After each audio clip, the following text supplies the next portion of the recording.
while a violent mob laid siege to the seat of American democracy.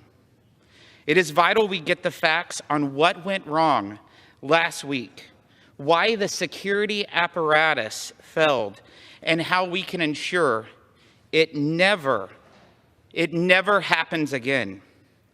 Less than 50 feet from where we stand in this room, a young lady lost her life through those doors. Through those doors. I was in this chamber when those gunshots rang. That is real stuff. That should never happen in the people's house. For the first time, can the House Democrats and the Speaker of the House put the people before politics? Please put the people before politics. At a time when our nation is more divided than ever before, let's put people before politics. President Trump will be leaving in 7 days. Let's try to heal this nation. Let's listen to the American people. This is the people's house. Let's operate for the people. This country is hurting. The people are hurting. Our colleagues are hurting. This is a reckless impeachment. This will only bring up the hate and fire more than ever before. Have a conscience. Put the people before politics. Gentleman's time's expired. Gentleman from Oklahoma is recognized. Gentleman from Oklahoma reserved. Gentleman from Massachusetts is recognized.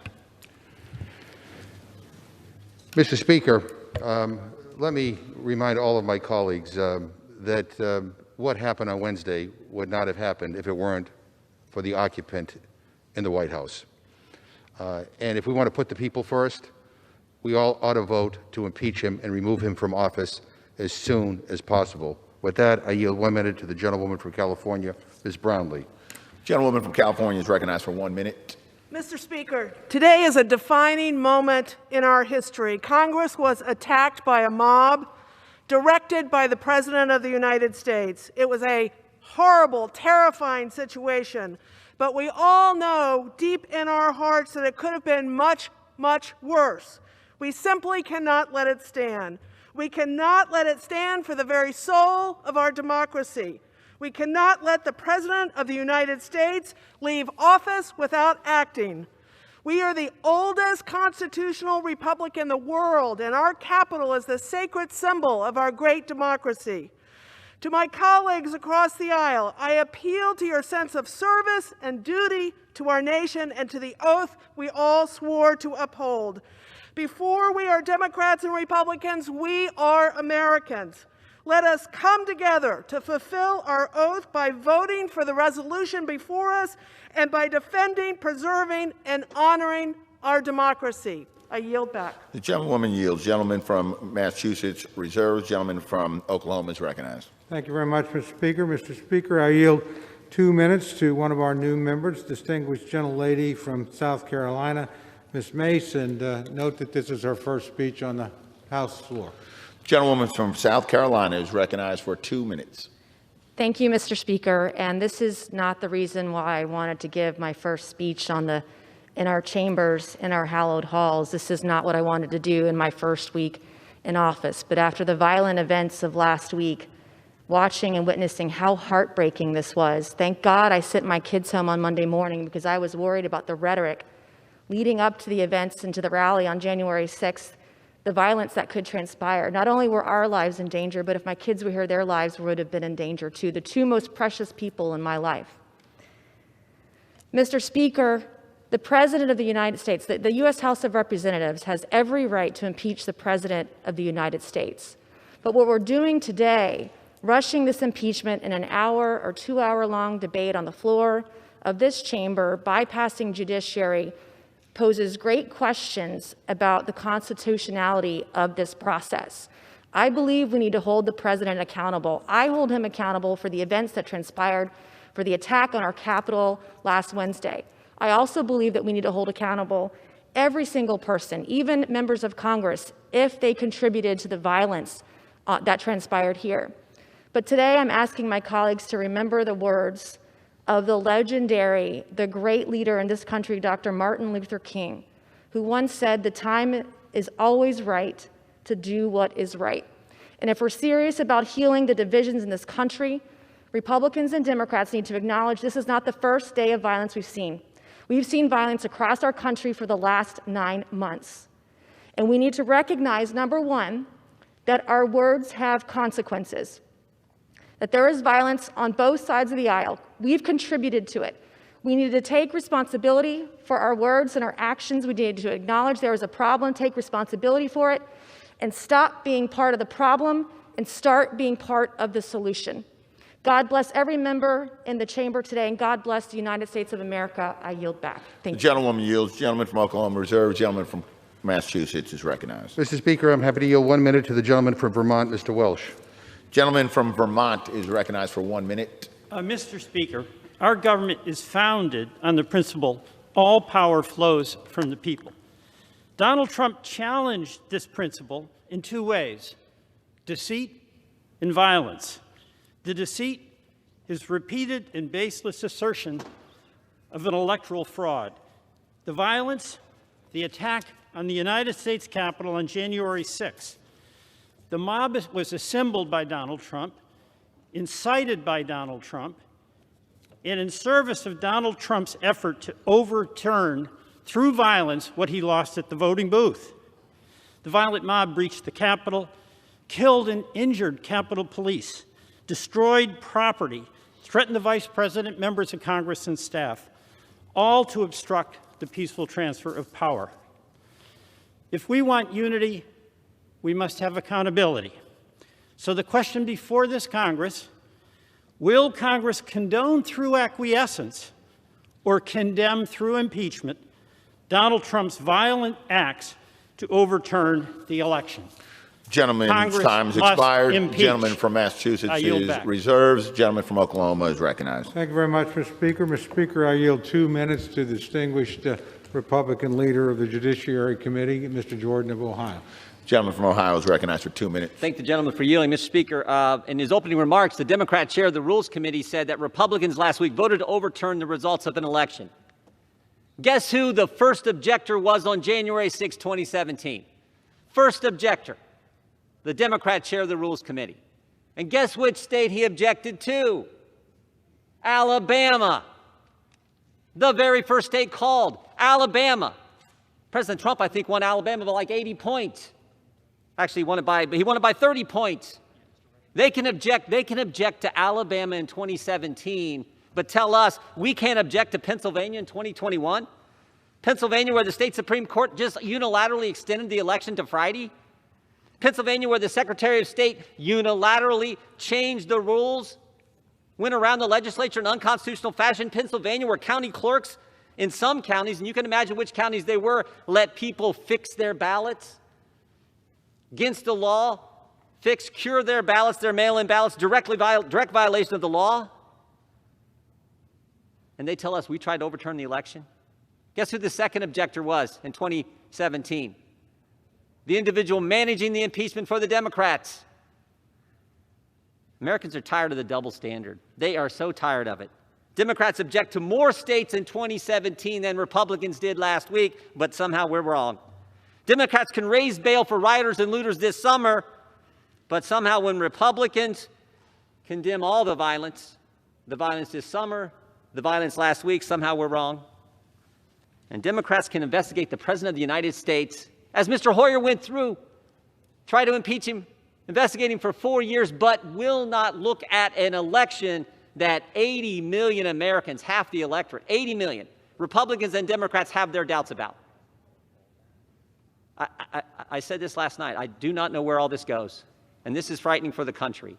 We should defeat this rule, and we should defeat the impeachment resolution when it comes up. Gentleman's time's expired. Gentleman from Oklahoma Reserve. Gentleman from Massachusetts is recognized. Mr. Speaker, some of us objected 4 years ago as a protest vote to raise concerns about what all of our intelligence agencies had stated clearly, that Russia interfered in our election. But what the gentleman fails to acknowledge is that we all acknowledge that Donald Trump was the president the day after the election. Hillary Clinton conceded the day after the election. None of us push conspiracy theories like some of my friends on the other side of the aisle have been doing, and this president, that somehow the president won in a landslide. Give me a break. You know, yesterday in the Rules Committee, I asked the gentleman from Ohio if he would just say 5 simple words. And if he was talking about healing. I said the 5 simple words that you could say that would help heal this nation are that the election was not stolen. That's it. 5 simple words. He refused. He said he never said the election was stolen. Well, the evidence shows otherwise. And let me quote from this Dana Milbank piece entitled, "5 Pesky Little Words Keep Stumping Jim Jordan." And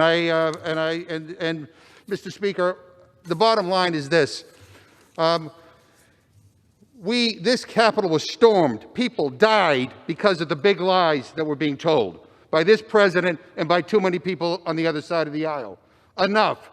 People should be outraged as to what happened. It was unforgivable, unconscionable.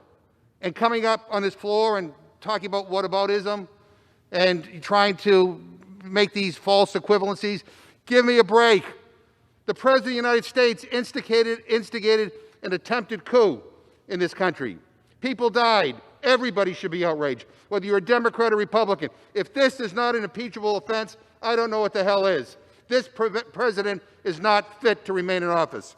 With that, I yield 1 minute to the gentleman from Oregon, Mr. DeFazio. The gentleman from Oregon is recognized for 1 minute. I thank the gentleman. This was not a one-off. It was a long time coming. It was a part of a plan to perpetuate Trump in office. Trump's campaign strategy was the election, the only way we can lose is if it's stolen. If it's stolen, it's fake, it's stolen, repeated by many of his fellow travelers on that side more than 150 times by Trump over the summer. Then they litigated to disqualify voters. That didn't work. Then they litigated to throw out ballots. Well, that didn't work. Then they attempted to delay the count and flip state legislatures. Well, that didn't work. Last ditch, the president called down to Georgia and said, "Can't you find me more votes?" And then one last desperate plea: stop the January 6th certification. And the president talked about that on September 26th. He said, "You know, if it goes to Congress, there's 1 vote per state, and we have an advantage." So I think this was part of a plan to disrupt the Electoral College of the United States. Giuliani, trial by combat. Trump, never take back our country with weakness. Time's expired. You have to show strength. You have to be strong. If you don't fight like hell, you're not going to have a country recognized. anymore. The gentleman will suspend. The gentleman is no longer recognized. Gentleman from Oklahoma is recognized. Thank you very much, Mr. Speaker. Mr. Speaker, I yield 3 minutes to my good friend, the gentleman from Pennsylvania, Mr. Reschenthaler, new member of the Rules Committee. Gentleman from Pennsylvania is recognized for 3 minutes. Thank you, Mr. Chairman. I'm deeply troubled by last week's attack on our Capitol, and I pray for the families of Officer Sicknick and Officer Liebengood. As I have been saying all summer long, violence and rioting has no place in America, and the criminals responsible for last week's rioting must be brought to justice. At a time when our nation is still healing, we must seek out issues to work on that unite us, rather than issues that further divide us. I was greatly encouraged to see our country unite in condemnation of last week's lawlessness and the rioting. I am further encouraged that despite my Democrat colleagues' claims to the contrary, President Trump is committed to a peaceful and uninterrupted transfer of power. But that's not good enough for my colleagues across the aisle. With just 7 days left in President Trump's term, they are fast-tracking impeachment proceedings, a move which will no doubt further divide an already fractured nation. Even House Democrats' last impeachment effort, which was rushed through in record time, at the very least that had expert input, depositions, hearings, and deliberation. This latest attempt at impeachment ignores all precedent and ignores all due process. And it cannot be voted on in the Senate before Joe Biden is sworn into office. I'm also very concerned by the charge against the president of, quote unquote, incitement of insurrection. At his rally, President Trump urged attendees to, quote unquote, peacefully and patriotically make your voices heard. There was no mention of violence, let alone calls to action. Look, I prosecuted terrorists in the Navy. I was a defense attorney in the Navy JAG Corps. I was a district judge. Just pull up the criminal statute. Look at the criminal code. President Trump's words would not even meet the definition of incitement under criminal statutes. The measure before us today sets a dangerous precedent whereby political parties can justify impeachment simply because they do not agree with the president.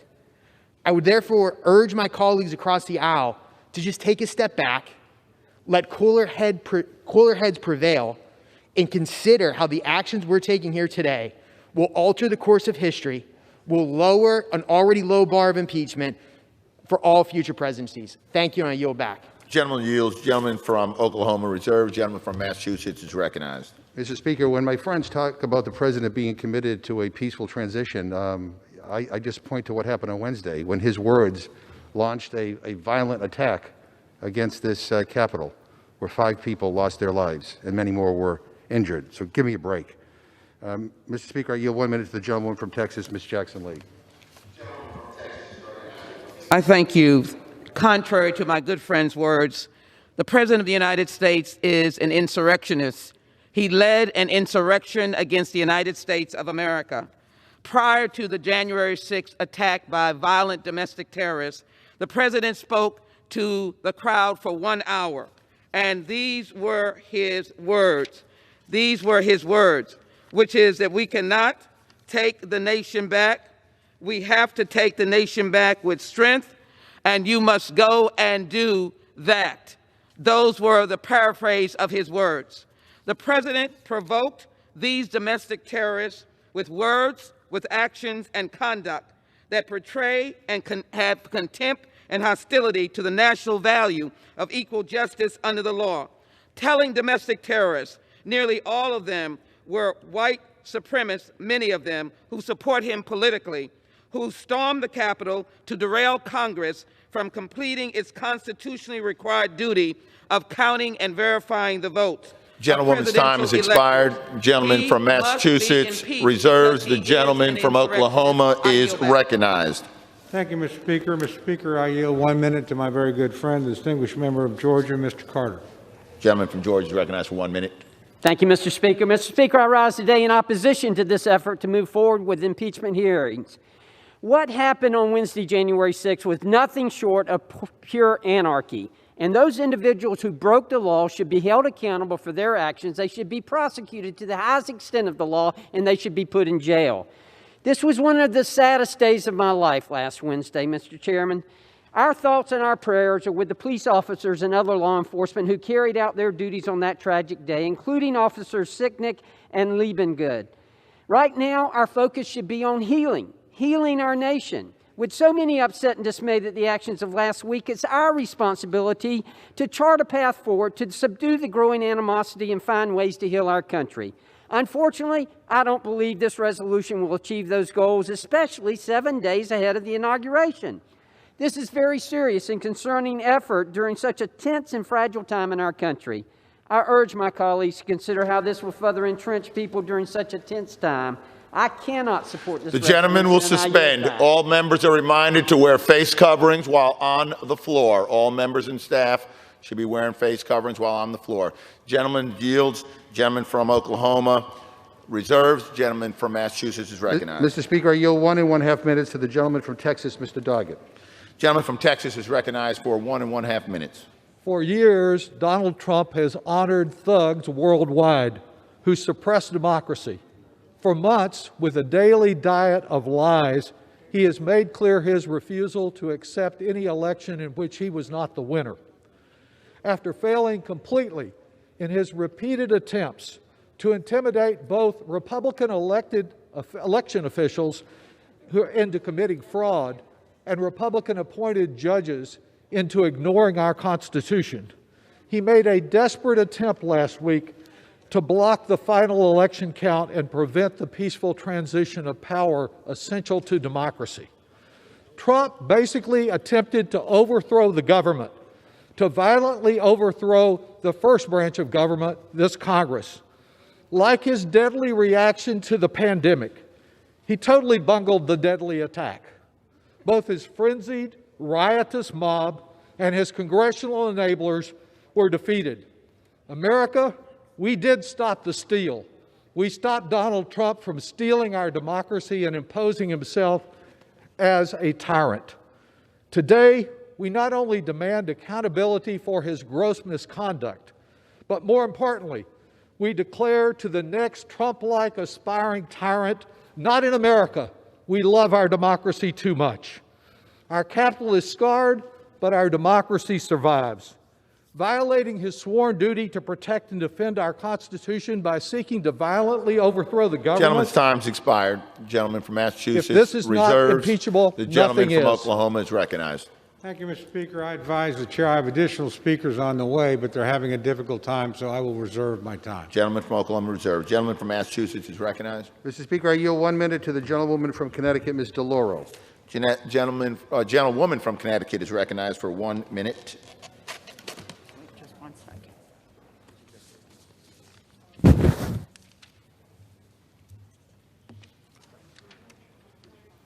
On November 3rd, the American people voted overwhelmingly for Joe Biden and Kamala Harris to serve as President and Vice President of the United States.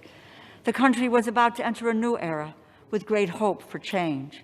And yet, with a decisive mandate and majority, the President used untruthful claims to end the completion of a constitutional process of collecting the electoral votes, making Joe Biden President of the United States. Not accepting the will of the American people, the President unleashed the most horrific violence that overwhelmed the security forces at this Capitol, which was overrun for the first time since 1812, putting the lives of so many at risk. Indeed, a day of infamy. This impeachment will be viewed as a transcendent vote where all will be judged.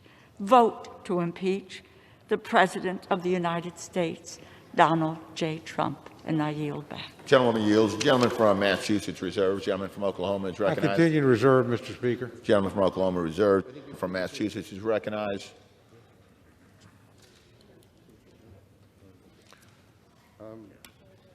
Mr. Speaker, I yield 1 minute to the gentlewoman from Florida, Ms. Castor.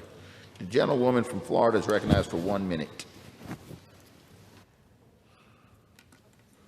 Thank you, Mr. Speaker. I rise today to urge the impeachment of Donald Trump because the attack on the Capitol and the Congress was the single most depraved betrayal of the U.S. Constitution ever committed by a president. The traitorous incitement of an insurrection demands not just impeachment, but removal of from office immediately. Violence during the transfer of power, Confederate flags, anti-Semitic paraphernalia desecrated this Capitol, so accountability must come swiftly. We must act with the same resoluteness we showed in the early morning hours after the insurrection, where we ensured the will of the voters was effectuated. Donald Trump's defilement of this Capitol will not stand. It demands impeachment now. I yield back. Gentlewoman yields. Gentleman from Massachusetts reserved. Gentleman from Oklahoma is recognized. Thank you very much, Mr. Speaker. Mr. Speaker, I yield 1 minute to my very good friend, the distinguished gentleman from North Carolina, Mr. Bishop. Gentleman from North Carolina. Excuse me, 2 minutes, Mr. Speaker. For 2 minutes. Thank you, Mr. Speaker. I thank the gentleman for yielding. These articles charge incitement. Once before, the House impeached a president of the United States within a week of the alleged offense. That was President Andrew Johnson, days after he removed Secretary of War Edwin Stanton in 1868. Over 50 years later, the Supreme Court declared unconstitutional the Tenure of Office Act that President Johnson had refused to obey. In other words, the House was not only hasty, it was wrong, punishing noncompliance with an unconstitutional law.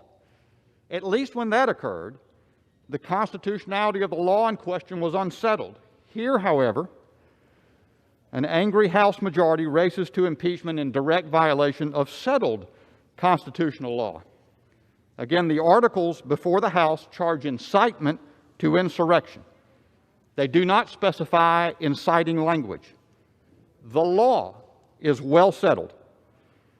Quote, "What is required to forfeit constitutional protection is incitement speech that specifically advocates for listeners to take unlawful action." The violence last Wednesday was abhorrent. Perpetrators should be prosecuted. Those responsible for security decisions held accountable. Congress can disapprove, revile, condemn, even censure, but you cannot, consistent with the rule of law, punish that which the Constitution's First Amendment declares protected. If you do it, the violators of duty to this Constitution, however angry, will be those who vote for this article of impeachment. It is not Mr. Green's article of impeachment. It is incitement. And the Constitution is settled on that point. Thank you. I yield back. Gentleman from Oklahoma reserves. Gentleman from Massachusetts is recognized. Mr. Speaker, I'm proud to yield 1.5 minutes to the gentlewoman from Minnesota, Ms. Omar. Gentlewoman from Minnesota is recognized for 1.5 minutes. Thank you, Chairman. Mr. Speaker, let us not mince words about what happened last week. It was a violent attempt to interrupt our democratic process.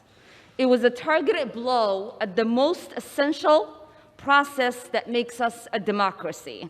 It was a direct and specifically incited by the President of the United States. For years, we have been asked to turn a blind eye to the criminality, corruption, and blatant disregard to the rule of law by the tyrant president we have in the White House. We as a nation can no longer look away. The president not only incited an insurrection against our government, but has in word and deed led a rebellion. We cannot simply move past this or turn the page. For us to be able to survive as a functioning democracy, there has to be accountability. We must impeach and remove this president from the office immediately so that he cannot be a threat to our democracy. I stand ready to fulfill my oath of office, and I challenge my colleagues on the other side of the aisle to do the same. I yield back. Gentlewoman yields. Gentleman from Massachusetts reserved. Gentleman from Oklahoma is recognized. Thank you, Mr. Speaker. We continue to reserve. Gentleman from Oklahoma reserved. Gentleman from Massachusetts is recognized. Mr. Speaker, I'd like to ask unanimous consent to insert into the record a New York Times article published January 9th entitled, "Our President Wants Us Here, the Mob That Stormed the Capitol." It's another example of why our country cannot risk even one more day of Donald Trump. Without objection. I now yield 1 minute to the gentleman from California, Mr. Correa. Gentleman from California is recognized for 1 minute. I thank the gentleman for yielding. And Mr. Speaker, last week, Congress was under siege by a mob motivated and directed by the President of the United States. Our Vice President was the target of that mob. Members of Congress, both Democrats and Republicans, were targets of this mob. And I witnessed, for the first time in my life, Americans fighting Americans, all at the behest of our own President of the United States. And as Americans, we can do better. And I will vote for impeachment today for our nation, for our children, and for our grandchildren. And I'll be voting for impeachment so that America will once again be the shining city upon the hill, whose beacon light guides freedom-loving people everywhere. I urge my colleagues to join me and vote for impeachment. With that, I yield. The gentleman yields. Gentleman from Massachusetts reserved. Gentleman from Oklahoma is recognized. Thank you, Mr. Speaker. I continue to reserve. Gentleman from Oklahoma reserved. Gentleman from Massachusetts is recognized. May I ask the gentleman how many more speakers he may have?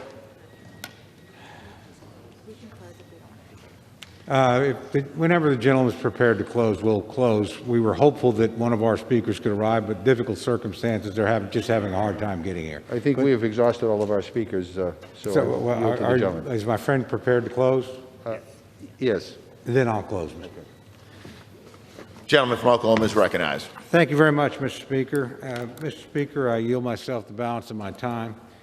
Speaker, I want to thank you for presiding over these difficult proceedings today. I want to thank my good friend, the distinguished chairman of the Rules Committee, and I want to thank everybody that came to the floor, had something to say at an important moment.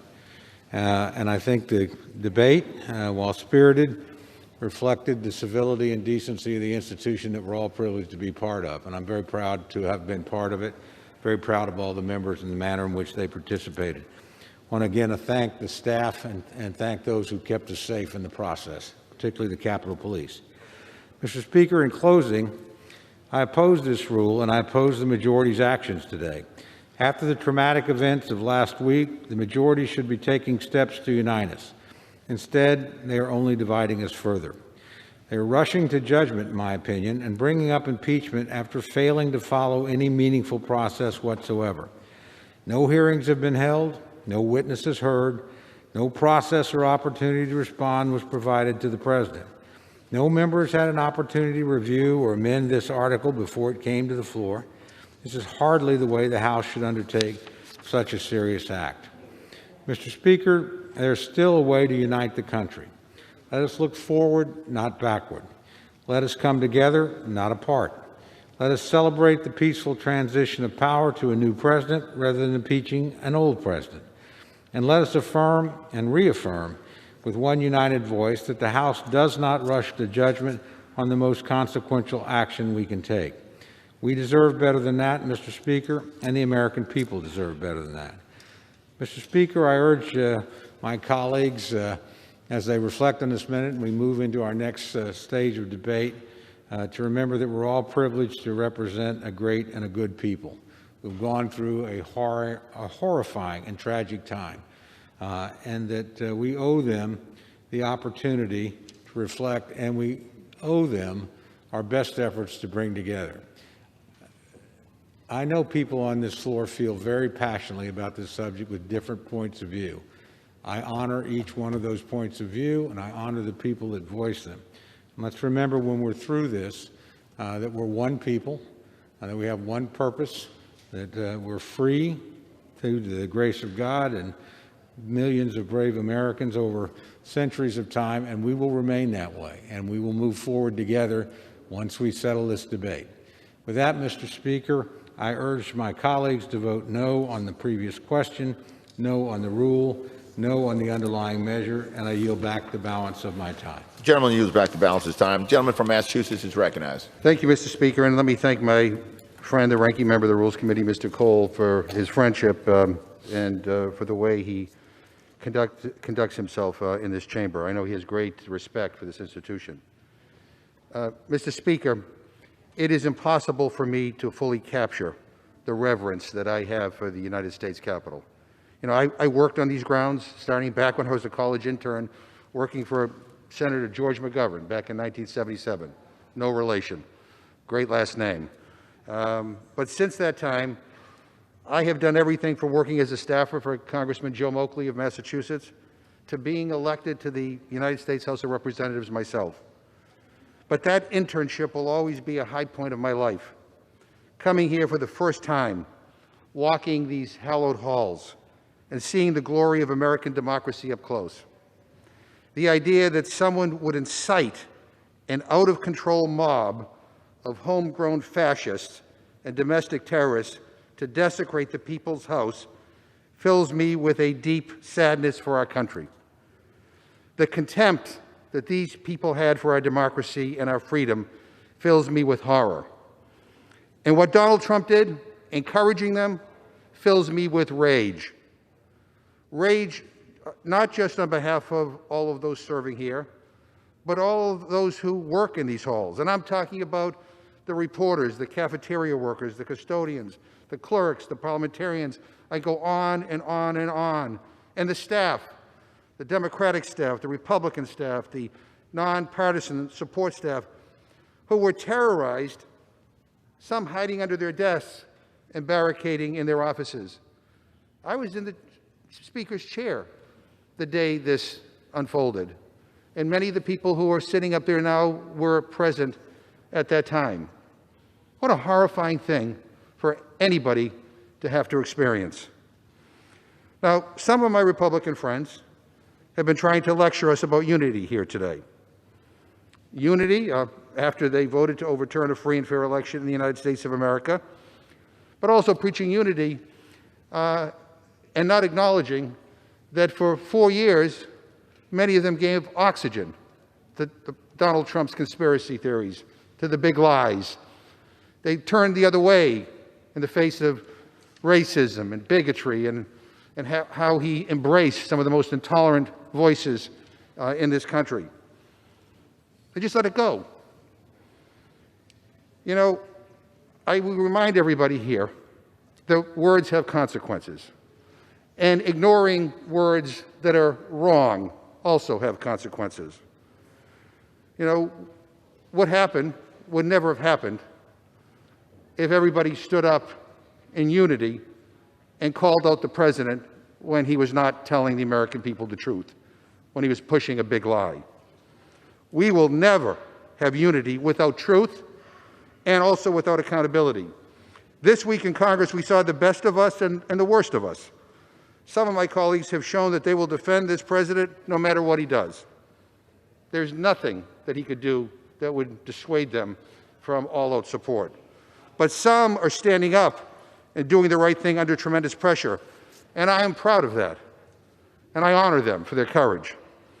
This impeachment resolution outlines the truth of what Trump did. It is time that this Congress now holds him accountable for his words and for their devastating impact. Last week, we took an oath to protect this nation. As history calls on us today, I pray that we all have the moral clarity to uphold it here today. With that, Mr. Speaker, I yield back the balance of my time, and I move the previous question on the resolution. The question is on order and the previous question on the resolution. Those in favor say aye. Those opposed, no.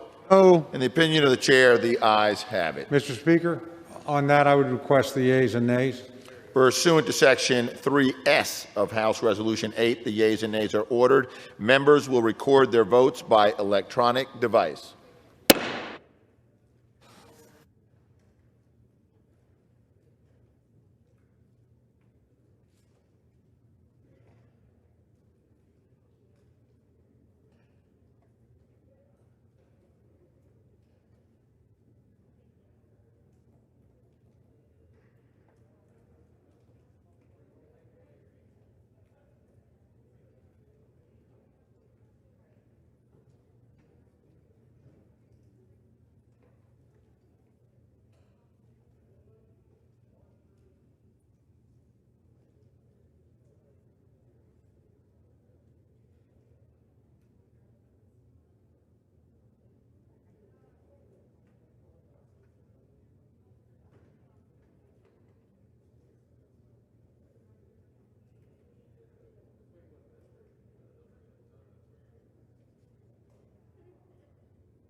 Indiana. For what purpose does the gentleman from Indiana seek recognition? Mr. Speaker, as the member designated by Mr. Baird of Indiana, pursuant to H.Res. 8, I inform the House that Mr. Baird will vote no on the Rep. McGovern motion to move the previous question on H.Res. 41.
The gentleman from California seek recognition. As the member designated by Mr. Vella pursuant to H.Res. 8, I inform the House that Mr. Vella will vote aye on ordering the previous question. You know, that qualification for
For what purpose does the gentlewoman from Illinois seek recognition? As a member designated by Mr. Carson pursuant to H.Res. 8, I inform the House that Mr. Carson will vote yes on ordering the previous question. What do we have over here? For what purpose does the gentleman from Tennessee seek recognition? Mr. Speaker, as the member designated by Mr. Fleischman of Tennessee pursuant to H.Res. 8, I inform the House that Mr. Fleischman will vote nay on the Representative McGovern motion to move the previous question on H.Res. 41. As the member designated by Mr. Desjardins of Tennessee pursuant to H.Res. 8, I inform the House that Mr. Desjardins will vote nay on the Representative McGovern motion to move the previous question on HRES 41.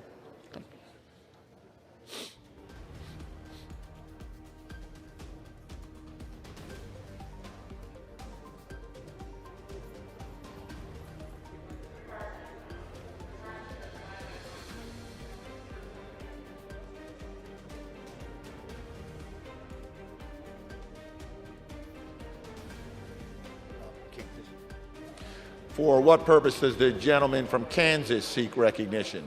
Mr. Speaker, as the member designated by Mr. LaTurner of Kansas pursuant to House Resolution 8, I inform the House that Mr. LaTurner will vote nay on the Rep. McGovern motion to move the previous question on House Resolution 41.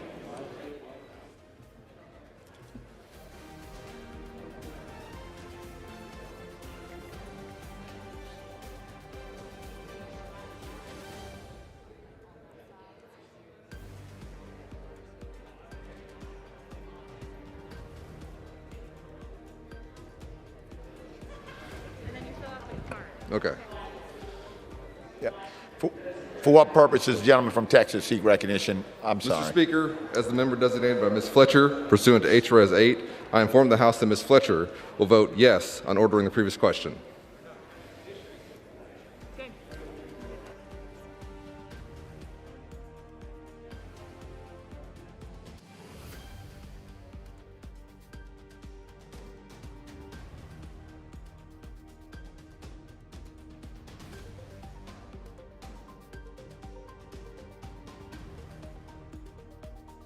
Virginia.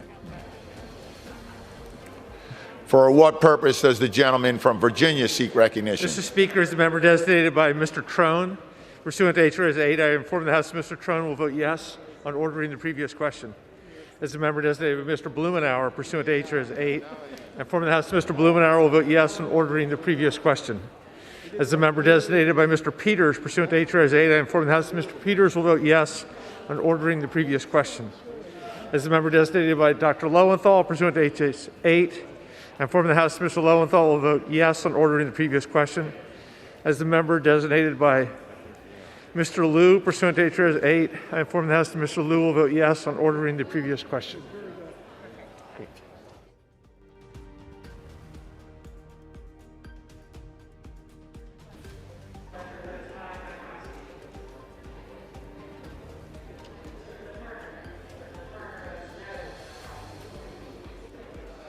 For what purpose does the gentleman from New York seek recognition? As the member designated by Chairwoman Eddie Bernice Johnson, pursuant to HRES 8, I inform the House that Chairwoman Johnson will vote yea on the previous question. The member designated by Congressman Brendan Boyle, pursuant to HRES 8, I inform the House that Congressman Boyle will vote yea on the previous question.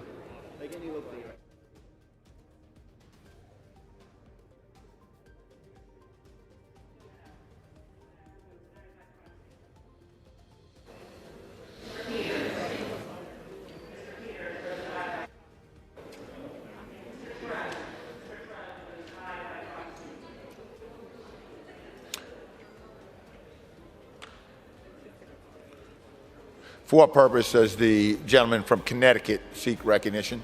Thank you, Mr. Speaker. Mr. Speaker, as the member designated by Mr. Adam Smith of Washington State pursuant to House Resolution 8, I inform the House that Mr. Smith will vote yes on ordering the previous question.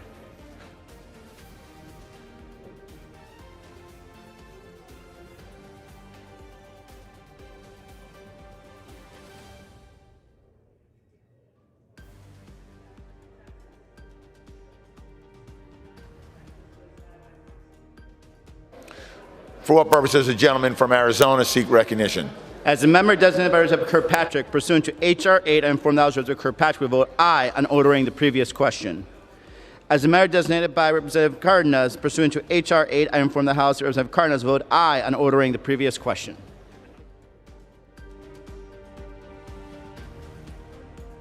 For what purpose does the gentleman from Illinois seek recognition? Mr. Speaker, as a member designated by Mr. Grijalva of Arizona pursuant to HRES 8, I inform the House that Mr. Grijalva will vote yes on ordering the previous question, and as the member designated by Ms. Presley of Massachusetts pursuant to HRES 8, I inform the House that Ms. Presley will vote yea on ordering the previous question.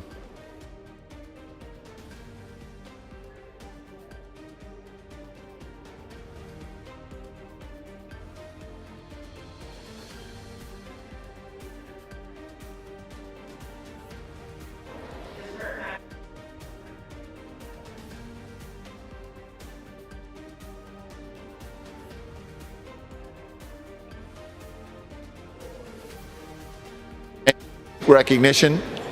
Mr. Speaker, as a member designated by Mr. Lawson of Florida 5th Congressional District, pursuant to House Resolution 8, I inform the House that Mr. Lawson will vote yes on the motion ordering the previous question on the rule.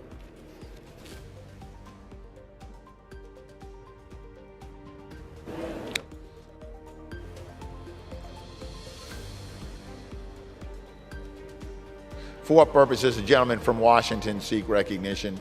Thank you, Mr. Speaker. As the member designated by Ms. Strickland of Washington pursuant to H-Res 8, I inform the House that Ms. Strickland will vote yes on ordering the previous question.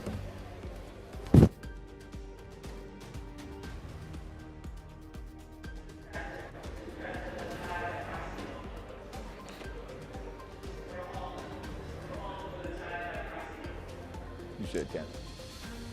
For what purpose does the gentleman from Michigan seek recognition? Mr. Speaker, as the member designated by Mr. Bergman, pursuant to House Resolution 8, I inform the House that Mr. Bergman will vote no on ordering the previous question. Mr. Speaker, as the member designated by Mr. Lamborn, pursuant to House Resolution 8, I inform the House that Mr. Lamborn will vote no on ordering the previous question.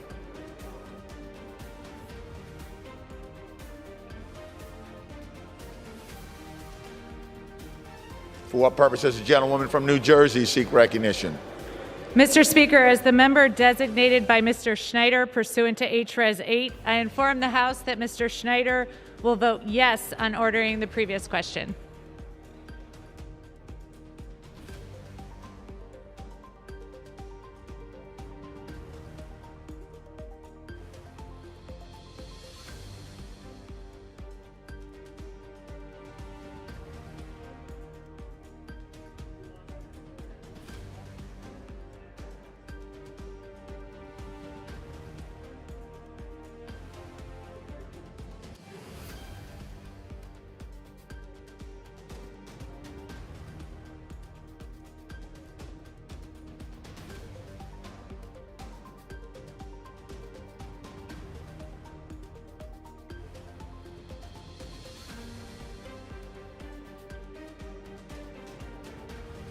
Down from the chair.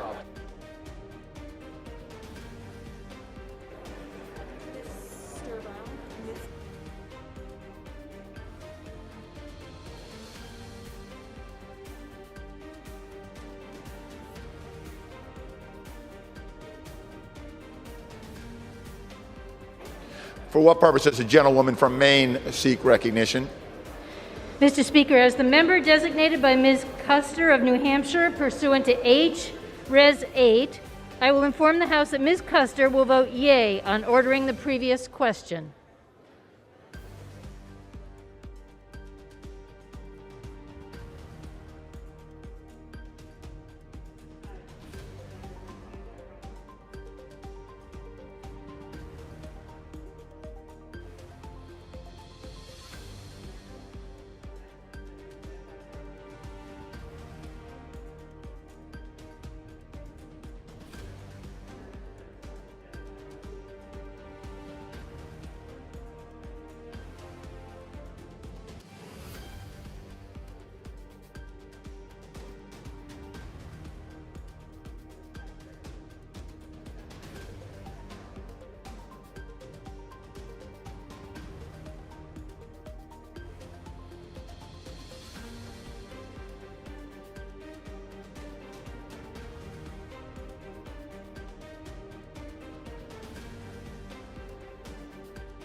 For what purpose does the gentleman from Nebraska seek recognition?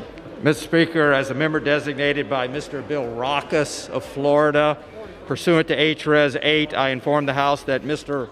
Bill Rockus will vote nay on the Representative McGovern motion to move the previous question on HRES 4.1.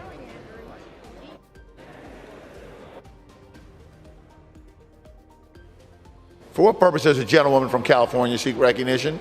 Mr. Speaker, as a member designated by Mr. DeSaulnier pursuant to HRES 8, I inform the House that Mr. DeSaulnier will vote yes on ordering the previous question.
California seek recognition. Mr. Speaker, as member designated by Congressmember Napolitano, pursuant to House Resolution 8, I inform the House that Congressmember Napolitano will vote yes on ordering the previous question. And Mr. Speaker, as member designated by Congressmember Costa, pursuant to House Resolution 8, I inform the House that Congressmember Costa will also vote yes on the previous question.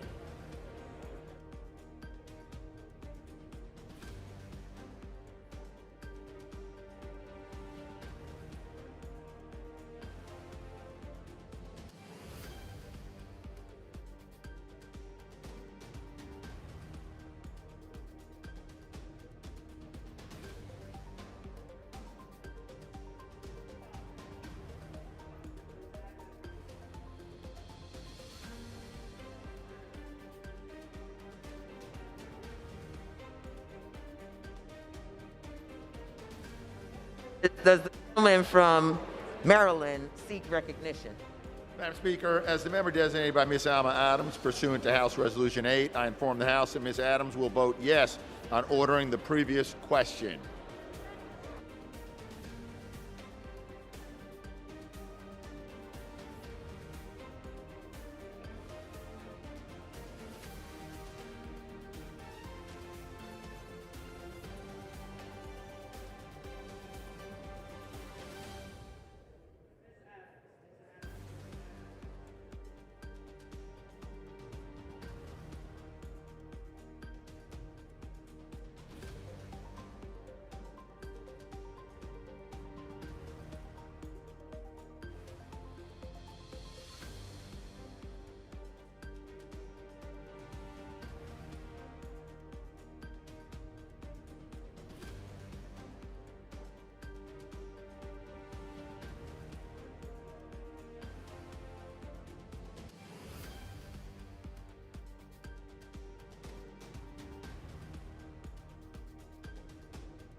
For what purpose does the gentlewoman from New York seek recognition? Ms. Speaker, as the member designated by Mr. Young of Alaska pursuant to House Resolution 8, I inform the House that Mr. Young will vote nay on the motion to move the previous question on House Resolution 41. Thank you.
Purpose does the gentlewoman from Michigan seek recognition? Madam Speaker, as the member designated by Ms. Lee of Nevada pursuant to HRES 8, I will inform the House that Ms. Lee will vote yea on ordering the previous question. As the member designated by Mrs. Dingle pursuant to HRES 8, I will inform the House that Mrs. Dingle will vote yea on ordering the previous question. As the member designated by Ms. Axney pursuant to HRES 8, I inform the House that Ms. Axney will vote yea on ordering the previous question. As the member designated by Ms. Capter pursuant to HRES 8, I will inform the House that Ms. Capter will vote yea on ordering the previous question.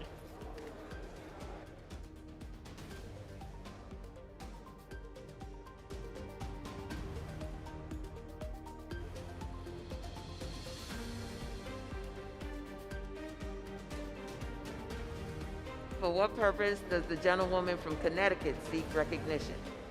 As the member designated by Ms. Wilson pursuant to HRES 8, I inform the House that Ms. Wilson will vote yes on ordering the previous question.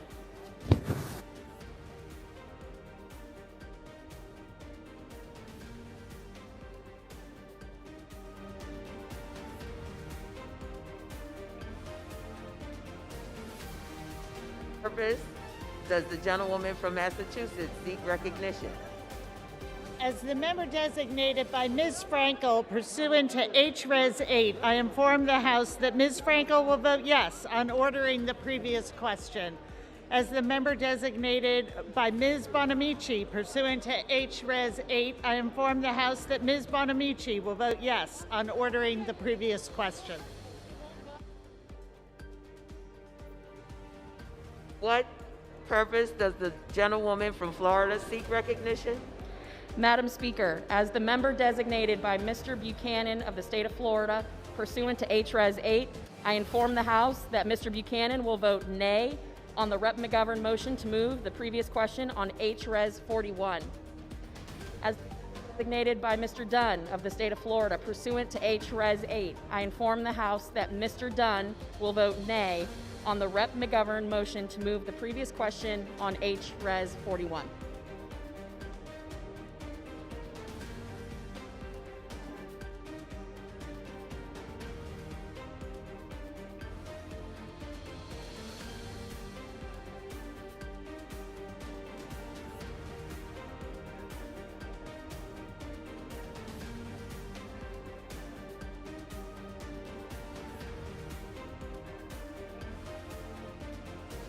For what purpose does the gentlewoman from Virginia seek recognition? Thank you, Madam Speaker. As the member designated by Mr. McEachin pursuant to HRES 8, I inform the House that Mr. McEachin will vote yes on ordering the previous question.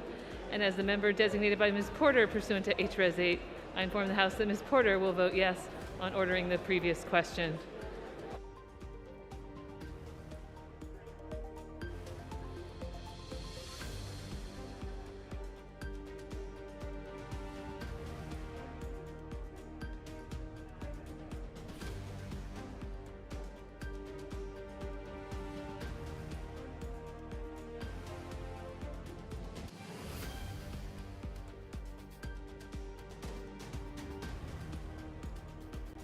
For what purpose does the gentlewoman from Michigan seek recognition?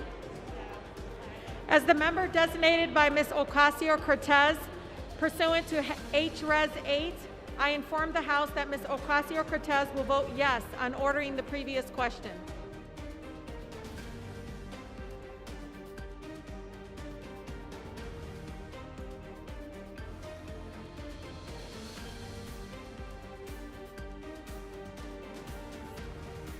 Purpose does the gentleman from New Jersey seek recognition?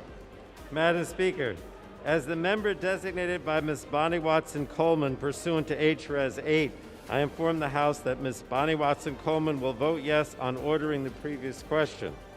And as the member designated by Mr. Bill Pascrell pursuant to HRES 8, I inform the House that Mr. Pascrell will vote yes on ordering the previous question. And as the member designated by Mr. Alvio Series pursuant to HRES 8, I inform the House that Mr. Series will vote yes on ordering the previous question. And finally, Madam Speaker, as the member designated by Mr. Paul Tonko pursuant to HRES 8, I inform the House that Mr. Tonko will vote yes on ordering the previous question.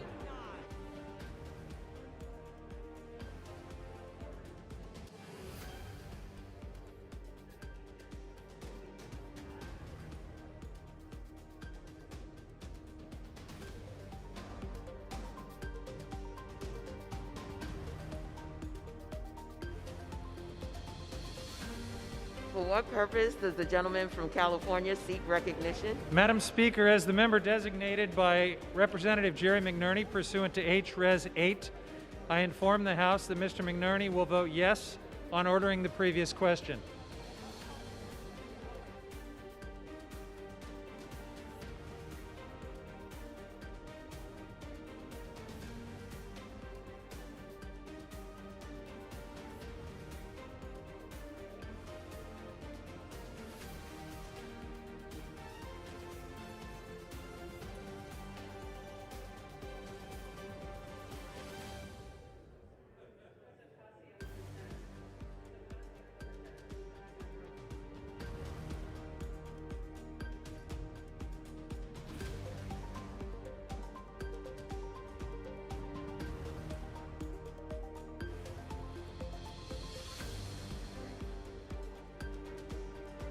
For what purpose does the gentlewoman from New York seek recognition?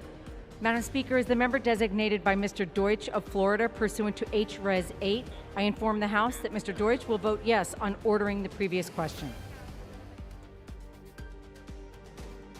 For what purpose does the gentleman from Indiana seek recognition? Madam Speaker, as the member designated for Ms. Walorski pursuant to H-Res 8, I inform the House that Ms. Walorski will vote nay on the motion to move the previous question on H-Res 41.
For what purpose does the gentleman from Virginia seek recognition? Madam Speaker, as the member designated by Ms. Titus of Nevada, pursuant to H-Res 8, I inform the House that Ms. Titus will vote yes on ordering the previous question.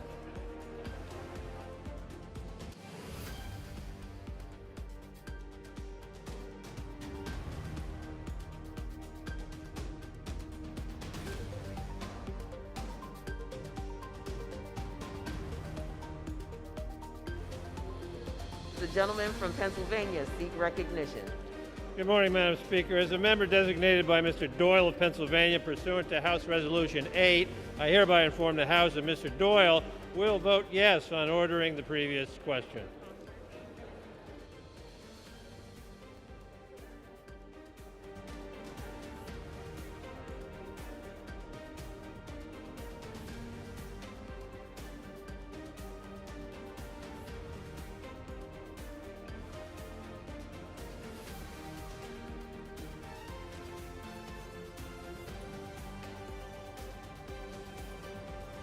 For what purpose does the gentlewoman from Florida seek recognition? Madam Speaker, as the member designated by Mr. Payne of New Jersey pursuant to H-Res 8, I inform the House that Mr. Payne will vote yea on ordering the previous question. And Madam Speaker, as the member designated by Mr. Hastings of Florida pursuant to H-Res 8, I inform the House that Mr. Hastings will also vote yea on ordering the previous question.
What purpose? Oh, we are?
Purpose does the gentleman from Maryland seek recognition? As the member designated by Ms. Jayapal pursuant to House Resolution 8, I rise to announce that Ms. Jayapal will vote aye on ordering the previous question.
On this vote, the yeas are 221, the nays are 205. The previous question is ordered. The question is on the adoption of the resolution. Those in favor say aye. Those opposed say no. In the opinion of the chair, the yeas have it. Gentleman from Oklahoma. Madam Speaker, on that I would request the yeas and nays. Pursuant to Section 3S of House Resolution 8, the yeas and nays are ordered. Members will record their votes by electronic device.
For what purpose does the gentleman from Pennsylvania seek recognition? Thank you, Madam Speaker. As a member designated by Mr. Doyle of Pennsylvania, pursuant to House Resolution 8, I hereby inform the House that Mr. Doyle will vote yes on House Resolution 41.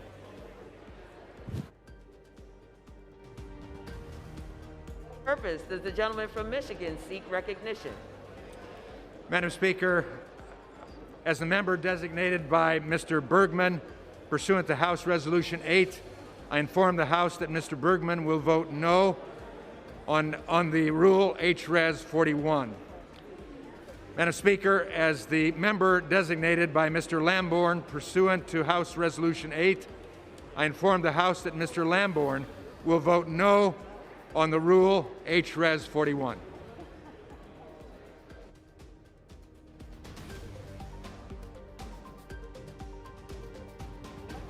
Does the gentlewoman from Florida seek recognition? Madam Speaker, as the member designated by Mr. Payne of New Jersey, pursuant to H-Res 8, I inform the House that Mr. Payne will vote yea on H-Res 41. And Madam Speaker, as the member designated by Mr. Hastings of Florida, pursuant to H-Res 8, I inform the House that Mr. Hastings will also vote yea on H-Res 41.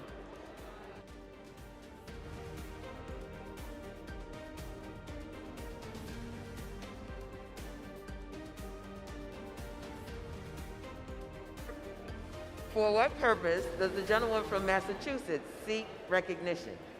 As the member designated by Ms. Frankel pursuant to H-Res 8, I inform the House that Ms. Frankel will vote yes on H-Res 41. As the member designated by Ms. Bonamici pursuant to H-Res 8, I inform the House that Ms. Bonamici will vote yes on H-Res 41.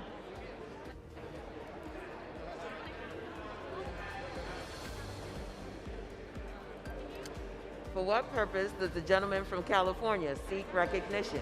Madam Speaker, as the member designated by Congressman Jerry McNerney pursuant to H-Res 8, I inform the House that Mr. McNerney will vote yes on H-Res 41.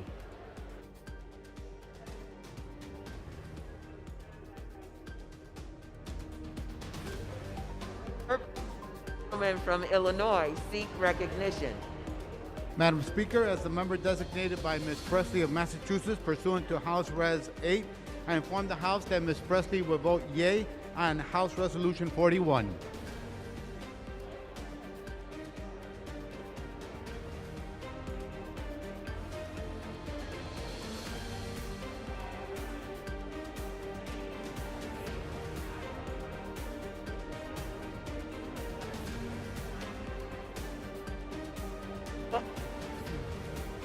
For what purpose does the gentleman from Indiana seek recognition? Madam Speaker, as a member designated by Ms. Walorski pursuant to H-Res 8, I inform the House that Ms. Walorski will vote nay on H-Res 41.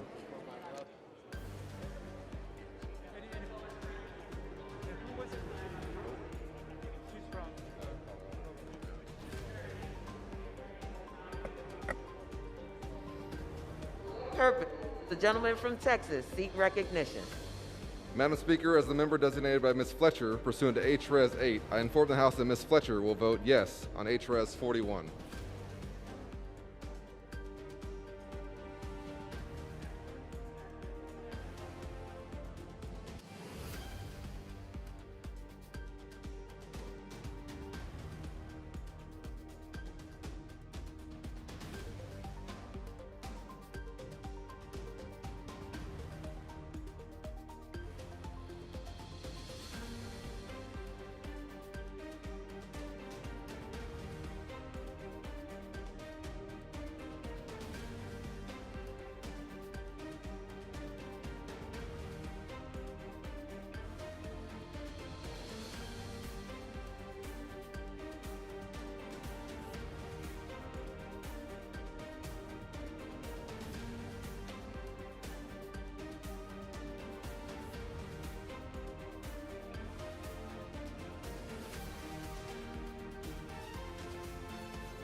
For what purpose?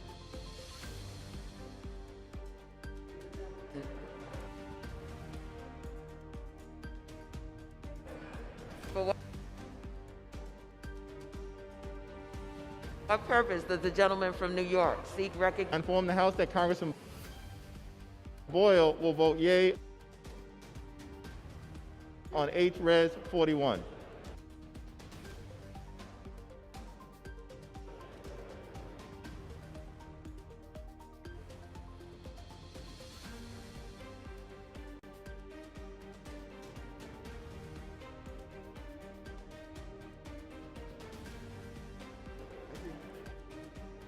Maryland seek recognition.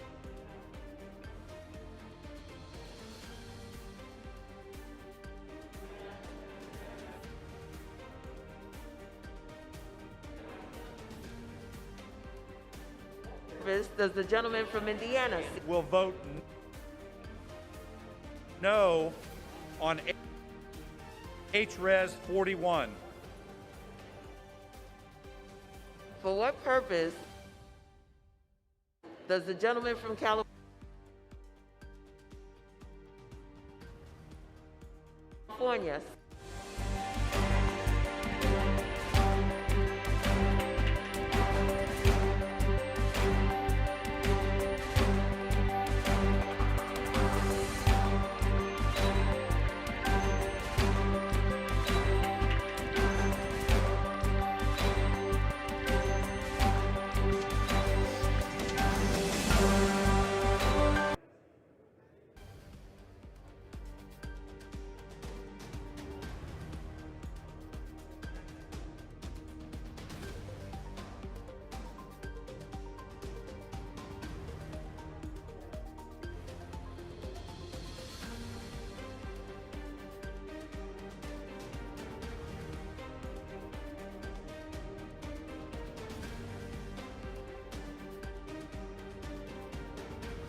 For what purpose does the gentleman from California seek recognition?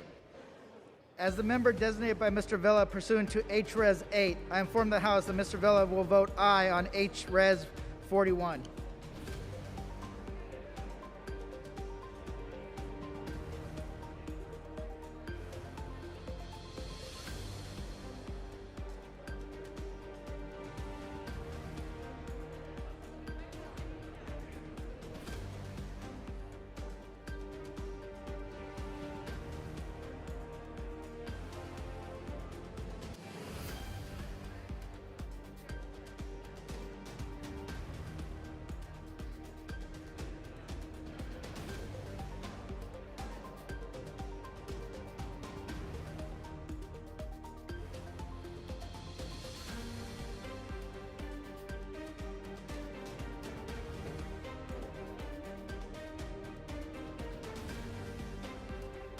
What purpose does the gentlelady from Florida seek recognition? Thank you, Madam Speaker. As the member designated by Mr. Dunn of the state of Florida pursuant to H-Res 8, I inform the House that Mr. Dunn will vote nay on H-Res 41. As the member designated by Mr. Buchanan of the state of Florida pursuant to H-Res 8, I inform the House that Mr. Buchanan will vote nay on H-Res 41. For what purpose does the gentleman from Arizona seek recognition? As a member designated by Representative Kirkpatrick pursuant to H.R. 8, I inform the House Representative Kirkpatrick will vote aye on H.R. 41. As the member designated by Representative Cardenas to H.R. 8, I inform the House Representative Cardenas will vote aye on H.R. 41. For what purpose does the gentleman from Kansas seek recognition? Madam Speaker, as a member designated by Mr. LaTurner from Kansas, pursuant to House Resolution 8, I inform the House that Mr. LaTurner will vote nay on House Resolution 41.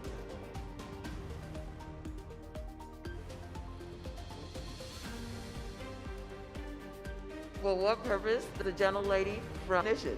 Thank you, Madam Speaker. Madam Speaker, as the member designated Custer of New Hampshire pursuant to I inform the House that Ms. Custer will vote yea on H-Res 41.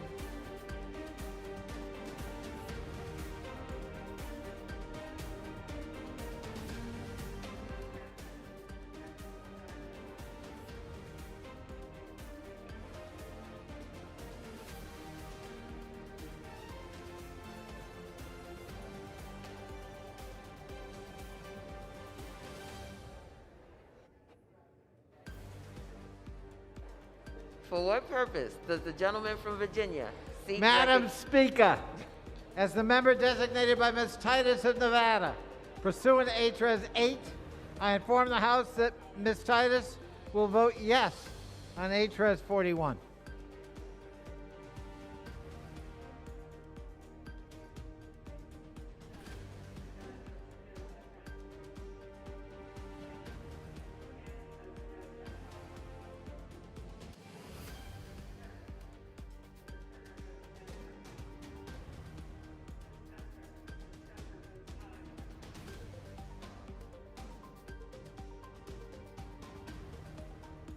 For what purpose does the gentlewoman from Michigan seek recognition?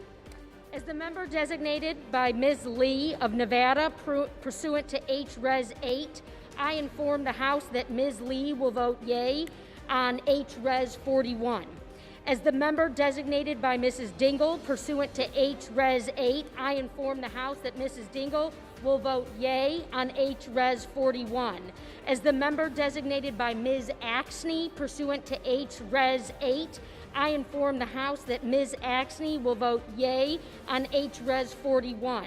As the member designated by Ms. Capter pursuant to H-Res 8, I inform the House that Ms. Capter will vote yea on H-Res 41.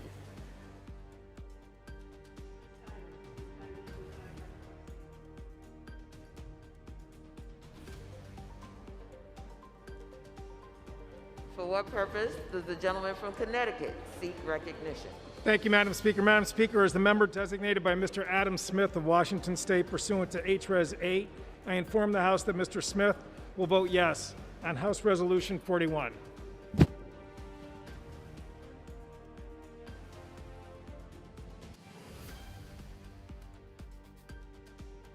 For the gentleman from Tennessee seek recognition? Madam Speaker, as the member designated by Mr. Fleischman of Tennessee pursuant to H-Res 8, I inform the House that Mr. Fleischman will vote nay on H-Res 41. As the member designated by Mr. Desjardins of Tennessee pursuant to H-Res 8, I inform the House that Mr. Desjardins will vote nay on H-Res 41. For what purpose does the gentleman from New Jersey seek recognition? Madam Speaker, as the member designated by Ms. Bonnie Watson Coleman pursuant to H-Res 8, I inform the House that Ms. Watson Coleman will vote yes on H-Res 41. And as the member designated by Mr. Albio Series pursuant to H-Res 8, I inform the House that Mr. Series will vote yes on H-Res 41. As the member designated by Mr. Bill Pascrell pursuant to H-Res 8, I inform the House that Mr. Pascrell will vote yes on H-Res 41. And finally, Madam Speaker, as the member designated by Mr. Paul Tonko pursuant to H-Res 8, I inform the House that Mr. Tonko will vote yes on H-Res 41.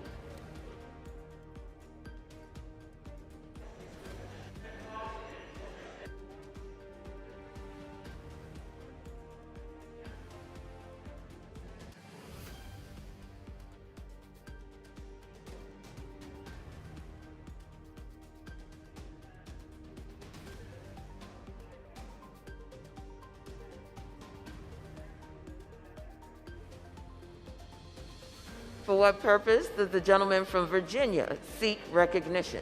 Madam Speaker, as the member designated by Mr. Blumenauer pursuant to H.R.S. 8, I inform the House that Mr. Blumenauer will vote yes on H.R.S. 41. As the member designated by Mr. Liu pursuant to H.R.S. 8, I inform the House that Mr. Liu will vote yes on H.R.S. 41. As the member designated by Mr. Lowenthal pursuant to H.R.S. 8, I inform the House that Mr. Lowenthal will vote yes on H.R.S. 41. As the member designated by Mr. Peters pursuant to H.R.S. 8, I inform the House that Mr. Peters will vote yes on H.R.S. 41.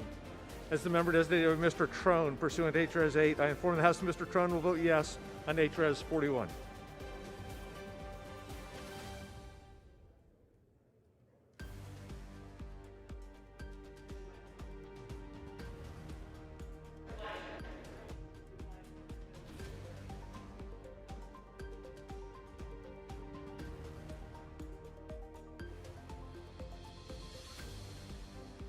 For what purpose does the gentlewoman from California seek recognition? Madam Speaker, as a member designated by Mr. DeSaulnier pursuant to H.Res. 8, I inform the House that Mr. DeSaulnier will vote yes on H.Res. 41.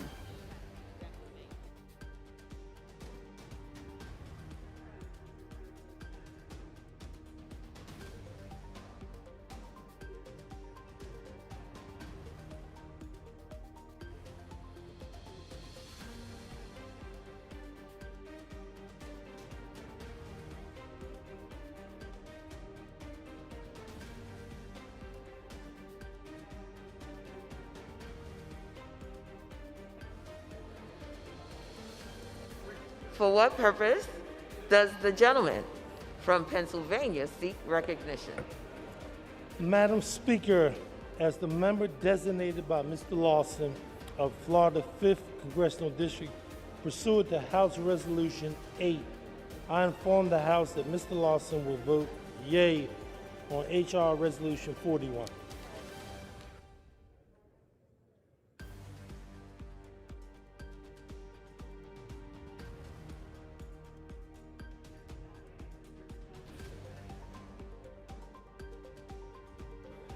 For what purpose does the gentlewoman from New Jersey seek recognition?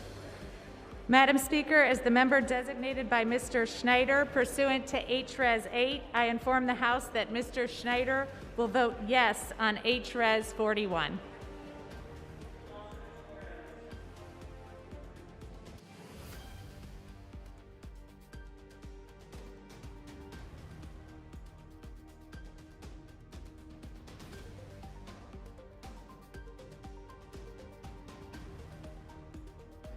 For what purpose does the gentleman from Washington seek recognition? Thank you, Madam Speaker. As the member designated by Ms. Strickland of Washington pursuant to H.Res. 8, I inform the House that Ms. Strickland will vote yes on H.Res. 41.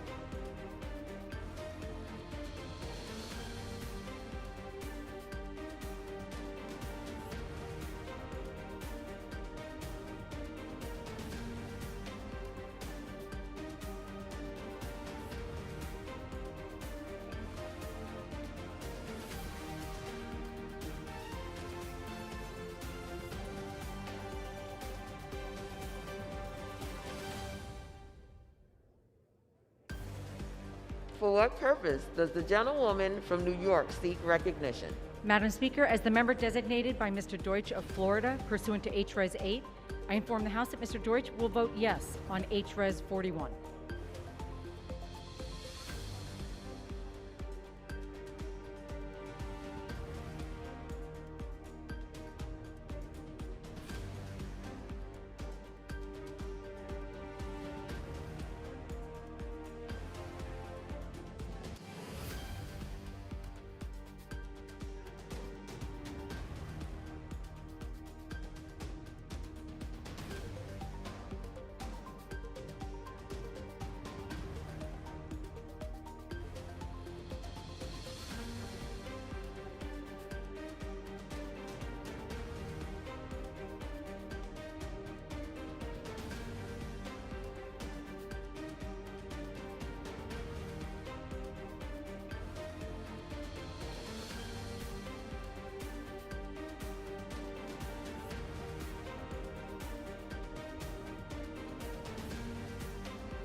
For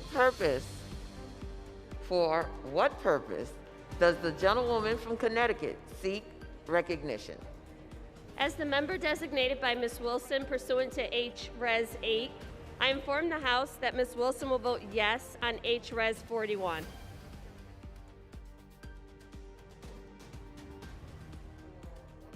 Does the gentleman from Nebraska seek recognition?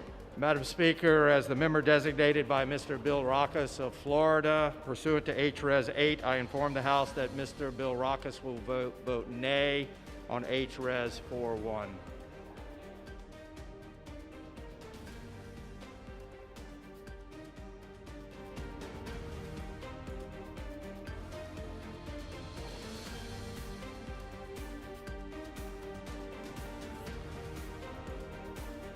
For what purpose does the gentlewoman from Virginia seek recognition? Thank you, Madam Speaker. As the member designated by Mr. McEachin pursuant to H-Res 8, I inform the House that Mr. McEachin will vote yes on H-Res 41. And as the member designated by Ms. Porter pursuant to H-Res 8, I inform the House that Ms. Porter will vote yes on H-Res 41.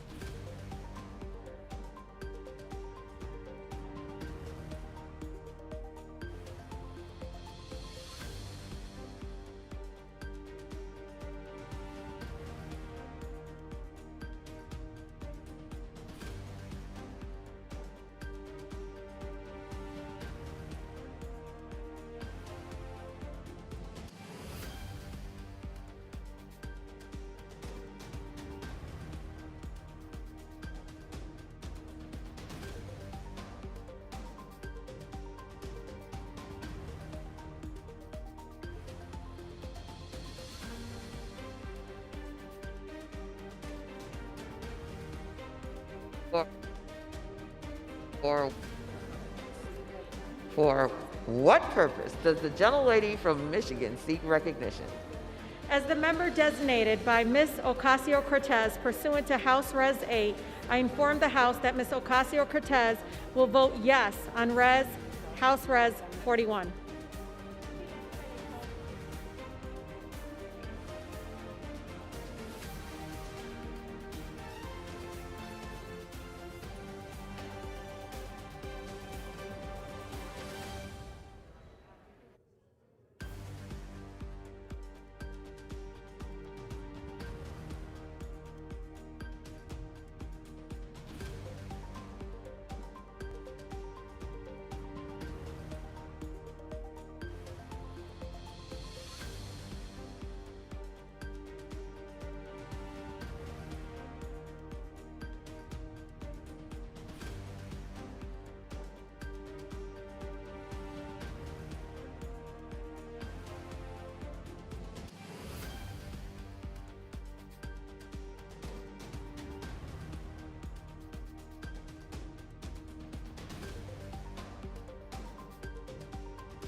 For what purpose does the gentlewoman from Illinois seek recognition? As the member designated by Mr. Carson pursuant to HRES 8, I inform the House that Mr. Carson will vote yes on HRES 41.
For what purpose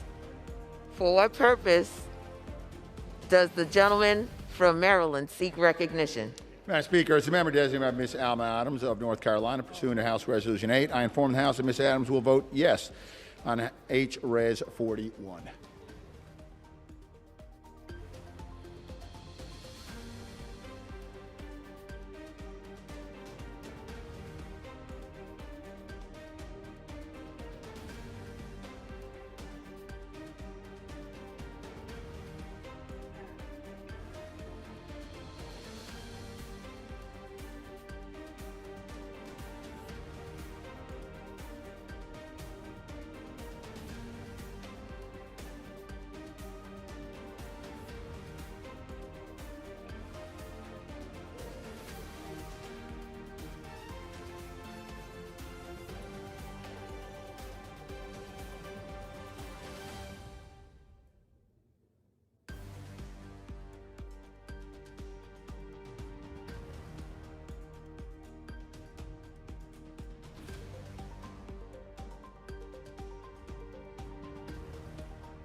The yeas are 221, the nays are 203. The resolution is adopted. Without objection, the motion to reconsider is laid on the table.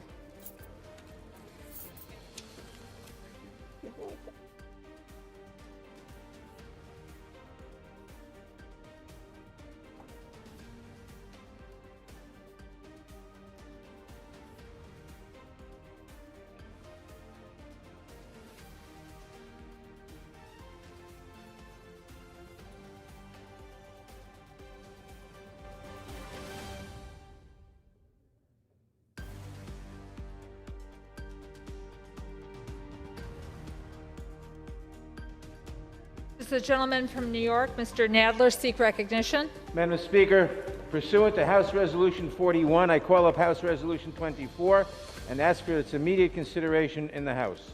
The clerk will report the resolution. House Resolution 24, resolved that Donald John Trump, President of the United States, is impeached for high crimes and misdemeanors, and that the following article of impeachment be exhibited to the United States Senate.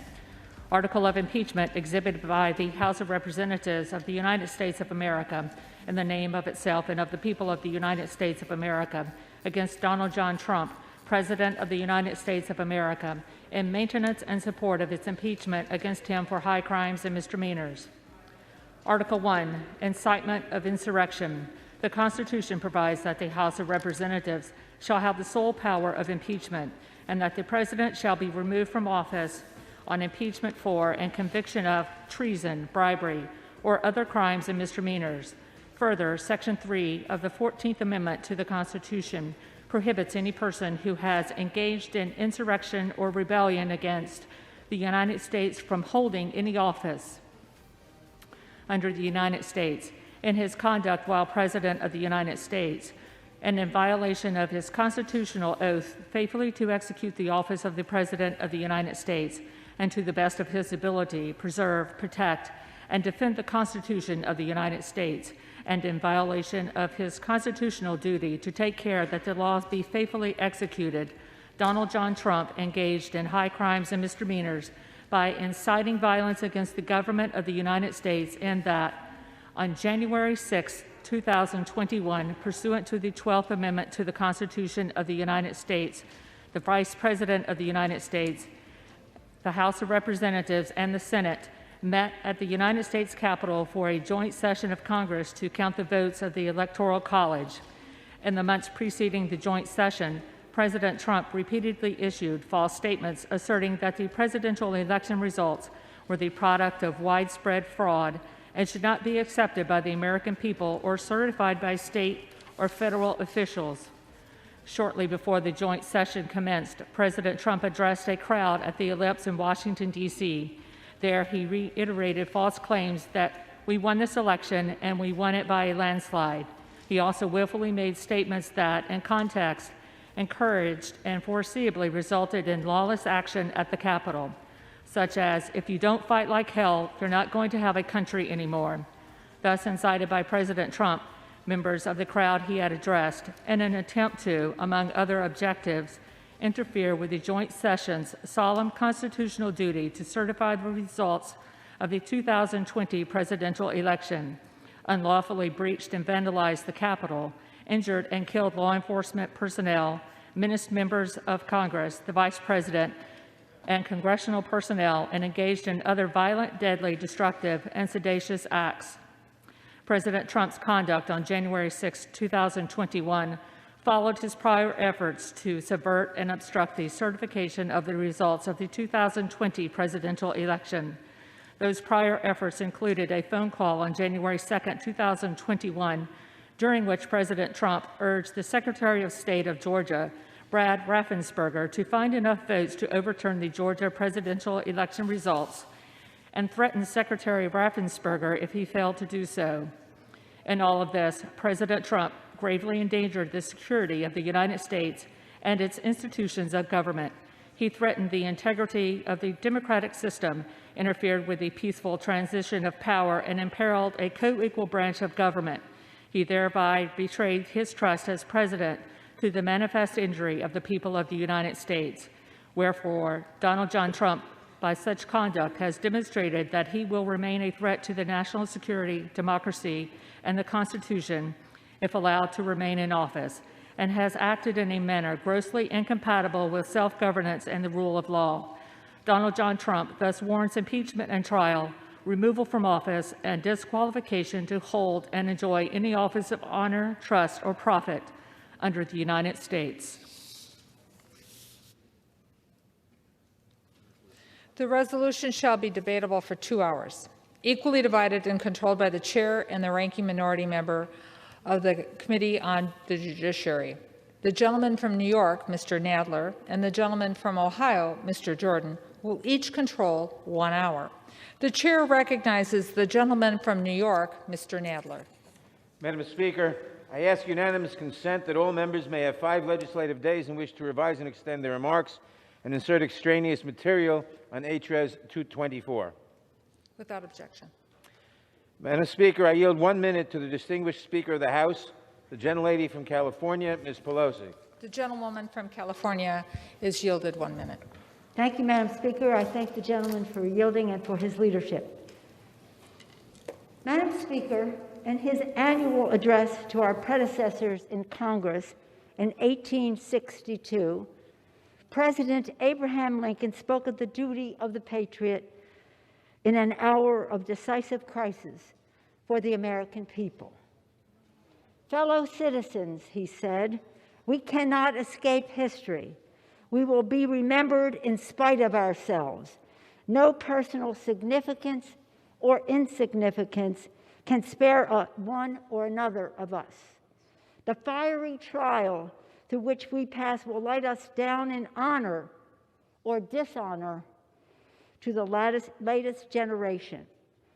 Even we here, he said, hold the power and bear the responsibility. In the Bible, St. Paul wrote, think on these things. We must think on what Lincoln told us. We, even us here, hold the power and bear the responsibility.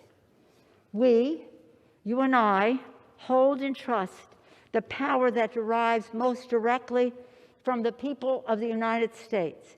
And we bear the responsibility to fill that oath that we all swear before God and before one another. The oath to defend the Constitution against all enemies, foreign and domestic, so help us God. We know that we faced enemies of the Constitution. We know we experienced the insurrection that violated the sanctity of the people's capital and attempted to overturn the duly recorded will of the American people.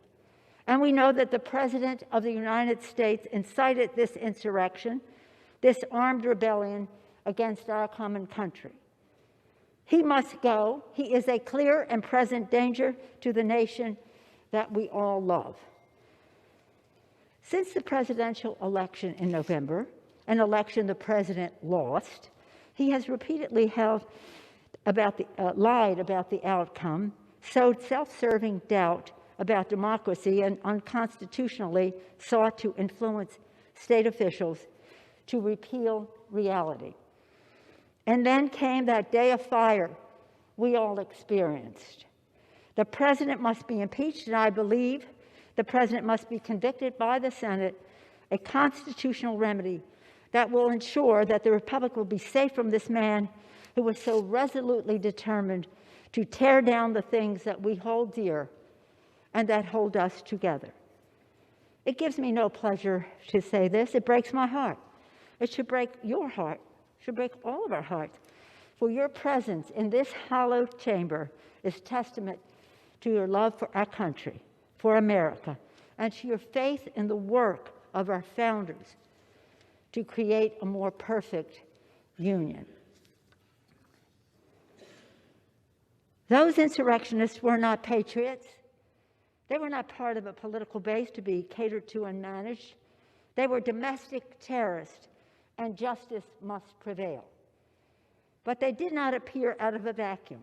They were sent here by the president with words such as a cry to fight like hell. Words matter. Truth matters. Accountability matters.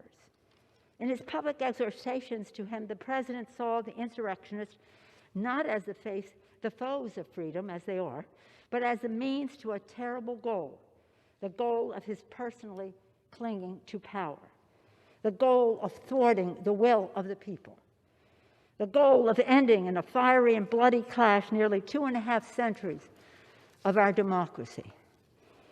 This is not theoretical, and this is not motivated by partisanship. I stand before you today as an officer of the Constitution, a Speaker of the House of Representatives.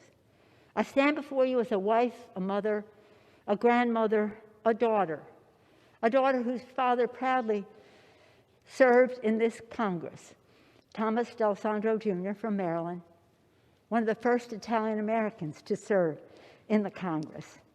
And I stand here before you today as the noblest of things, a citizen of the United States of America. With my voice and my vote, with a plea to all of you, Democrats and Republicans, I ask you to search your souls and answer these questions. Is the president's war on democracy in keeping with the Constitution? Were his words an insurrectionary mob a high crime and misdemeanor? Do we not have the duty to our oath to do all we constitutionally can to protect our nation and our democracy from the appetites and ambitions of a man who has self-evidently demonstrated that he is a vital threat to liberty, to self-government, and to the rule of law? Our country is divided. We all know that. There are lies abroad in the land spread by a desperate president who feels his power slipping away. We know that too. But I know this as well, that we here in this House have a sacred obligation to stand for truth, to stand up for the Constitution, to stand as guardians of the Republic. In a speech he was prepared to give in Dallas on Friday, November 22nd, 1963, President John F. Kennedy was to say, "We in this country, in this generation, are, by destiny rather than choice, the watchmen on the walls of world freedom. We ask, therefore, that we may be worthy of our power and responsibility." That we may be worthy. President Kennedy was assassinated before he could deliver those words to the nation, but they resonate more even now, in our time, in this place. Let us be worthy of our power and responsibility, that what Lincoln thought was the world's last best hope, the United States of America may long survive. My fellow members, my fellow Americans, we cannot escape history. Let us embrace our duty, fulfill our oath, and honor the trust of our nation. And we pray that God will continue to bless America. I thank you, Madam Speaker, and yield back. The gentleman from New York, reserves. Reserve. The gentleman from Ohio is recognized. Madam Speaker, I yield myself such time as I may consume. The gentleman's recognized. Thank you, Madam Speaker. 19 minutes. 19 minutes. 4 years ago on Inauguration Day, January 20th, 2017, 19 minutes into President Trump's administration, at 12:19 p.m., the Washington Post headline was, "Campaign to impeach President Trump has begun." And now, with just 1 week left, they're still trying. In 7 days, there will be a peaceful transfer of power, just like there has been every other time in our country. But Democrats are going to impeach President Trump again. This doesn't unite the country. There's no way this helps the nation deal with the tragic and terrible events of last week that we all condemn. And Republicans have been consistent. We've condemned all the violence all the time. We condemned it last summer. We condemned it last week. We should be focused on bringing the nation together. Instead, Democrats are going to impeach the president for a second time 1 week before he leaves office. Why? Why? Politics and the fact that they want to cancel the president.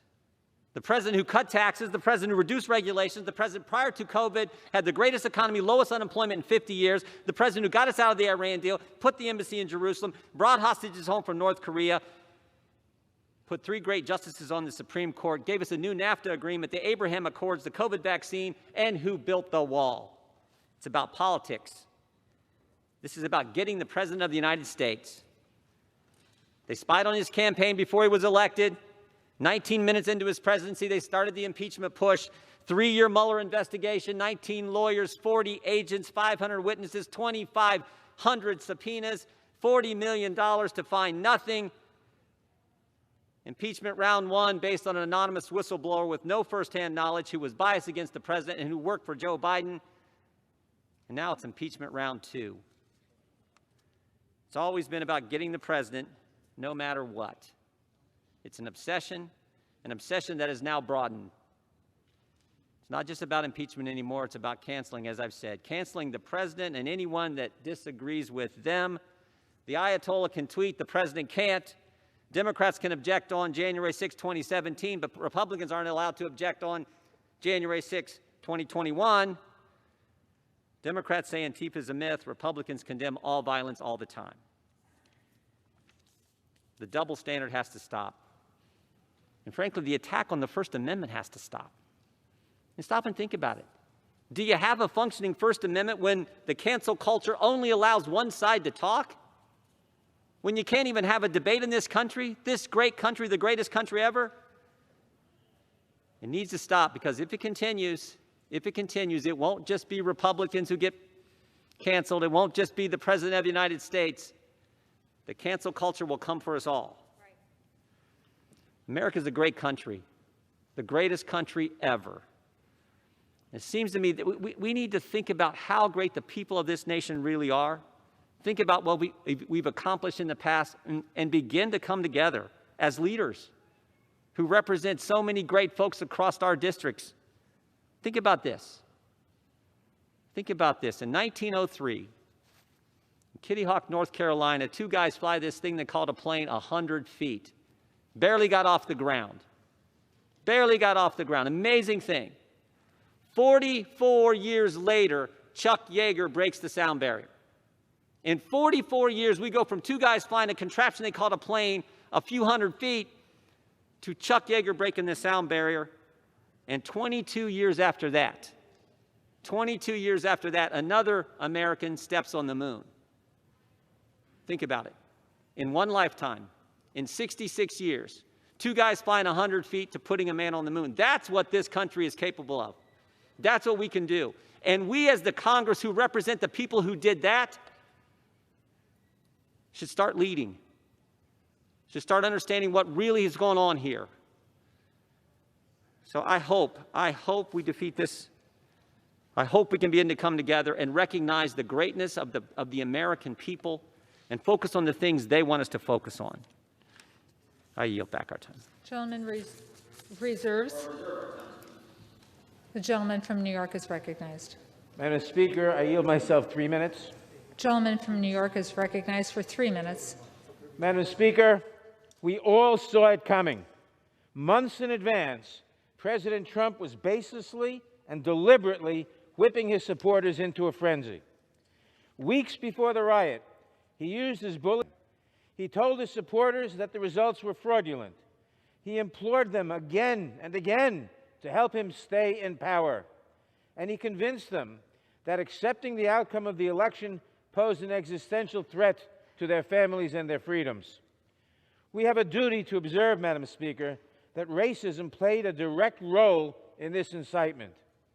The President's violent rhetoric is always at its most fevered pitch when he is talking about the civil rights and civic aspirations of Black Americans and other minority communities. On January 6th, at a rally that was large, angry, and widely reported to be armed, the President's lies and violent rhetoric reached their crescendo. At that rally, the President took the stage. After reiterating the falsehood that we won this election, and we won it by a landslide, he told the crowd that if you don't fight like hell, you're not going to have a country anymore. And then he urged the mob to walk down Pennsylvania Avenue to prevent the Congress from confirming the election of an illegitimate president. On that day, President Trump unleashed the force of a mob on this, the People's House. He encouraged that attack with the explicit intent to disrupt the joint session of Congress, an attack that threatened the safety of the Vice President, the Speaker of the House, and the President pro tem of the Senate, the next 3 officers in the line of succession. And look at what that violence has wrought. At least 6 dead, offices ransacked, the sanctity of our Capitol breached for the first time in 2 centuries. Our hallways littered with broken glass, the battle flags of a long-dead Confederacy, and the debris we have come to associate with the Trump campaign. Madam Speaker, I have faith in the resiliency of our government. We will bring the rioters to justice. Their accomplices in this House will be held responsible. But today, we must focus on the gravest threat first. President Trump, who incited this riot and who remains a grave danger to the nation. As we warned the Senate when we tried him for his first impeachment, President Trump has made clear in word and deed that he will persist in such conduct if he is not removed from power. He poses a continuing threat to our nation, to the integrity of our elections, and to our democratic order. He must not remain in power 1 moment longer. Not 1 moment longer.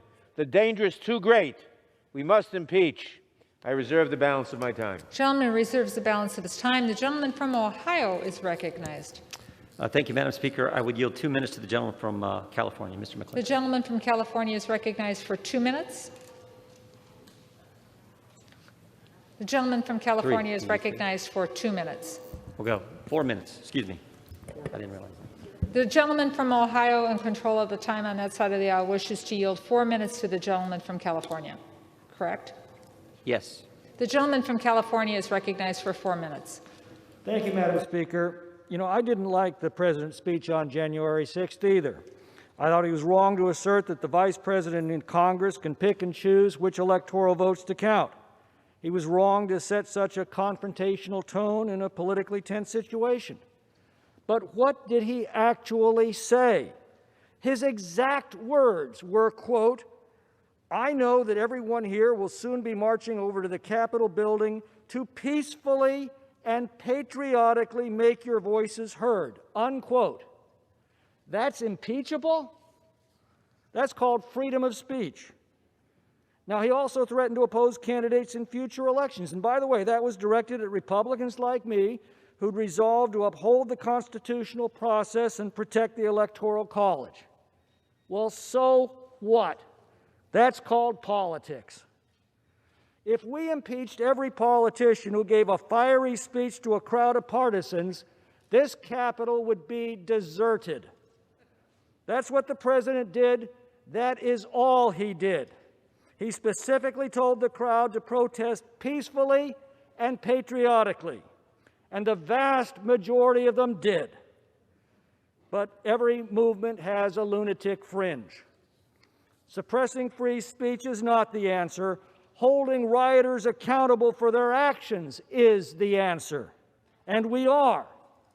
And if we'd prosecuted BLM and Antifa rioters across the country with the same determination these last 6 months, this incident may not have happened at all. Now, short of declaring war, the power of impeachment is the most solemn and consequential act that Congress can take.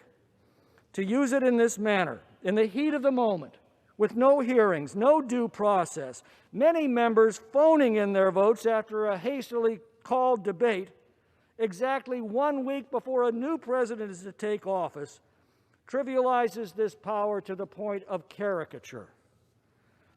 The Democrats have won everything in sight: the House, the Senate, and the presidency. In a republic, that calls for magnanimity by the victors. Only in a banana republic does it call for vengeance. Benjamin Franklin warned us that passion governs, and she never governs wisely. In our passions this week, we've set some dangerous new precedents that will haunt us for years to come. Yesterday, we redefined intemperate speech as a physical incapacity requiring removal from office. Today, we define it as a high crime and misdemeanor. Well, the moment any member of this body gives an impassioned speech and the lunatic fringe of their movement takes license from it, be prepared to answer to this new precedent that we established today. Now, I could cite plenty of provocative speeches made by Democrats that directly preceded violence this summer, but we've already had enough of that.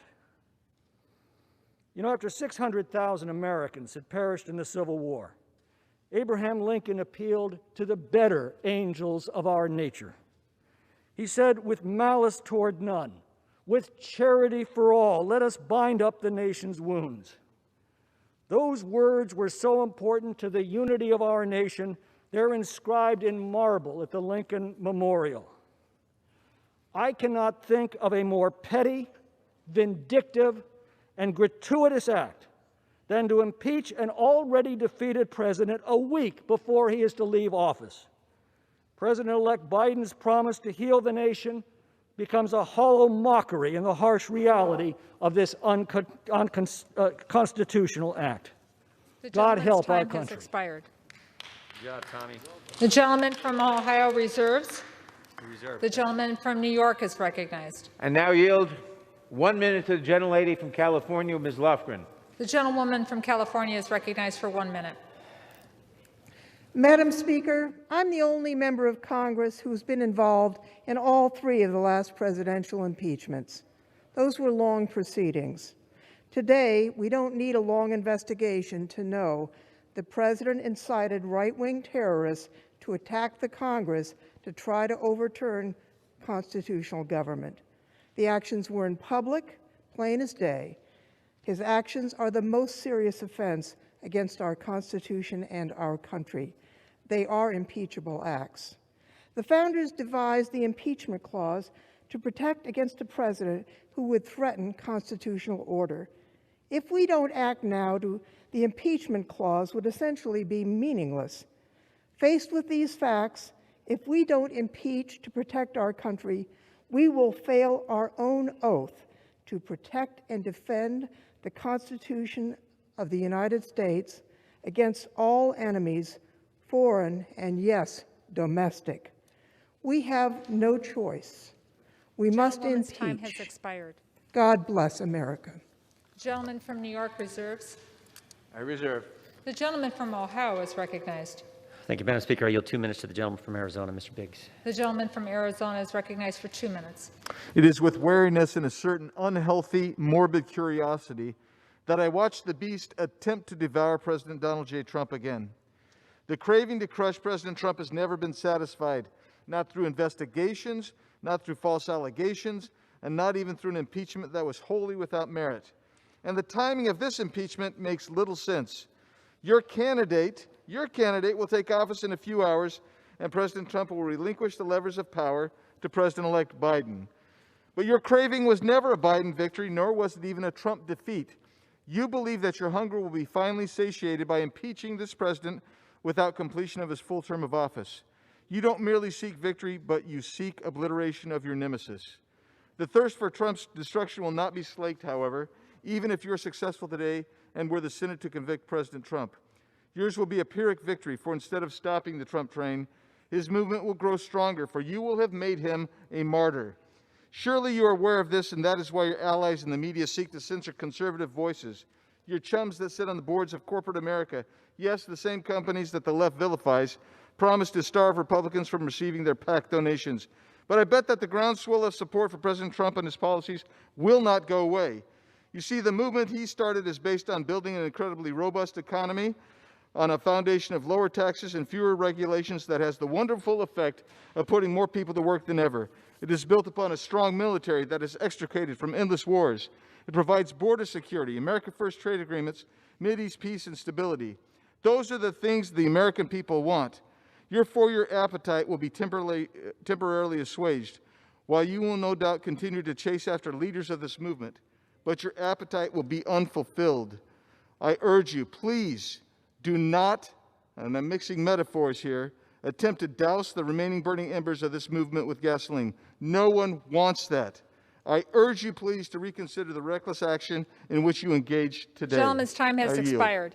The gentleman from Ohio reserves. The gentleman from New York is recognized. Madam Speaker, I now yield 1 minute to the gentleman from California, Mr. Schiff. The gentleman from California is recognized for 1 minute. 1 week ago, the President incited an insurrection against Congress to prevent the peaceful transition of power. It was the most dangerous moment for our democracy in a century. Today, we invoke the remedy the founders provided for just such a lawless president, impeachment. More important, today we begin the long road to restoration. America has been through a civil war, world wars, a Great Depression, pandemics, McCarthyism, and now a Trumpist and white nationalist insurrection. And yet our democracy endures. It endures because at every juncture, every pivotal moment, when evil threatened to overtake good, patriotic Americans step forward to say enough. This is one of those moments. To preserve this sacred place, this citadel of democracy for ourselves and for posterity, let us say enough. Enough. I yield back. Gentleman yields back. The gentleman from New York reserves. The gentleman from Ohio is recognized. Thank you, Madam Speaker. I yield 2 minutes to the gentleman from Texas, Mr. Gohmert. The gentleman from Texas is recognized for 2 minutes. Here's a quote. I just don't even know why there aren't more uprisings all over the country, and maybe there will be. Or, sadly, the domestic enemies of our voting system and honoring our Constitution are right at 1600 Pennsylvania Avenue with their allies in Congress of the United States. We were called enemies of the state. Those are all quotes from our speaker. Now, on our side, we didn't take those to be impeachable because we didn't believe she surely meant that. But by the Democrats taking this action, you're telling me, no, when we say those, we actually mean to incite violence. That's what this action is saying. Look, I just looked on the History Channel. It says these words: if the Judiciary Committee, talking about impeachment, finds sufficient grounds, its members write and pass articles of impeachment, which then go to the full House for a vote. Half of all the impeachments ever conducted, ever voted for, occurred under this speaker. You're setting a precedent that says very clearly, because this impeachment isn't going to work, but it is setting the precedent. Unlike a year ago when we said, look, it shouldn't go through Intel, it should go through Judiciary Committee. Forget that. Now the message is, if you have a whim and you want to just go after a president, just go straight to the floor. No investigation, no judiciary committee. Go straight to the floor. Use it as a political weapon as you wish. This is so dangerous, what you're doing. Forgetting all the precedents. Yes, we can argue back and forth, but you're using this as a weapon, and you're destroying this little experiment in self-government. In a year's time, The gentleman's time has expired. it needs to stop. I yield back. The gentleman from Ohio reserves. The gentleman from New York is recognized. Madam Speaker, I now yield 1 minute to the distinguished gentlelady from Massachusetts, Ms. Clark. The gentlewoman from Massachusetts is recognized for 1 minute. Suffragist and abolitionist Lucy Stone stated, "If we speak the truth fearlessly, we shall add to our number those who will turn the scale to the side of equal and full justice in all things." The truth is, President Trump incited a violent attack against the United States government. The truth is, President Trump spent his presidency inflaming hate, white supremacy, anti-Semitism, and violence. The truth is, he was enabled by all those who perpetuated the lie that the most secure election in our nation's history was stolen. The truth is that these seditious actions left 5 dead, our Capitol besieged, our security threatened, and our democracy hanging in the balance. And the truth is, a vote to impeach is our resounding declaration that the government of the people, by the people, for the people, shall not perish from the earth. The gentleman from New York wishes to reserve. Reserve. The gentleman from Ohio is recognized. Thank you, Madam Speaker. I yield 1 minute to the gentleman from California, Mr. Ice. The gentleman from California is recognized for 1 minute. Thank you, Madam Speaker. The last speaker said that for 4 years, the president did all these terrible, insightful things, including anti-Semitism. I take exception with that, but I think it's important that we embrace one thing that was said. Yes, the president has been consistent for the last 4 years. During his campaign, I even, representing another candidate, said that the president had political Tourette's. He said what was on his mind without a filter. I don't think that's being debated here today. We all know that's true. What's being debated is whether, with 167 hours left until he leaves office, is he a clear and present danger? And he clearly isn't. The president has acted substantially the same for 4 years. He has rallied his base, and he has, in fact, called for peaceful protest, as he did just a few days ago. The fact is, today we are trying to punish the president, at least some are, for 4 years of what he did, not for what happened last week. What happened last week was the result of anarchists who came loaded, prepared, and with weapons. With that, I yield back. Time has expired. The gentleman from Ohio reserves. The gentleman from New York is recognized. Madam Speaker, I now yield 1 minute to the distinguished gentleman from Louisiana, Mr. Richmond. The gentleman from Louisiana is recognized for 1 minute. Madam Speaker, I rise today in my last floor speech in this body to do what I was sworn to do on the first day, to protect and defend the Constitution. President Trump put the domestic terrorists on notice by saying, "Stand back and stand by." He then summoned them to D.C., directed them to march on the Capitol, and then he sat back and watched the insurrection. Some of my colleagues, some of which may well be co-conspirators, in their latest attempt to placate and please this unfit president, suggest that we shouldn't punish Trump for his actions in order to unify the country. That is the climax of foolishness. Let me suggest to them, stand up, man up, woman up, and defend this Constitution from all enemies, foreign and domestic, including Donald J. Trump. In the first impeachment, Republicans said we didn't need to impeach him because he learned his lesson, so no need to remove him. Well, we said if we didn't remove him, he would do it again. Gentleman's time has expired. Simply put, we told you so. The gentleman's time has expired. Richmond out. I reserve. Gentleman from New York reserves. The gentleman from Ohio is recognized. Yield 2 minutes to the gentlelady from Arizona, Ms. Lesko. The gentlewoman from Arizona is recognized for 2 minutes. Thank you, Madam Speaker. I rise in opposition to the resolution. At a time when our country needs unity, it is concerning that my Democratic colleagues have chosen to begin impeachment proceedings against a president with just 7 days left in office. All legal challenges have been exhausted. Congress has certified electors over objections, and Joe Biden will be the next president of the United States. President Trump has indicated he will peacefully transfer power to President-elect Biden next week. So why pursue impeachment just 1 week before he leaves office? I've heard my colleagues on the other side of the aisle say they have to impeach the president because he is too dangerous to stay in power. Yet they know that it is impossible for the Senate to remove him before his term expires. So what is the point? This move sets a dangerous precedent for our nation. If Congress is going to impeach a president, it must not only be done after intense debate and deliberation, not rushed through in the 11th hour to make a political point. This impeachment attempt is dangerous for our country and has far-reaching implications for our future. And with that, Madam Speaker, I yield back. The gentlewoman yields back. The gentleman from Ohio reserves. The gentleman from New York is recognized. Madam Speaker, I now yield 1 minute to the distinguished gentleman from New York, Mr. Jeffries. The gentleman from New York is recognized for 1 minute.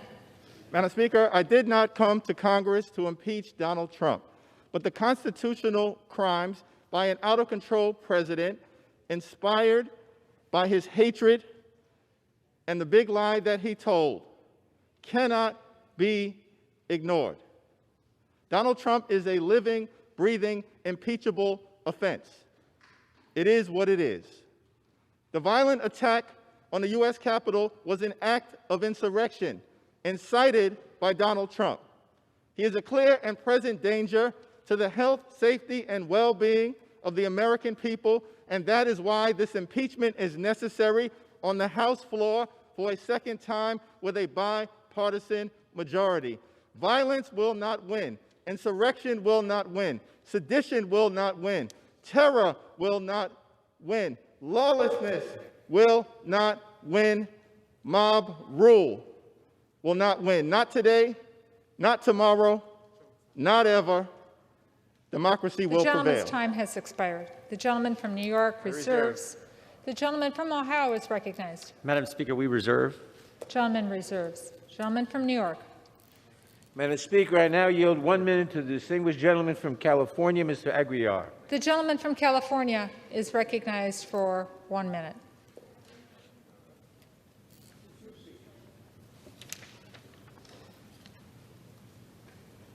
Thank you, Madam Speaker.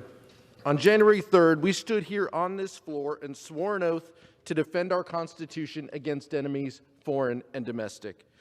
3 days later, that oath was put to the test when a violent mob tried to break down those doors to stop us from performing our constitutional duty. This mob was not without a leader. On that day, the president told them to walk to this Capitol 16 blocks from where he stood. They were radicalized by his lies and conspiracy theories he spent months fueling, many of which I've heard on this floor the last week. He needed to say only 2 words to end the violence: I concede, because that's what leaders do in a democracy, because that's what we do in the United States. They put politics aside and put country first. And as I look to our colleagues over on the other side, I wonder how many of them will demonstrate that leadership and join us in holding President Trump accountable for inciting this deadly attack. How many will uphold our oath and put our country first to defend this Constitution from the threat in the White House? To do anything less is to turn your back on the oath altogether. Thank you. I yield back. Gentleman yields back. The gentleman from New York reserves. The gentleman from Ohio is recognized. Madam Speaker, we continue to reserve. The gentleman from Ohio continues to reserve. The gentleman from New York is recognized. Madam Speaker, I now yield 3 minutes to the gentleman from Rhode Island, Mr. Cicilline. The gentleman from Rhode Island, Mr. Cicilline, is recognized for 3 minutes. Madam Speaker, for more than 220 years since George Washington yielded the presidency to John Adams, the peaceful transfer of power has been a hallmark of our democracy. In this country, the will of the American people reigns supreme over the ambitions of any individual. Every single president has honored and upheld these principles until now. Donald Trump lost his bid for re-election last November. It was a free and fair election. In fact, President Trump's own election security director called it the most secure election in U.S. history. But for 2 months now, Donald Trump has refused to accept the will of the American people. Over and over again, he's told his supporters he didn't really lose. The election was stolen from him and from them. And as they grew angrier and angrier over this perceived injustice, he told them there was still a way to keep him in power. So as Congress prepared to meet for the sacred ritual of certifying the results of the presidential election, the president made his move. He directed his supporters to travel to Washington for a rally to stop the steal. They did. He then, once assembled, he had one final request: march on the U.S. Capitol, do what it takes to help me hold on to power. We will never give up. We will never concede, he told them. If you don't fight like hell, he warned, you're not going to have a country anymore. The people on the ellipse that day heard his message loud and clear. They answered his call for insurrection. As the third-ranking Republican in this chamber put it, he summoned the mob, assembled the mob, and lit the flame of this attack. Armed with guns, pipe bombs, bats, shields, zip ties, and more, they set their sights on the U.S. Capitol. They stormed the citadel of our democracy. Hundreds of domestic terrorists did what Donald Trump wanted them to do. They seized the Capitol and tried to end our country's 234-year experiment in democracy, as the Trump family and White House aides watched gleefully on television. They searched the halls of this building for the vice president, who they came to hang for treason. They overran the office of the speaker, who they came to assassinate. They sought above all else to seize control of our government in the name of Donald Trump. Let that sink in. The terrorists who stormed this building planned to hang the vice president, kill the speaker, and topple our government. They took down the American flag and replaced it with a Trump flag. I ask my colleagues on the other side of the aisle who are not planning to vote for this article, is this the kind of country you want to live in? What are you going to tell your children and grandchildren when they ask what you did in this moment? Did you stand for the republic or for this president? Heed the words of Abraham Lincoln, the first Republican president who told our country that a house divided against itself cannot stand. This great house in which he served cannot and will not endure if we do not stand together now. The president and the terrorists who stormed these halls last Wednesday did not succeed in toppling our republic. We must ensure they never do. I implore you to join us in supporting this article, and I yield back. Gentleman yields back. The gentleman from New York reserves his time. The gentleman from Ohio is recognized. Thank you, Madam Speaker. I would yield 1 minute to the gentleman from New Jersey, Mr. Van Drew. The gentleman from New Jersey is recognized for 1 minute. We've been here before. We've done this before. This has failed before. We've fractured our nation using the same process before. Congress must be the glue that starts unifying everyone. By the time this process would conclude, the man they want out of office will no longer even be the president. If we want unity, this is not the way. America was and is the leading light in the world. This proceeding has continued to cloak our nation in darkness. Nearly half the country supports our current president. This takes their voice away. We must be bigger and better than the most base of instincts that have been driving our political discourse. It is destroying us. Let's link arms with one another and begin to heal. Let's stop this impeachment. I yield back. Gentleman yields back. The gentleman from Ohio reserves. The gentleman from New York is recognized. Madam Speaker, I now yield 1 minute to the distinguished gentleman from Colorado, Mr. Neguse. The gentleman from Colorado is recognized for 1 minute. Thank you, Madam Speaker. Thank you to the chairman. President Trump's actions, encouraging, inciting a mob that stormed the United States Capitol for the sole purpose of stopping the constitutionally mandated counting of electoral votes, cannot go unanswered by this body. He must be impeached. If Congress does not act, if we shrink from our constitutional responsibilities to defend our republic. It will undoubtedly undermine the vision of America as the last best hope of earth, as Abraham Lincoln so eloquently said so many years ago. So to the millions of Americans watching today, I hope you understand that we are proceeding on this path out of love for our country. I will honor my oath today. I will vote for impeachment. And I pray that my colleagues will muster the courage to do the same. And with that, I yield back. The gentleman yields back. The gentleman from New York reserves. The gentleman from Ohio is recognized. Madam Speaker, we reserve. Gentleman from Ohio reserves. Gentleman from New York. Madam Speaker, I now yield 2 minutes to the distinguished gentleman from South Carolina, Mr. Clyburn. The gentleman from South Carolina is recognized for 2 minutes. Thank you, Madam Speaker, and I thank the gentleman for yielding me the time. Madam Speaker, I rise in support of the article of impeachment. Last Wednesday, we gathered to follow the Constitution's simple instruction to count the electoral votes that have been tallied by the states and submitted to us. This president refused to accept those results. Instead, he sought to overturn them by inciting a violent insurrection. But we were not deterred from doing our constitutional duty. Today, we must do our constitutional duty once again. While the president failed in his attempt to upend our democracy last Wednesday's events make clear that if we do not hold him accountable and remove him from power, a future attempt could very well be successful.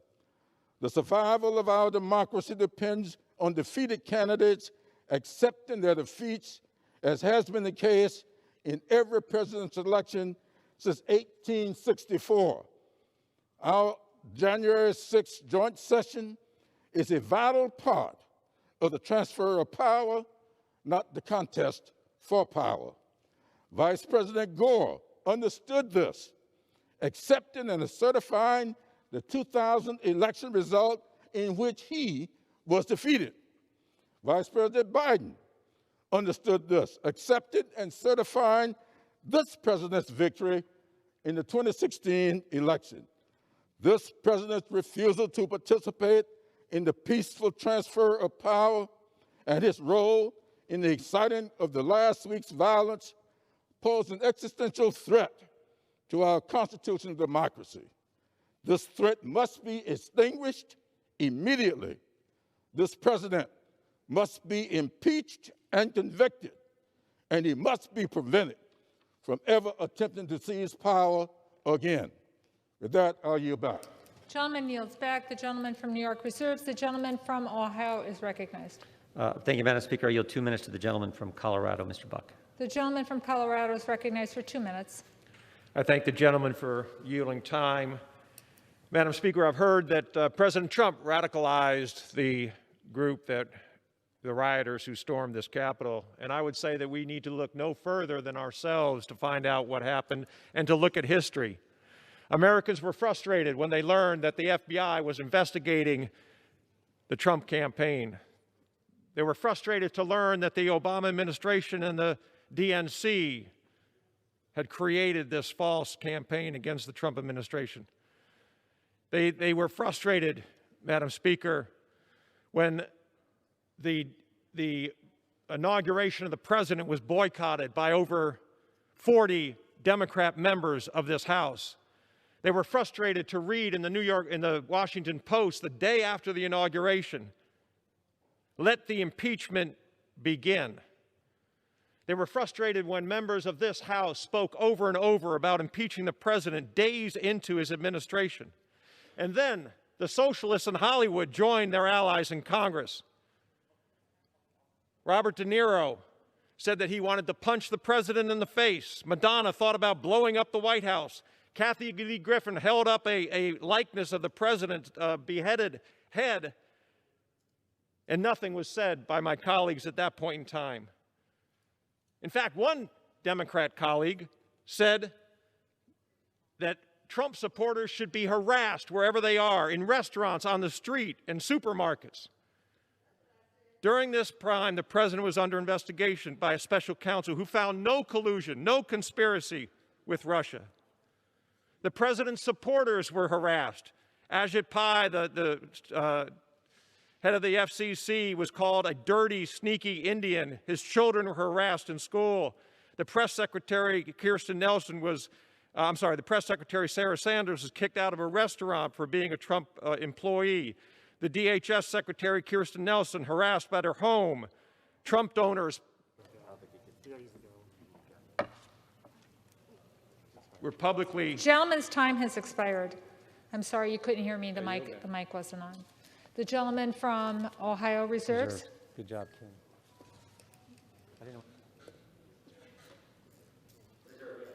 The gentleman from Ohio reserves. The gentleman from New York is recognized. Madam Speaker, I now yield 2 minutes to the distinguished gentleman from Maryland, Mr. Raskin. The gentleman from Maryland is recognized for 2 minutes.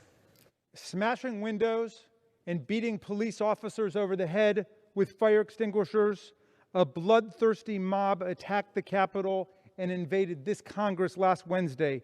They erected a gallows and repeatedly chanted, "Hang Mike Pence." They stormed Speaker Pelosi's office yelling, "Where's Nancy?" They brandished the Confederate battle flag and occupied the Senate chamber. They wounded dozens of people, hospitalizing dozens of people, killed 5 of our people.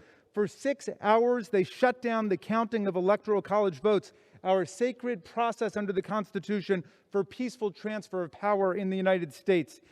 They may have been hunting for Pence and Pelosi to stage their coup, but every one of us in this room right now could have died. As Senator Lindsey Graham said, the mob could have blown the building up. They could have killed us all. And now the far right is calling for return engagement from January 17th to January 20th. They're asking the president to pardon the conspirators in last week's rampage as they prepare for a race war again next week. And it's a bit much to be hearing that these people would not be trying to destroy our government and kill us if we just weren't so mean to them. Well, despite the floor leader's desperate effort to polarize this body and this nation along party lines, it is the chair of the Republican conference who best articulated what happened in a statement yesterday, and I recommend every American read this. Liz Cheney of Wyoming, the elected chair of the Republican conference, wrote, "The president summoned this mob, assembled this mob, and lit the flame of this attack.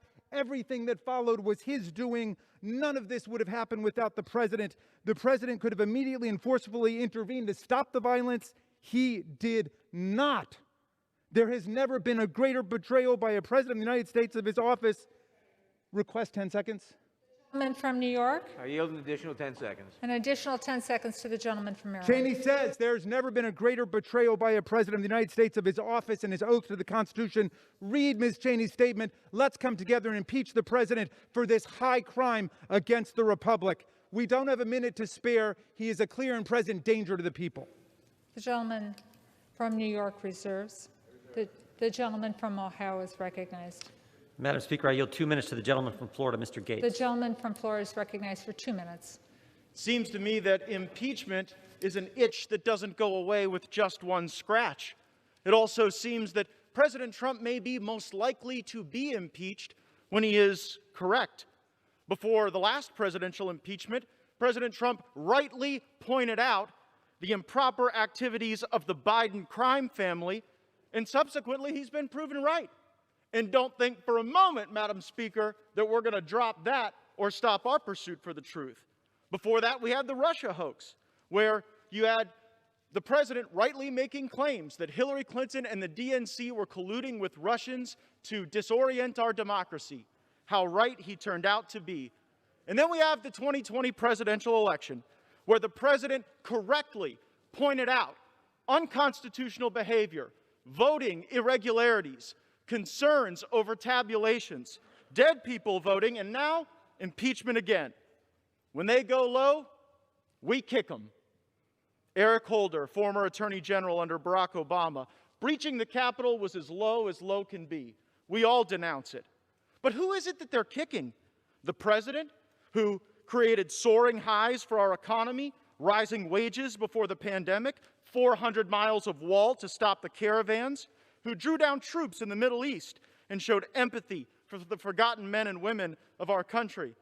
It's why so many people love him so much, and it's why they're kicking all of us. This president has faced unprecedented hatred and resistance from big media, big tech, and big egos, from congressional leaders on both sides of the aisle. Before the rioters tore through that glass, Speaker Pelosi stood at that rostrum and tore through the president's State of the Union speech, inciting anger, resentment, division. Some believe that truly these true colors are being shown now through this divisive partisan impeachment. The Speaker of the House, I would request an additional 40 seconds. Go through the Speaker, please. The gentleman from Ohio. Madam Speaker, I yield the gentleman additional 40 seconds. 4 seconds or 40 seconds? Yep, 40 seconds. 45 seconds. I thank the gentleman. The Speaker said to us just moments ago, words matter. But apparently those words don't matter when they're uttered by Democrats. When the gentlelady from Massachusetts calls for unrest in the streets. When the gentlelady from California brazenly brags that she called for people to get in the faces of those who serve and support the president.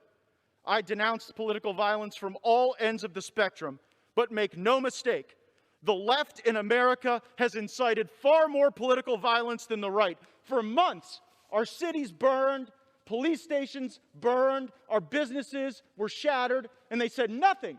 Or they cheerled for it, and they fundraised for it, and they allowed it to happen in the greatest country in the world. Now, some have cited the metaphor that the president lit the flame. Well, they lit actual flames, actual fires, and we Time put them out. expired. There will be order in the House. I yield back.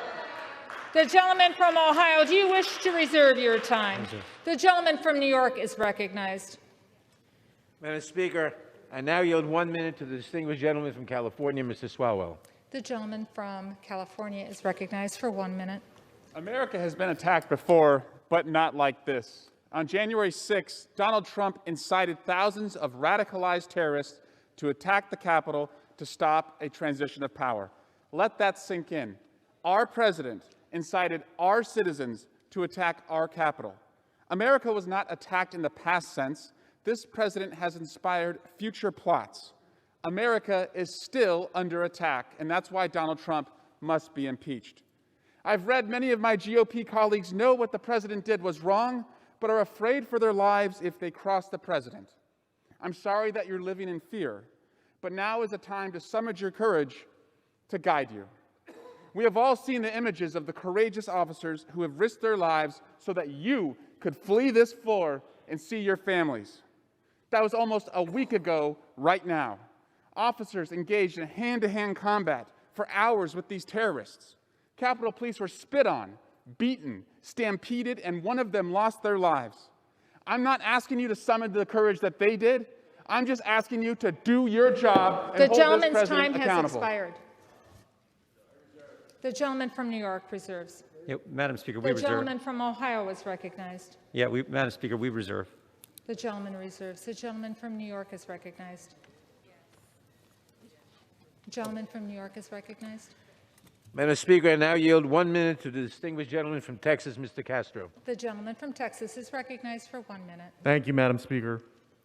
Donald Trump is the most dangerous man to ever occupy the Oval Office.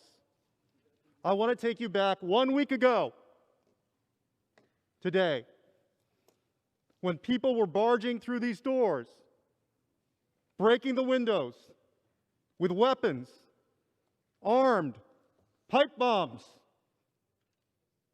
coming here to harm all of you, to harm the Speaker, to harm the Senate.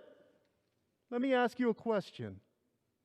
What do you think they would have done if they had gotten in? What do you think they would have done to you? And who do you think sent them here? The most dangerous man to ever occupy the Oval Office. If inciting a deadly insurrection is not enough to get a president impeached, then what is? All of us must answer that question today. The Constitution requires us to impeach and remove Donald John Trump. The gentleman's time has expired. Gentleman from New York reserves. I reserve. The gentleman from Ohio is recognized. Madam Speaker, we reserve. Gentleman from Ohio reserves his time. The gentleman from New York is recognized. Madam Speaker, I now yield 1 minute to the distinguished gentlelady from Pennsylvania, Ms. Dean. The gentlelady from Pennsylvania is recognized for 1 minute. Madam Speaker, 1 week ago today, I was trapped in this House chamber as the banging on the doors began. I feared for colleagues, reporters, and staff. I feared for myself. The attack on the Capitol will never be forgotten. The President and many in this chamber have shamelessly peddled dangerous untruths about the election, despite the warnings of where those lies would lead. And last Wednesday, those lies and dangers found themselves inside this Capitol. This hateful rhetoric is another deadly virus. It is time to remove it from its host. To heal, we need accountability and truth. That begins by acknowledging the President's dangerous lies and their deadly consequences. Removing Donald Trump is the beginning of restoring decency and democracy. What happened last week will not be forgotten, and what we do this week will long be remembered. Vote yes on impeachment, and I yield back. Gentlelady yields back. The gentleman from New York reserves his time. The gentleman from Ohio is recognized. Thank you, Madam Speaker. It's my pleasure to yield 1 minute to the Republican leader. Gentleman from California, Mr. McCarthy. The gentleman from California is recognized for 1 minute. Thank the gentleman for yielding. Madam Speaker, let me be clear. Last week's violent attack on the Capitol was undemocratic, un-American, and criminal. Violence is never a legitimate form of protest. Freedom of speech and assembly under the Constitution is rooted in nonviolence. Yet the violent mob that descended upon this body was neither peaceful nor democratic. It acted to disrupt Congress's constitutional responsibility. It was also an attack on the people who work in this institution, members, staff, and the hundreds who work behind the scenes so that we can serve the American people. The greatest statesman in the history of our country understood that the most dangerous threat to freedom is lawlessness. A young lawyer named Abraham Lincoln famously said, "There is no grievance that is a fit object of redress by mob law." Yet for several hours last week, mob law tried to interfere with constitutional law. Some say the riots were caused by Antifa. There is absolutely no evidence of that. And conservatives should be the first to say so. Conservatives also know that the only thing that stops mob violence is to meet it with force rooted in justice and backed by moral courage. And last week we saw mob violence met by courage, sacrifice, and heroism from the brave men and women who protect this institution every day. But for the bravery of the Capitol Police, the destruction and loss could have been much greater. We owe them a tremendous debt of gratitude. The loss of Officer Brian Sednick and Officer Howard Lindmangood is tragic and heartbreaking. We mourn their loss, remember their lives, and continue to pray for their families and loved ones. The officers of the Capitol Police deserve our eternal thanks. We will never forget the dangers they faced, the determination they showed, or the sacrifices they made. And make no mistake, those who are responsible for Wednesday's chaos will be brought to justice.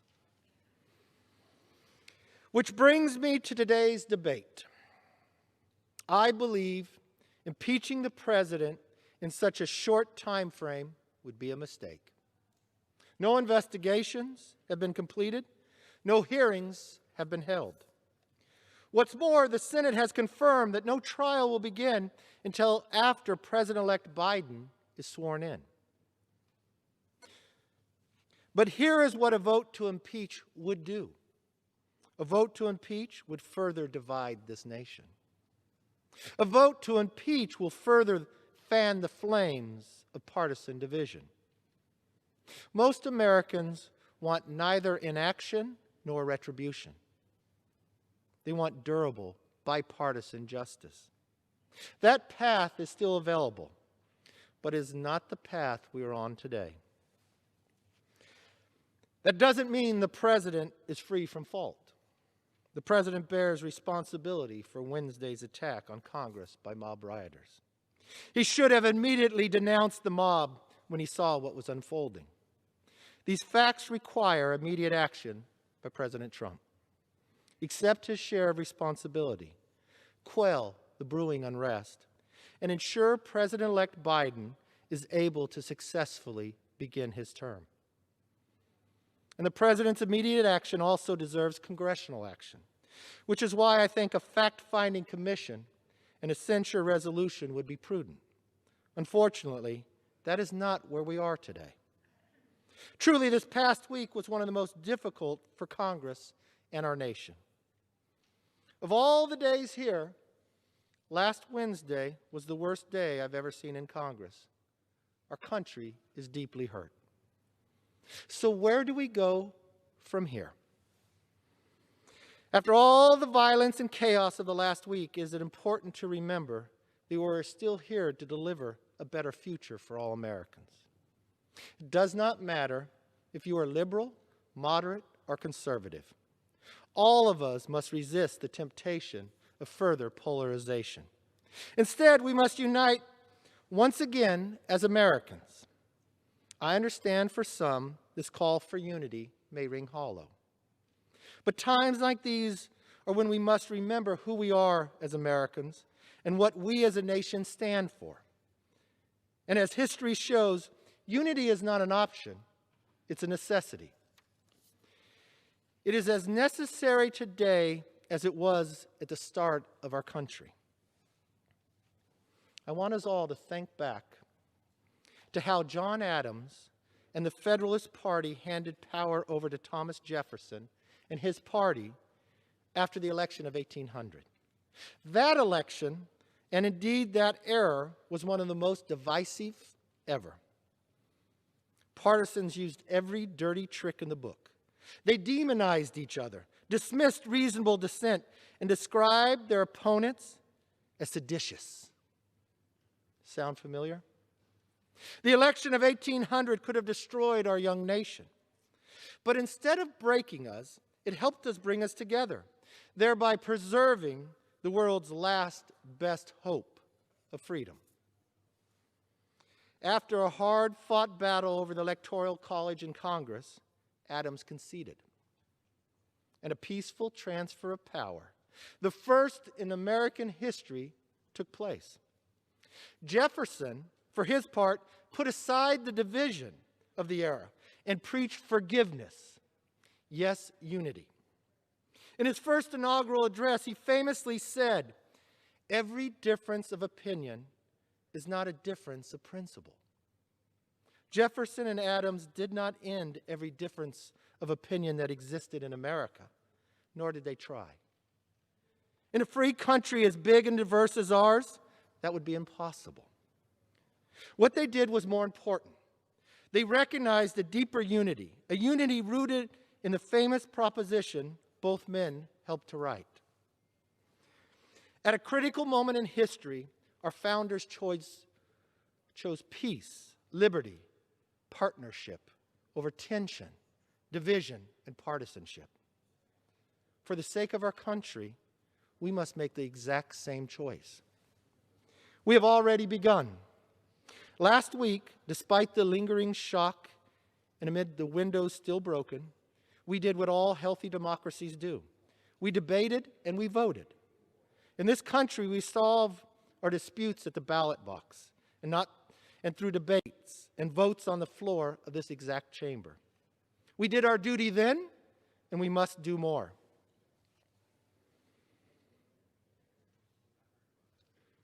The eyes of the nation and the world are upon us. We must seize this opportunity and heal and grow stronger. As leaders, Our place in history depends on whether we call on our better angels and refocus our efforts to work directly for the American people. United, we can deliver peace, strength, and prosperity our country desperately needs. Divided, we will fail. What we saw last week was not the American way. Neither is the continued rhetoric that Joe Biden is not the legitimate president. Let's be clear. Joe Biden will be sworn in as President of the United States in 1 week because he won the election. And the presidency and this Congress will face immediate challenges that must be addressed. I stand ready to assist in that effort with good faith, goodwill, and an open hand. The United States remains exceptional. We remain extraordinary. In the coming weeks and months, we must work together, all of us, to recharge the light of our shining city on the hill. History has shown us a way. History has given us a path. Just as Adams and Jefferson has shown, now is the moment that we should do the exact same. In these trying times, may God continue to bless America. And let's chart a course that history will repeat, but not what's happening today. I yield back. The gentleman yields back. The gentleman from Ohio continues to reserve. The gentleman from New York is recognized. Madam Speaker, I now yield 1 minute to the distinguished gentlelady from Colorado, Ms. DeGette. The gentlewoman from Colorado is recognized for 1 minute. Thank you, Madam Speaker. Madam Speaker, just over a year ago, I stood right there where you're standing today as we took the solemn step of impeaching the President of the United States for pressuring a foreign leader to take unlawful actions to help him in his reelection. And now, just 1 week ago, almost to the hour, I laid right there on the floor of the gallery above us. I heard gunshots in the Speaker's lobby. I heard the mob pounding on the door. And what they were trying to do, they were all an angry mob incited by the President, trying to stop certification of a legitimate election. It's clear the President learned nothing in the last year. Yesterday, the President said again he did nothing wrong. This man is dangerous. He has defied the Constitution. He's incited sedition, and he must be removed. We all took a pledge on January 3rd to uphold the Constitution. We must honor that oath. We must vote yes on this article of impeachment. I yield back. Expired. The gentlewoman yields back. The gentleman from New York reserves. The gentleman from Ohio is recognized. Thank you, Madam Speaker. I would yield 1 minute to the gentlelady from Colorado. The gentlewoman from Colorado is recognized for 1 minute. Glory to God. Madam Speaker, I rise today to oppose this impeachment and denounce the recent violence on the Capitol, just as I oppose the previous impeachment and the violence we've all witnessed all summer long across our great country. Make no mistake here, the hypocrisy of the left is on full display. Quote, go to the Hill, get in the face of some Congress people. We've got to fight in Congress, fight in the courts, fight in the streets. Take him behind the gym and beat the hell out of him. Go and take Trump out tonight. Sound familiar? What about the gentlewoman from New York who defended the looting by saying looters just wanted loaves of bread? Well, the last I checked, Best Buy and Teslas and stores of the like do not produce baked goods. Where's the accountability for the left after encouraging and normalizing violence? Rather than actually helping American people in this time, we start impeachments that further divide our country. I call bullcrap when I hear the Democrats demanding unity. Sadly, they are only unified in hate. Expired. Thank you. I yield.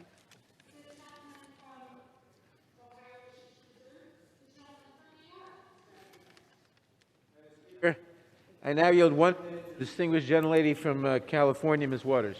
The gentlewoman from New York is recognized for 1 minute. Thank you very much, Madam Speaker. I rise in support of impeaching again the worst president in the history of the United States. Since his first day in office, this president has spent 4 years abusing his power, lying, embracing authoritarianism, radicalizing his supporters against democracy. This corruption poisoned the minds of his supporters, inciting them to willingly join with white supremacists, neo-Nazis, and paramilitary extremists in a siege of the United States Capitol building, the very seat of American democracy. The Republican Party is now the Trump Party. And I want you to know that this is a Trump power grab that will not stop. It will not stop with attacking the Capitol and our state legislatures. This president intends to exercise power long after he is out of office. It is reported that the President of the United States watched the invasion from the Oval Office of our Capitol and seemingly enjoyed it.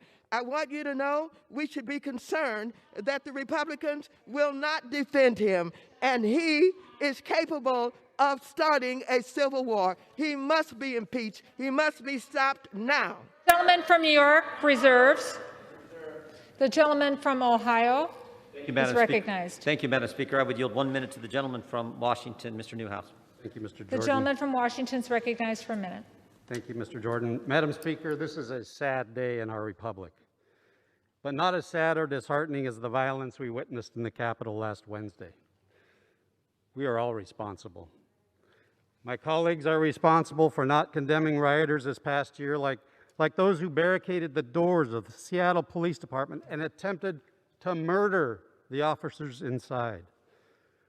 Others, including myself, are responsible for not speaking out sooner, before the president misinformed and inflamed a violent mob who tore down the American flag and brutally beat Capitol Police officers. Madam Speaker, we must all do better. These articles of impeachment are flawed, but I will not use process as an excuse. There is no excuse for President Trump's actions. The president took an oath to defend the Constitution against all enemies, foreign and domestic. Last week, there was a domestic threat at the door of the Capitol, and he did nothing to stop it. That is why, with a heavy heart and clear resolve, I will vote yes on these articles of impeachment. The gentleman from Ohio wishes to reserve. The gentleman from Ohio wishes to reserve. Madam Speaker, could I ask how much time each side has? The gentleman from Ohio has 36 1/4 minutes remaining. And the gentleman from New York has 36 3/4 minutes remaining.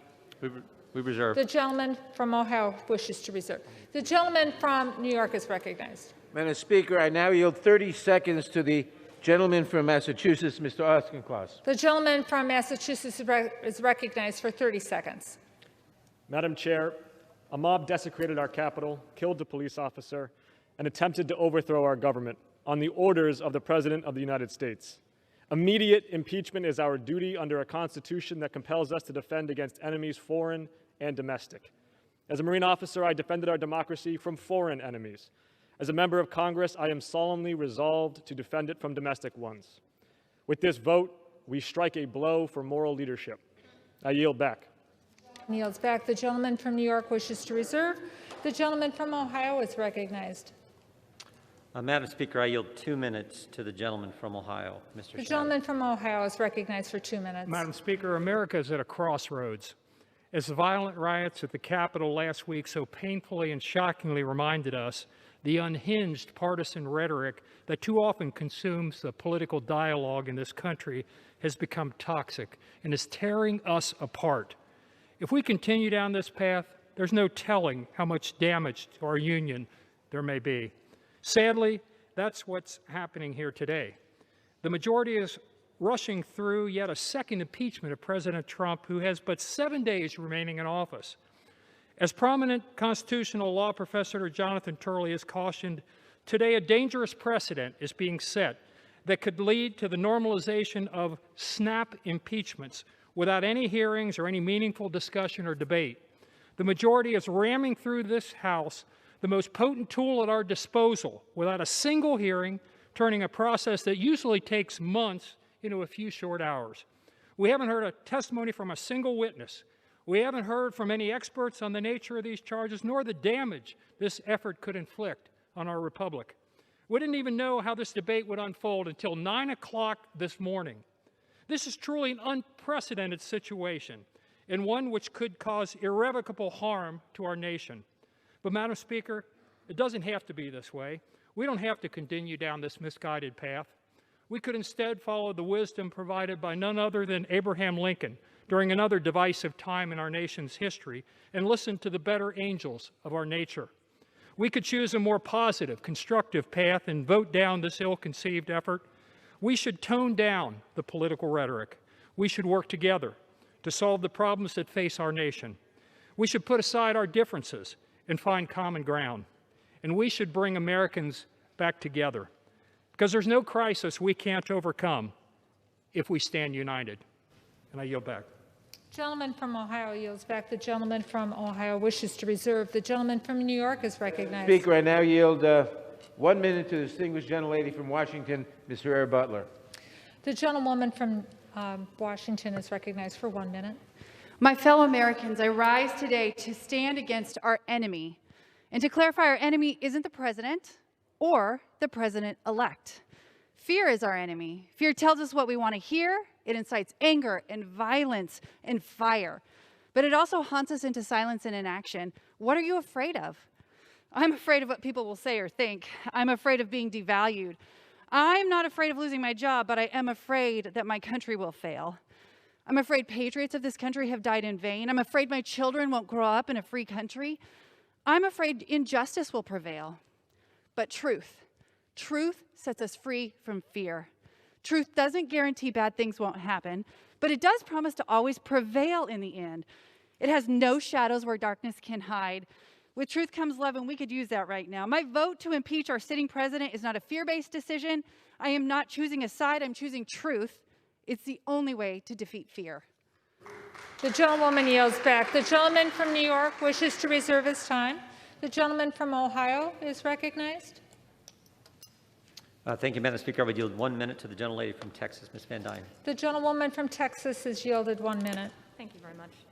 Today, I should be in my district working for my constituents. Instead, I'm back here in Washington because the majority could not resist another made-for-TV impeachment. American workers are losing their jobs and struggling to feed their families. Small businesses are being forced to lay off workers and close their doors. Families are tragically losing loved ones to the coronavirus. Instead of creating or even saving American jobs or negotiating additional COVID relief, we're debating an impeachment that's been preceded by no inquiry, no meaningful debate, and no due process. In 1 week's time, Joe Biden will be the president. The American people need us to rise above the heat of the moment, to focus on their needs and deliver real solutions. Because the majority decided we should debate whether or not to remove a sitting president in just 2 hours, I'll be brief. I oppose this article of impeachment, and I yield back. The lady yields back. The gentleman from Ohio wishes to reserve. The gentleman from New York is recognized. Madam Speaker, I now yield 30 seconds to the distinguished gentlelady from Georgia, Ms. Bordeaux. The gentlewoman from Georgia is recognized for 30 seconds. Madam Speaker, I teach a civics class where I point out that our democracy is not self-executing. It requires people of good faith and ethics to make it work. The president has repeatedly challenged Georgia's election results, but despite 3 recounts and many investigations, the results are clear. Joe Biden won Georgia. The idea that our election was fraudulent is a lie. Our president used this lie to incite a violent mob to attack the Capitol. I ask my colleagues to act with ethics and good faith, to reject these lies, and in this case, to support the article of impeachment. I yield back. Gentlewoman's time has expired. The gentleman from New York wishes to reserve. The gentleman from Ohio is recognized. Thank you, Madam Speaker. I would yield 1 minute to the gentleman from Florida, Mr. Posey. The gentleman from Florida has 1 minute. In our campaigns, we may be adversaries, but usually after the campaign season's over, we have traditionally come together for the good of our nation. Now, more than ever in our lifetimes, we are a divided nation. One of the reasons? The resist movement, which has harassed, harangued, and otherwise denigrated the president since the second he became the nominee. While his sins may be different than yours, or mine, they are clearly not treasonous. Let our men and women in blue, who suffered a lot more stress than the members of Congress they protected, have the time they deserve to recuperate, and do the same for millions of Americans who feel they've been disenfranchised. I beseech my colleagues on both sides of the aisle, if you truly want our nation to heal, vote no in this resolution. It reeks of nothing more than revenge and sets a dangerous precedent. May God continue to bless the United States of America. The gentleman yields back. The gentleman from Ohio wishes to reserve. The gentleman from New York is recognized. Madam Speaker, I now yield 30 seconds to the distinguished gentleman from Maryland, Mr. Brown. The gentleman from Maryland is recognized for 30 seconds. Thank you, Madam Speaker. A week ago, Americans in this chamber lived through one of our darkest days. The Commander-in-Chief incited a mob of insurrectionists to overturn the results of a free and fair election through terror and intimidation. They failed, but this violence took its toll. People died, our country's temple of democracy was vandalized, and our image as the world's leading democracy was shaken. President Trump represents a real threat to our national security, our democratic institutions, and the people of this country. We cannot let Donald Trump, who actively orchestrated sedition, lead our nation's government for another 7 days. We cannot wait until January 20th. Donald Trump must be removed. Thank you, and I yield back the balance. The gentleman yields back. The gentleman from New York continues to reserve. The gentleman from Ohio is recognized. Thank you, Madam Speaker. I will yield 1 minute to the gentleman from Texas. The gentleman from Texas is recognized for 1 minute. Thank you, Madam Speaker. And I also want to thank my Democratic colleagues for finally joining Republicans in condemning mob violence after 6 months of refusing to acknowledge it. But I'm really tired of sanctimonious sermons on being a sore loser from some of the same Democrats who opposed accepting results in elections past. Democrats have objected to certifying every Republican victory of the 21st century. In 2000, 2004, and in 2016, Democrats objected every time. When they objected, it was patriotic. But when Republicans do it, we're inciting a mob. We're liars and we're traitors. This is the double standard we should expect under total Democrat control. They've called for unrest in the streets. They've called for harassing cabinet officials. They've objected to certifying election results time and time again. Even the Judiciary Chairman secured clemency for a domestic terrorist who detonated a bomb right here in this building. But we're the extremists? I don't think so. We've been silenced by big tech on social media, by corporate America, and now the other side wants to silence us on the House floor. This is a sad day in America. I urge my colleagues to vote no. The gentleman's time's expired. The gentleman from Ohio wishes to reserve. Thank you, the gentleman from New York is recognized. Madam Speaker, I now yield 30 seconds to a new member of the House and a new member of the Judiciary Committee, the distinguished gentlelady from Missouri, Ms. Bush. The gentlewoman from Missouri is recognized for 30 seconds. Madam Speaker, St. Louis and I rise in support of the article of impeachment against Donald J. Trump. If we fail to remove a white supremacist president who incited a white supremacist insurrection, it's communities like Missouri's 1st District that suffer the most. The 117th Congress must understand that we have a mandate to legislate in defense of Black lives. The first step in that process is to root out white supremacy, starting with impeaching the white supremacist in chief. Thank you, and I yield back. And from New York wishes to reserve. The gentleman from Ohio seeks recognition. Madam Speaker, I yield 1 minute to the gentleman from Texas, Dr. Jackson. The gentleman from Texas is recognized for 1 minute. Thank you. Madam Speaker, I rise in opposition to the articles of impeachment. Let me be clear. What happened last Wednesday was a stain on our nation, and the criminals and the rioters responsible should be prosecuted to the fullest extent of the law.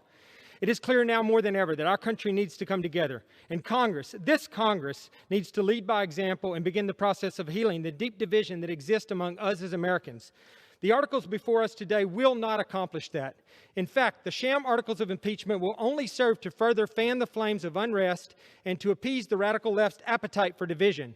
We should be focusing on restoring communities devastated by lockdowns, working on America's vaccine rollout, aiding a bipartisan investigation into these attacks, and ensuring election integrity, not impeaching a president who has promised a peaceful transition and who has less than 7 days left in office. It is time to focus on the unprecedented unprecedented challenges we face, and it's time to focus on unity. For these reasons, I urge my colleagues to oppose these articles of impeachment, and I yield back my time. Thank you. The gentleman yields back his time. The gentleman from Ohio wishes to reserve. The gentleman from New York is recognized. Madam Speaker, I now yield 30 seconds to the distinguished gentlelady from New York, Ms. Clark. The gentlewoman from New York is recognized for 30 seconds. Madam Speaker, today I rise to support H.Res. 24, the article of impeachment against Donald Trump for high crimes and misdemeanors for a second time. Let us be very clear. What took place on January 6, 2021 was an act of domestic terrorism by right-wing, sycophantic white supremacists promoted, instigated, and advanced by the man in the White House, Donald Trump. Reverend Dr. Martin Luther King Jr. once said, "The ultimate weakness of violence is that it is a descending spiral, begetting the very thing it sets to destroy. Instead of diminishing evil, it multiplies it." Time has expired. The gentleman from New York wishes to reserve. The gentleman from Ohio is recognized. Thank you, Madam Speaker. I will yield 2 minutes to the gentleman from Wisconsin, Mr. Tiffany. The gentleman from Wisconsin is recognized for 2 minutes. Thank you, Madam Speaker.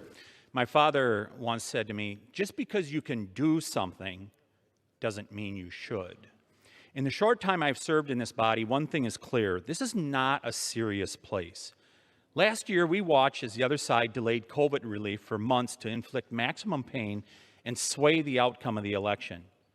The Speaker said as much. And yet these last 2 days, we have seen just how fast they can move when they want to exact political retribution on their opponents. My friends on the other side now have complete control of both houses of Congress, and in a few days, they will control the entire executive branch as well. Madam Speaker, Joe Biden has talked about unity and healing.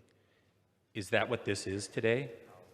Is accusing Republican lawmakers of sedition and calling for their expulsion the plan for healing? Is working with Silicon Valley to digitally disappear those with whom they disagree with the plan for reconciliation?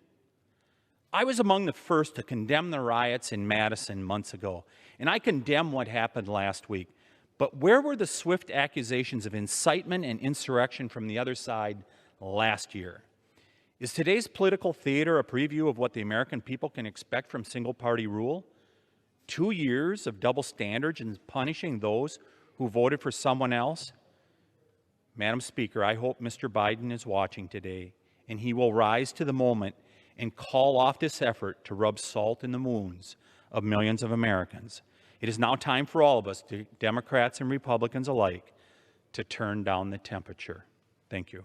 The gentleman yields back. The gentleman from Ohio wishes to reserve. The gentleman from New York is recognized. Madam Speaker, I now yield 30 seconds to the distinguished gentleman from Missouri, Mr. Cleaver. The gentleman from Missouri is recognized for 30 seconds. Madam Speaker, it would be an error to suppose that men and women can be courageous every day. It would be unfair to anticipate that I or any member of this body could be a lion every day. No one is expected to be a lion day after day after day. But on this day, lions are required. The gentleman yields back his time. The gentleman from New York reserves. The gentleman from Ohio is recognized. We reserve. The gentleman from Ohio wishes to reserve. The gentleman from New York is recognized. Madam Speaker, I now yield 30 seconds to the distinguished gentleman from Tennessee, Mr. Cohen. The gentleman from Tennessee is recognized for 30 seconds. Thank you very much. After President Trump was not impeached, Susan Collins said he's learned a pretty big lesson. He was impeached. Then he brought his It Will Be Wild, Riotous television show that he produced for one person, individual one.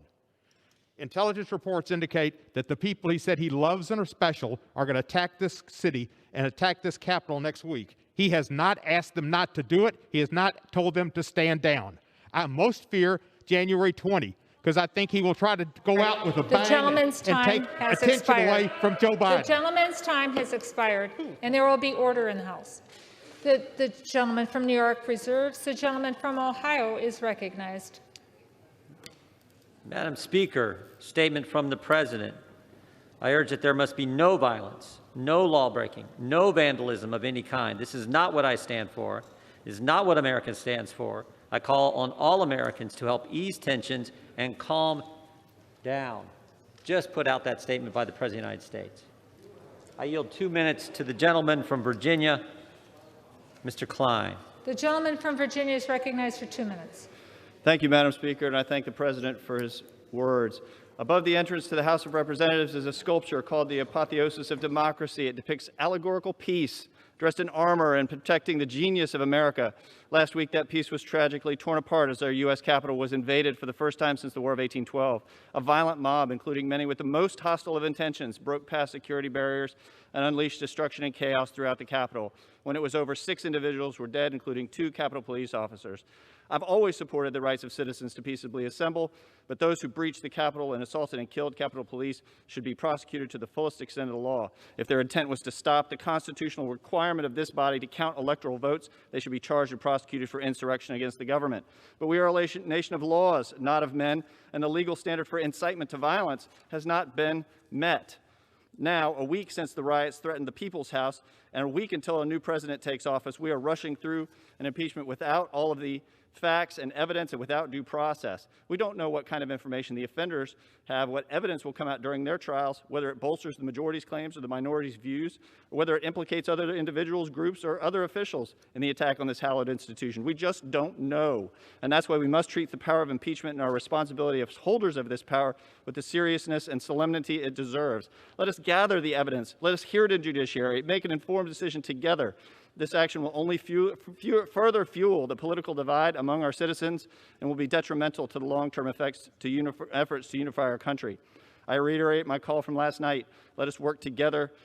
Both President Trump and President-elect Biden have called for a peaceful transition of power. I humbly beseech my colleagues to work toward this end to unify our country and not go down this dangerous path. I yield back. The gentleman yields back. This time the gentleman from Ohio wishes to reserve. The gentleman from New York is recognized. Madam Speaker, I now yield 30 seconds to the distinguished gentleman from Rhode Island, Mr. Langevin. The gentleman from Rhode Island is recognized for 30 seconds. Madam Speaker, January 6th was a horrific day for our country, for our democracy. The Capitol was breached, the blood of a defender spilled, all because of a lie that the elections were stolen, a lie that has infected this nation as perniciously as the pandemic. President Trump is the source of that lie. He has perverted and betrayed his oath to defend the Constitution, attacking the foundation of our democracy by inciting his supporters to violence. He is not fit to serve and is a danger to our country while he does. I, too, pledge to support and defend the Constitution against all enemies, foreign and domestic. I will uphold that office. I will vote to impeach President Trump. I urge my colleagues to do the same. The gentleman from New York wishes to reserve. The gentleman from Ohio is recognized. Thank you, Madam Speaker. I yield 1 minute to the gentleman from Pennsylvania, Mr. Perry. The gentleman from Pennsylvania is recognized for 1 minute. What did the Speaker know, and what did other legislative leaders know, and when did they know it? Maybe that's a rush to impeach the president, because so we'll never know what legislative leaders here knew. The FBI knew about a number of individuals that were planning a war on the Capitol, including killing police officers, and they shared the information. But nothing happened. The chief federal prosecutor in Washington stated he is pursuing conspiracy charges. The fact that IEDs were constructed in place informs me that there was pre-planning for portions of the tragic events last week. How does the president incite an attack that was pre-planned and already underway before his speech concluded? Now, I know my colleagues on the left want America to believe that the president incited a spontaneous riot that they'd like to call an insurrection, but the facts are stubborn things, even if you choose to ignore them. The truth is the multiple lawless and violent events last summer, including months-long siege of a federal courthouse, burning, looting, physical violence in so-called sanctuary cities, more closely fits the definition of insurrection the gentleman's than time has anything the expired. president said last week. The gentleman's time has expired. The gentleman from Ohio wishes to reserve. The gentleman from New York is recognized. Madam Speaker, I yield 30 seconds to the distinguished gentleman from Virginia, Mr. Connolly. The gentleman from Virginia is recognized for 30 seconds. My friend. The American people are asking, is there any depravity too low? Is there any outrage too far? Is there any blood and violence too much to turn hearts and minds in this body? Instead of the usual justification, rationalization, and enabling and false equivalence we have to hear. This is a moment of truth, my friends. Are you on the side of chaos and the mob, or on the side of constitutional democracy and our freedom? It's that simple. That's what this vote for impeachment represents. I yield back. The gentleman's time has expired. The gentleman from New York reserves. The gentleman from Ohio is recognized. Madam Speaker, could I inquire how much time each side has? Yes, you may. The gentleman from Ohio has 25 minutes remaining. 21? The gentleman has 25 minutes thank remaining. you. The gentleman from New York has 31 1/4 remaining. The gentleman from Ohio? We would reserve. The gentleman from Ohio wishes to reserve. The gentleman from New York is recognized. Madam Speaker, I yield 30 seconds to the gentleman from Colorado, Mr. Crow. The gentleman from Colorado is recognized for 30 seconds. Madam Speaker, last week I stood in that gallery to defend this chamber against a violent mob called here by Donald Trump. I have dedicated my life to the defense of our nation, and Donald Trump is a risk to all that I love. Some of my Republican colleagues are afraid of the consequences of an impeachment vote, but this Congress sends our young men and women to war every day. I'm not asking you to storm the beaches of Normandy, but only show a fraction of the courage we ask of our troops every day. Leadership is hard. It's time to impeach. The gentleman's time has expired. The gentleman from New York continues to reserve. The gentleman from Ohio? We would reserve. Ohio reserves. The gentleman from New York? Madam Speaker, I yield 30 seconds to the distinguished gentleman from Illinois, Mr. Davis. The gentleman from Illinois is recognized for 30 seconds. Thank you, Madam Speaker. I heard a few minutes ago that there had been no hearings. Well, I have heard from the people of the 7th District of Illinois. They have told me what to do. They have said, impeach this president. Impeach this president and do it now. I will follow their instructions and vote yes to impeach this president, and I yield back. The gentleman yields back. The gentleman from New York reserves. The gentleman from Ohio is recognized. Yeah, we continue to reserve. The gentleman from Ohio continues to reserve. The gentleman from New York is recognized. Madam Speaker, I now yield 30 seconds to the distinguished gentlelady from Texas, Ms. Escobar. The gentlewoman from Texas is recognized for 30 seconds. Thank you, Madam Speaker. On January 6th, terrorists attacked the United States of America. It was an attempted coup and an insurrection, but what I hope Americans understand is that it was a terrorist attack against our country. Those who came and participated must be found and prosecuted. Those who aided and abetted must be found and prosecuted. And the man who incited it, President Donald J. Trump, our greatest national security threat, must be impeached, held accountable, and never be allowed to hold office again. I yield back. Gentlewoman yields back. The gentleman from New York reserves. The gentleman from Ohio? Yeah, Madam Speaker, we reserve. Reserves. The gentleman from New York is recognized. Madam Speaker, I now yield 30 seconds to the distinguished gentlelady from California, Ms. Escher. The gentlewoman from California is recognized for 30 seconds. Madam Speaker, future generations are not going to know the names of each member in the chamber today and voting, but they will know what we did and why. We must impeach the president because he incited a mob that attacked the Capitol of the United States, the tabernacle of our democracy. He is incapable of honoring his oath and our Constitution, and he has proven to be unfit and dangerous. I will vote to impeach this traitor to our country. The gentlewoman yields back. The gentleman from New York reserves. The gentleman from Ohio Reserve. reserves his time. The gentleman from New York is recognized. Madam Speaker, I now yield 30 seconds. The distinguished gentleman from New York, Mr. Espaillat. The gentleman from New York is recognized for 30 seconds. Madam Speaker, today I cast my vote for the second time to impeach Donald J. Trump. He is unfit to hold office. He summons and dispatches mob to kidnap and hurt many of us. He is unfit to hold office. He summons and dispatches mob to assassinate Vice President Pence, to assassinate Speaker Pelosi. He is unfit to hold office. He summons and dispatched a mob that waved the racist Confederate flag and assaulted this Capitol, resulting in the death of 5 Americans, including 2 Capitol police officers. He is unfit to hold office. Expired. We must The gentleman's time now. has expired. The gentleman from New York reserves the balance of his time. The gentleman from Ohio is recognized. Reserve. The gentleman from Ohio continues to reserve. The gentleman from New York.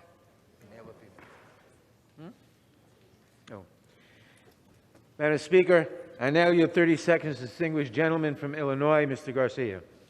The gentleman from Illinois is recognized for 30 seconds. Madam Speaker, I rise today in the strongest possible support for the impeachment of Donald J. Trump.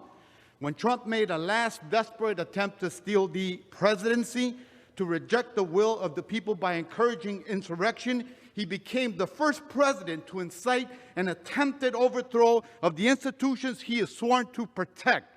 That is a horrifying first, and his actions necessitate another. He should be the first president impeached and removed from office in the history of our country. I voted to impeach him once, and I'm ready to do it again. I yield back. The gentleman's time has expired. The gentleman from New York reserves. The gentleman from Ohio. One more, and then we'll go to you. Reserve. The gentleman from Ohio continues to reserve. The gentleman from New York is recognized. Madam Speaker, I now yield 30 seconds to the distinguished gentlelady from Texas, Ms. Garcia. The gentlewoman from Texas is recognized for 30 seconds. Madam Speaker, this president took an oath to protect and defend the Constitution. Instead, he has chosen to betray and attack our sacred democracy. This president violated his oath.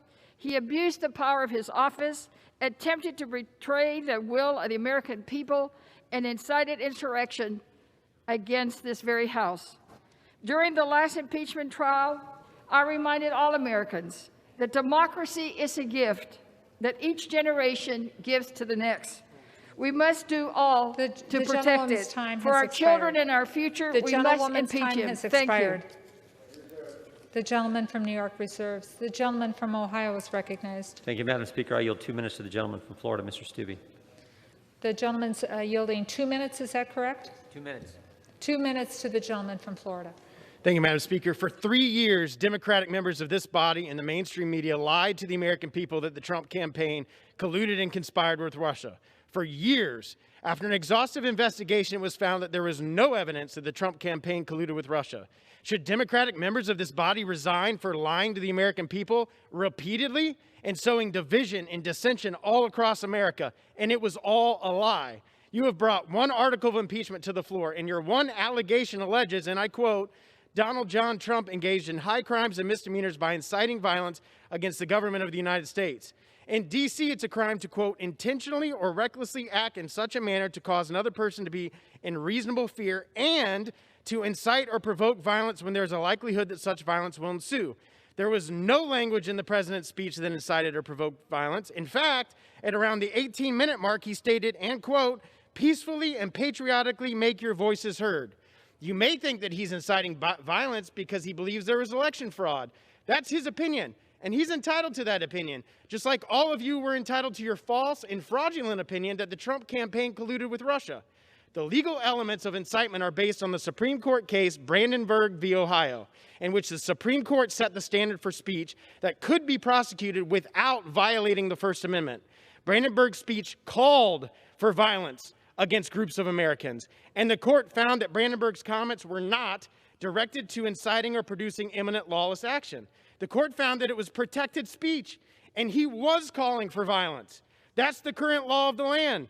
The president didn't even mention violence last Wednesday, much less provoke or incite it. There was no crime committed, and therefore no basis for impeachment, as you need a high crime or misdemeanor for a basis. You have created a mockery out of the impeachment process, and I urge all my colleagues to stand against it and fight the latest fraud being perpetrated against the American people by the radical left. The gentleman yields back. The gentleman from Ohio wishes to reserve.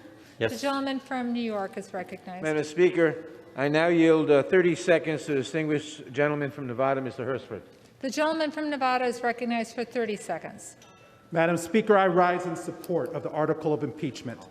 Last Wednesday's events were not just a breach of a building, but a breach of our democracy, a threat to our republic and to who we are as Americans.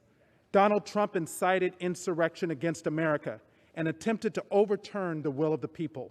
We must send a clear message that committing sedition disqualifies a president from serving another day in office. I urge this body to vote for impeachment. I would. And I yield back. The gentleman yields back his time. The gentleman from New York reserves. The gentleman from Ohio is recognized. Madam Speaker, we reserve. The gentleman from Ohio continues to reserve. Madam The Speaker, I now from New yield York- 30 seconds to distinguished gentlelady from Pennsylvania, Ms. Houlihan. The gentlewoman from Pennsylvania is recognized for 30 seconds. Madam Speaker, last evening an 11-year-old girl joined our telephone town hall. Her question shook me to my core. She was worried about the future of this great nation, and I am too. That is why I must move forward with impeachment of this president. He has endangered this nation. He has betrayed his oath. I do this now for all of us, for our Constitution and for this republic. I do this to tell the world that this great democracy will stand and no one is above the law. And I do this for our future generations. I urge us all to unite and to vote yes on impeachment. I yield back. The gentlewoman yields back. The gentleman from New York reserves. The gentleman from Ohio is recognized. Madam Speaker, we reserve. The gentleman from Ohio reserves. The gentleman from New York is recognized. Madam Speaker, I now yield 30 seconds to the distinguished gentleman from California, Mr. Huffman. The gentleman from California is recognized for 30 seconds. Madam Speaker, history is watching and saving the receipts. Today, my colleagues across the aisle must choose which side of a very bright line they want to be recorded on for all time. On one side, lies, sedition, inciting and supporting insurrection, and domestic terrorism. The other side, your oath of office, the Constitution, democracy, decency. There is no middle ground. Today we make history forever. So choose well. A vote to impeach Donald Trump means years from now you can look your grandchildren in the eye and say, I did the right thing. The gentleman's time has expired. The Yield gentleman back. from New York continues to reserve. The gentleman from Ohio is recognized. We reserve, Madam The Speaker. gentleman continues to reserve. The gentleman from New York is recognized. Madam Speaker, I now yield 30 seconds to the distinguished gentlelady from California, Ms. Jacobs. The gentlewoman from California is recognized for 30 seconds. Madam Speaker, the response to political violence must always be accountability. Without accountability, more violence will follow. I learned that working at the United Nations and the State Department in conflict settings around the world, and the United States Congress is now a conflict setting. A violent mob threatened our lives in this chamber and almost succeeded, incited by the president who broadcasted lies about the outcome of our election. We must hold this president accountable. It's the only way to protect our democracy. I yield back. Gentlewoman yields back. The gentleman from New York continues to reserve. The gentleman from Ohio is recognized. Madam Speaker, we reserve. The gentleman from Ohio reserves. The gentleman from New York is recognized. Madam Speaker, I now yield 30 seconds to the distinguished gentleman from Georgia, Mr. Johnson. The gentleman from Georgia is recognized for 30 seconds. Thank you, Madam Speaker. I'm certain that every member of Congress would say that if they had been in Congress when John Lewis walked across that Edmund Pettus Bridge and the Civil Rights Act was passed, that they would have stood on the right side of history. Well, Madam Speaker, today we're going to see exactly what side of history you all are going to be on. And with that, I yield back. The gentleman yields back. The gentleman from New York continues to reserve. The gentleman from Ohio is recognized. Thank you, Madam Speaker. I would yield 1 minute to the gentleman from North Carolina, Mr. Cawthorn. The gentleman from North Carolina is recognized for 1 minute. Madam Speaker, today represents a unique opportunity in our nation's history. An opportunity to put America first, to put her people first. Today is a moment for members of Congress to put aside partisan politicking and place people over power. I urge my colleagues to vote against this divisive impeachment and realize that dividing America will not save this republic. I urge my colleagues to not simply vote for what feels good. Of course, it feels good for the Democrats to have a united constituency for a few more days. But I was elected to come here and vote for things that actually do good, to bring much needed help to the American people. I am willing to take the first step and extend my hand across the aisle to say, vote against impeachment, vote in favor of a unified nation, and I will forsake partisanship and work with you, no matter who you are or what party you come from. Madam Speaker, I urge that we all vote to finally put America first. And with that, I yield back. The gentleman yields back. The gentleman from Ohio wishes to reserve. The gentleman from New York is recognized. Madam Speaker, I now yield 30 seconds to a new member of the House and a new member of the Judiciary Committee. The gentleman from New York, Mr. Jones. The gentleman from New York is recognized for 30 seconds. Madam Speaker, I rise in support of the impeachment of Donald J. Trump, the disgraced, defeated President of the United States. There must be consequences for last week's treason and sedition. Hundreds, if not thousands, of Donald Trumps in today's Republican Party aim to run for higher office, and we must send a message that no one in the United States of America is above the law. The world is watching, Madam Speaker. I yield back. The gentleman yields back. The gentleman from New York wishes to reserve. The gentleman from Ohio is recognized. Gentleman from Ohio reserves. The gentleman from New York. Madam Speaker, I now yield 30 seconds to the distinguished gentleman from Michigan, Mr. Kildee. The gentleman from Michigan is recognized for 30 seconds. Madam Speaker, 1 week ago, the President of the United States incited a deadly attack on the United States Capitol while a couple of dozen members of this House and I covered ourselves in that gallery away from the Trump mob. 5 dead, including Capitol Police. If inciting an insurrection does not warrant impeachment, nothing does. I took an oath to uphold the Constitution against all enemies, foreign and domestic. Today, I vote to uphold my oath. The gentleman from New York wishes to reserve his time. The gentleman from Ohio is recognized. Excuse me, Madam Speaker, I yield 1 minute to the gentleman from Wisconsin. The gentleman from Wisconsin is recognized for 1 minute. I rise today to strongly object to the articles of impeachment proposed against President Trump, which make the preposterous claim that President Trump wanted or expected the riots that took place last week. He clearly said he wanted peaceful and patriotic demonstration. He did say he wanted people to fight like hell or we're not going to have a country anymore, but that's obviously standard hyperbole and was not meant to aim at physical fights. But what is offensive is what you are saying and inflammatory about the tens of thousands of peaceful protesters who were there last week, as well as the tens of millions of people they represent. You don't understand why they were here. They're scared to death we're going to go back to the days without Donald Trump of hundreds of thousands of people crossing this border every month. They're scared to death nobody's going to keep our manufacturing here. They're scared to death that nobody else will fight the cancel culture as we head towards an era when some things can't be said. They're scared to death that a majority party got here by teaming up with Black Lives Matter, a bunch of founded by Marxists and that dislike the family. The gentleman's time's expired.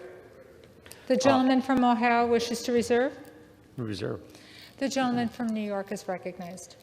Madam Speaker, I now yield 30 seconds to the gentleman from California, Mr. Garamendi. The gentleman from California is recognized for 30 seconds. Madam Speaker, I rise today determined to fulfill our sacred oath to protect and defend the Constitution from all enemies, foreign and domestic. Last week's violent insurrection on the Capitol is a stain on our democracy. A riotous mob, incited by the President, stormed these very halls, beat and murdered police officers, planted pipe bombs, and left our nation shocked and in mourning. The President's rhetoric, actions, and refusal to accept responsibilities are an imminent threat to our nation. I vote to impeach the President. I urge my colleagues to do the gentleman's same. time has expired. The gentleman from New York reserves. The gentleman from Ohio is recognized. Thank you, Madam Speaker. We reserve. The gentleman from Ohio reserves. The gentleman from New York is recognized. Madam Speaker, I now yield 30 seconds to the gentleman from Illinois, Mr. Krishnamurthy. The gentleman from Illinois is recognized for 30 seconds. Madam Speaker, my parents brought me as an infant to America because they knew it's the land of democracy. It's the beacon of hope for all the world. We called it the American dream. When Donald Trump told rioters to go to the Capitol and, quote unquote, fight like hell, he incited an attack on the Capitol and the ideals comprising the American dream. I'm voting for impeachment because I know we're still the country my parents believed in, and I will fight like hell for it. I yield back. The gentleman yields back. The gentleman from New York reserves. The gentleman from Ohio is recognized. Reserve. The gentleman from Ohio reserves. The gentleman from New York. Madam Speaker, I now yield 30 seconds to the gentlelady from Michigan, Ms. Lawrence. The gentlewoman from Michigan is recognized for 30 seconds. Madam Chair, on Wednesday the 6th, Democrats and Republicans hid on the floor, put on gas masks, and was ushered out of this room. We in this country cannot begin healing in unity without accountability and justice. The President of the United States incited a violent insurrection against Congress, you, me, and the Vice President of the United States. This cannot be ignored. Impeach now. Thank you, Madam Chair. The gentlewoman yields back. The gentleman from New York continues to reserve. The gentleman from Ohio is recognized. Reserve. The gentleman from Ohio wishes to reserve. The gentleman from New York is recognized. Madam Speaker, I now yield 30 seconds to the distinguished gentlelady from California, Ms. Lee. The gentlewoman from California is recognized for 30 seconds. Madam Speaker, on January 6th, Donald Trump incited his white nationalist supporters to initiate an attempted coup against the heart of our democracy, the United States Capitol. This heinous act of domestic terrorism demands that Congress act to remove this president. Donald Trump has been and remains a threat to our national security and our democracy, and wholly unfit to serve as president. He and his supporters must be held accountable for inciting violence against the government of the United States. Congress must act immediately to remove this clear and present danger to our country. It's time to impeach Donald Trump again. The gentleman's time has expired. The gentleman from New York reserves. The gentleman from Ohio is recognized. Thank you, Madam Speaker. I would yield 1 minute to the gentlelady from Georgia, Ms. Taylor Greene. The gentlewoman is recognized for 1 minute. Madam Speaker, I am against the impeachment effort by the Democrats. President Trump has held over 600 rallies in the last 4 years. None of them included assaulting police, destroying businesses, or burning down cities. Democrats have spent all this time endorsing and enabling violent riots that left billions in property damage and 47 dead across the United States. Democrats are on record supporting violence when it serves their cause, in their own words, on social media, on interviews, and on fundraising platforms. Act Blue. Democrats support defunding the police when it's someone else's city, someone else's home, and someone else's business. Democrats will take away everyone's guns just as long as they have guards with guns. Democrats' impeachment of President Trump today has now set the standard that they should be removed for their support of violence against the American people. I yield back. Thank you. The gentlewoman yields back. The gentleman from Ohio wishes to reserve. The gentleman from New York is recognized. Madam Speaker, I now yield 30 seconds to the distinguished gentleman from Michigan, Mr. Levin. The gentleman from Michigan is recognized for 30 seconds. Madam Speaker, for 2 months, Donald Trump used the biggest megaphone in the world to organize a campaign of outright lies to overturn a free and fair election. On January 6th, he summoned and incited a mob of domestic terrorists to fight like hell and sent them to ransack this Capitol in order to prevent us from formalizing his election loss. It was a grotesque orgy of deadly white supremacism, anti-Semitism, and strongman rule. Today, we will do our duty and vote to remove the author of this horrifying chapter and banish him from public service. I yield back. The gentleman from New York reserves. The gentleman from Ohio is recognized. Madam Speaker, can I inquire on the time again? The gentleman from Ohio has 20 minutes remaining, and the gentleman from New York has 21 3/4 minutes remaining. We reserve. The gentleman from Ohio reserves. The gentleman from New York is recognized. Madam Speaker, I now yield 30 seconds to the distinguished gentleman from California, Mr. Levin. The gentleman from California is recognized for 30 seconds. Madam Speaker, what each of us chooses to do today, whether we vote to hold this president to account or look the other way, will we be remembered by history, by our children and their children. The facts are clear. The evidence of Trump's insurrection overwhelming. History calls on us to do what's right rather than just politically expedient. Let us look back on this day with honor, not disgrace, knowing we were up to the oath we all took. Thank you, and I yield back. The gentleman yields back. The gentleman from New York reserves. The gentleman from Ohio is recognized. Madam Speaker, we reserve. The gentleman from Ohio wishes to reserve. The gentleman from New York is recognized. Madam Speaker, I now yield 30 seconds to the gentlelady from Virginia, Ms. Luria. The gentlewoman from Virginia is recognized for 30 seconds. Thank you. Madam Speaker, the perpetrators of this heinous attack on our nation's democracy were Americans, encouraged and emboldened by President Trump because he could not accept the outcome of a free and fair election. His actions are seditious, and the president has proven that he is not fit to serve.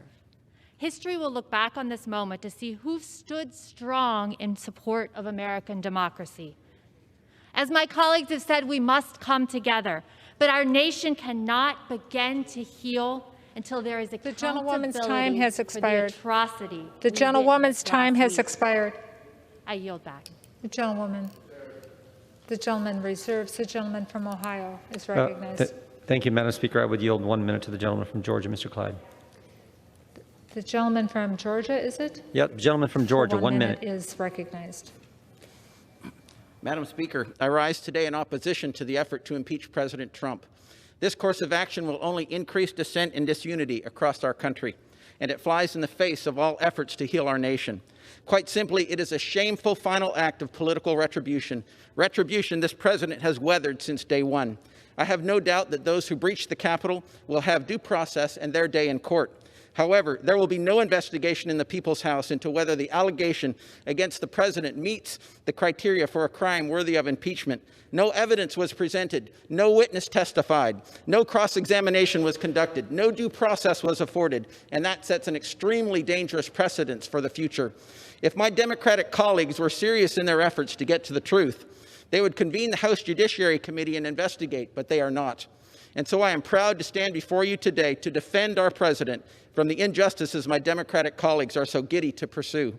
I oppose this effort to impeach the president and ask all members of the House to do the same. I yield back. The gentleman yields back. The gentleman from Ohio wishes to reserve. The gentleman from New York is recognized. Madam Speaker, I yield 30 seconds to the distinguished gentlelady from Georgia, Ms. McBath. The gentlewoman from Georgia is recognized for 30 seconds. Thank you, Madam Speaker. I rise with a heavy heart for what our nation has endured. All those who've incited an attack on these halls of freedom must never forget that in every generation, Americans of all colors and creeds have laid down their lives in the struggles against tyranny, the fight against fascism, and the defense against those who would betray the values upon which this nation was founded. It is our duty to shoulder that defense of our democracy here today. The president's actions have laid bare his contempt for our Constitution, and he must be removed. Gentlewoman's time has expired. The gentleman from New York reserves. The gentleman from Ohio. The gentleman from Ohio wishes to We reserve. reserve. The gentleman from New York is recognized. Madam Speaker, I now yield 30 seconds to the distinguished gentleman from New York, Mr. Meeks. The gentleman from New York is recognized for 30 seconds. The armed insurrectionists that stormed the Capitol did not emerge out of a vacuum. They were lied to by Republican senators and Republican congressmen and women. But they were incited to violence by one man above all else, Donald J. Trump, who tried to be the ultimate ruler of our democracy. The world is watching. Our allies are watching, and our adversaries are watching. And we must show them that no one will rule this country and be above the law. The cameras of history are rolling. We must act. We must impeach Donald J. Trump to show the world that we will stand for right. The gentleman from New York reserves. The gentleman from Ohio is recognized. Thank you, Madam Speaker. I would yield 1 minute to the gentleman from Utah. The gentleman from Utah is recognized for 1 minute. Thank you, Madam Speaker. Last Wednesday, on my third day, I realized that I can make hard and seemingly unpopular decisions. Voting to strip Electoral College votes from states is a dangerous precedent set by Democrats many years ago, perpetuated by my party as well. I heard nothing in those debates that justified such a high bar. A rushed impeachment will set a similar precedent. Without a single hearing or investigation, I simply cannot reach the high bar of impeachment. To my district, I commit to constantly being objective in all of my decision making.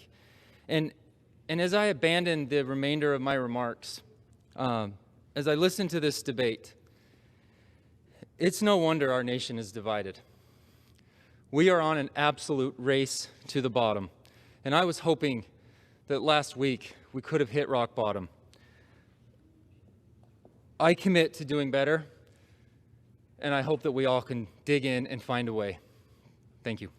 The gentleman yields back his time. The gentleman from Ohio reserves. The gentleman from New York is recognized. Madam Speaker, I now yield 30 seconds to the gentlelady from Ohio, Ms. Beatty. The gentlewoman from New York is recognized for 30 seconds. Thank you. Domestic terrorists attacked our democracy, urged on by a sitting president. These insurrectionists believe Donald Trump's lies about the stolen election. They obeyed his call to attack. They literally carried his banner while storming the Capitol. Last week's insurrection was shocking and tragic. It was a culmination of 4 years of assaults on our democracy. We must impeach this president, and the Congressional Black Caucus stands ready to join in a bipartisan message to the likes of Donald Trump. The gentleman from New York reserves. The gentleman from Ohio is recognized. Madam Speaker, we reserve. The gentleman from Ohio reserves. The gentleman from New York. Madam Speaker, I now yield 30 seconds to the gentlelady from Wisconsin, Ms. Moore. The gentlewoman from Wisconsin is recognized for 30 seconds. Madam Speaker, the president radicalized American citizens, and as his vice president fled from a lynch mob, the speaker cowered while people died. He watched with glee. That is why, even though it's only 7 days before the end of his term, we have the fierce urgency of now. 7 days is too long for him to be in power. He could declassify state secrets. He could monetize national secrets to foreign adversaries, and he could even pardon. The gentleman's time has expired. The person. The gentlewoman's time has expired. The gentleman from New York reserves. The gentleman from Ohio is recognized. Thank you, Madam Speaker. I would yield 1 minute to the gentleman from Texas, Mr. Arrington. The gentleman from Texas is recognized for 1 minute. Madam Speaker, I rise with great sorrow to oppose this second attempt at a baseless impeachment from my Democrat colleagues. This week's attack on the U.S. Capitol was completely unacceptable, and the people involved should be met with swift accountability. The president didn't incite a riot. The president didn't lead an insurrection, and there are no high crimes and misdemeanors requisite of an impeachment. I'm not saying the president didn't exercise poor judgment, but to criminalize political speech by blaming lawless acts on the president's rhetoric is wrong, Madam Speaker, and a very dangerous precedent. The criminals who stormed the Capitol that day acted on their own volition. They are responsible for their actions. This is an important moment, Madam Speaker, for our nation. We have the opportunity to come together and do what's right for our country. The votes are certified. President Trump has conceded. Let's focus on the future and get back to the people's business. I yield back. Gentleman yields back. The gentleman from Ohio reserves. Yes. The gentleman from New York is recognized. Madam Speaker, I now yield 30 seconds to the distinguished gentlelady from Illinois, Ms. Newman. The gentlewoman from Illinois is recognized for 30 seconds. Thank you, Madam Speaker. It's an honor to speak today. So today I stand with this body to impeach this president. I agree with my Democratic colleagues. I also agree with my Republican colleagues. Let's unite.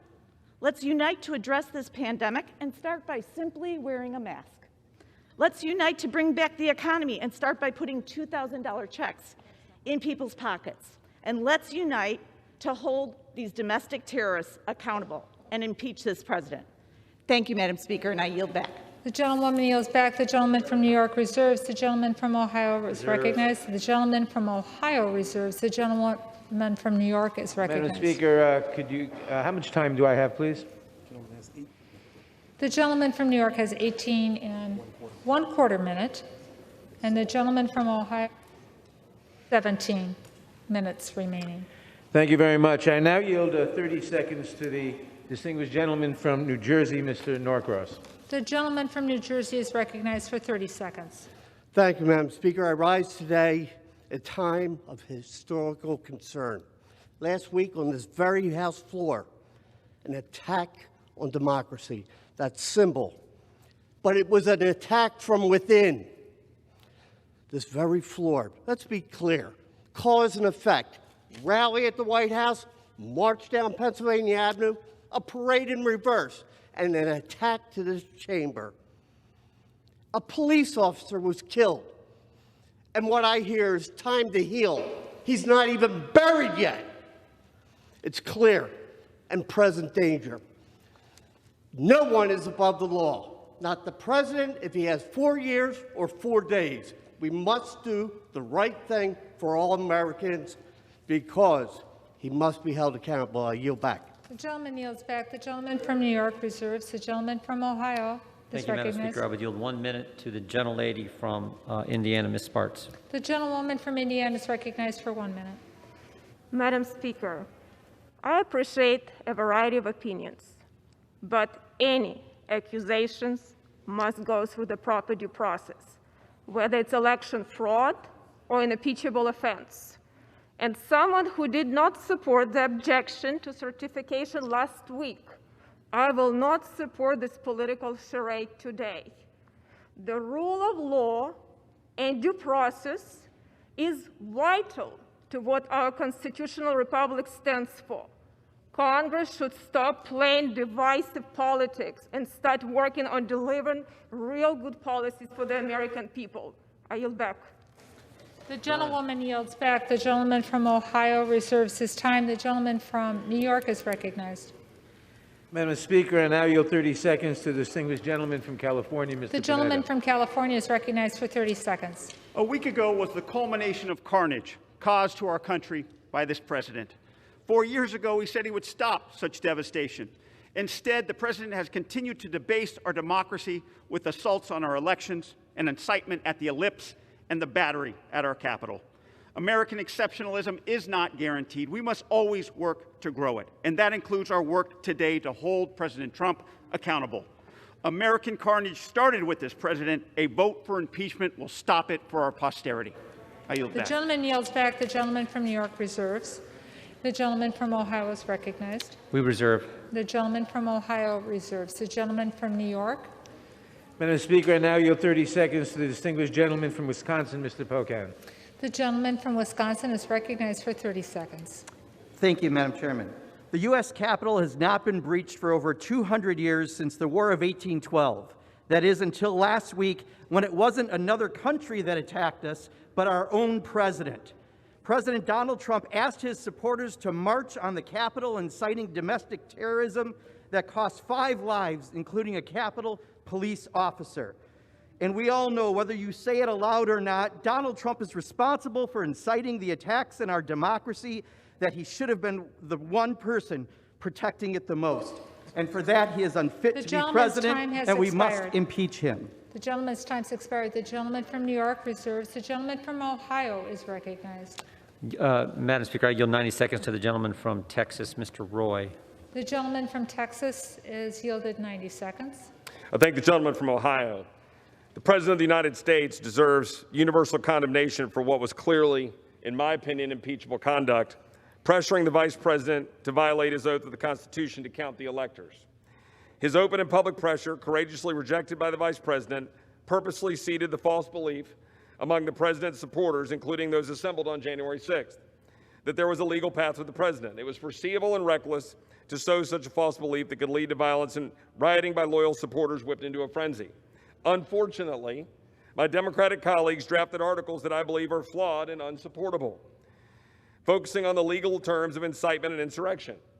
Even noting impeachment does not require meeting a certain legal standard, that danger for open speech and debate in this body and for the Republic is high if the House approves the articles as written.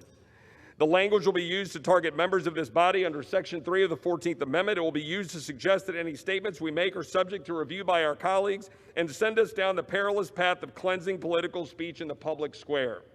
We must end this Let us condemn that which must be condemned and do so loudly.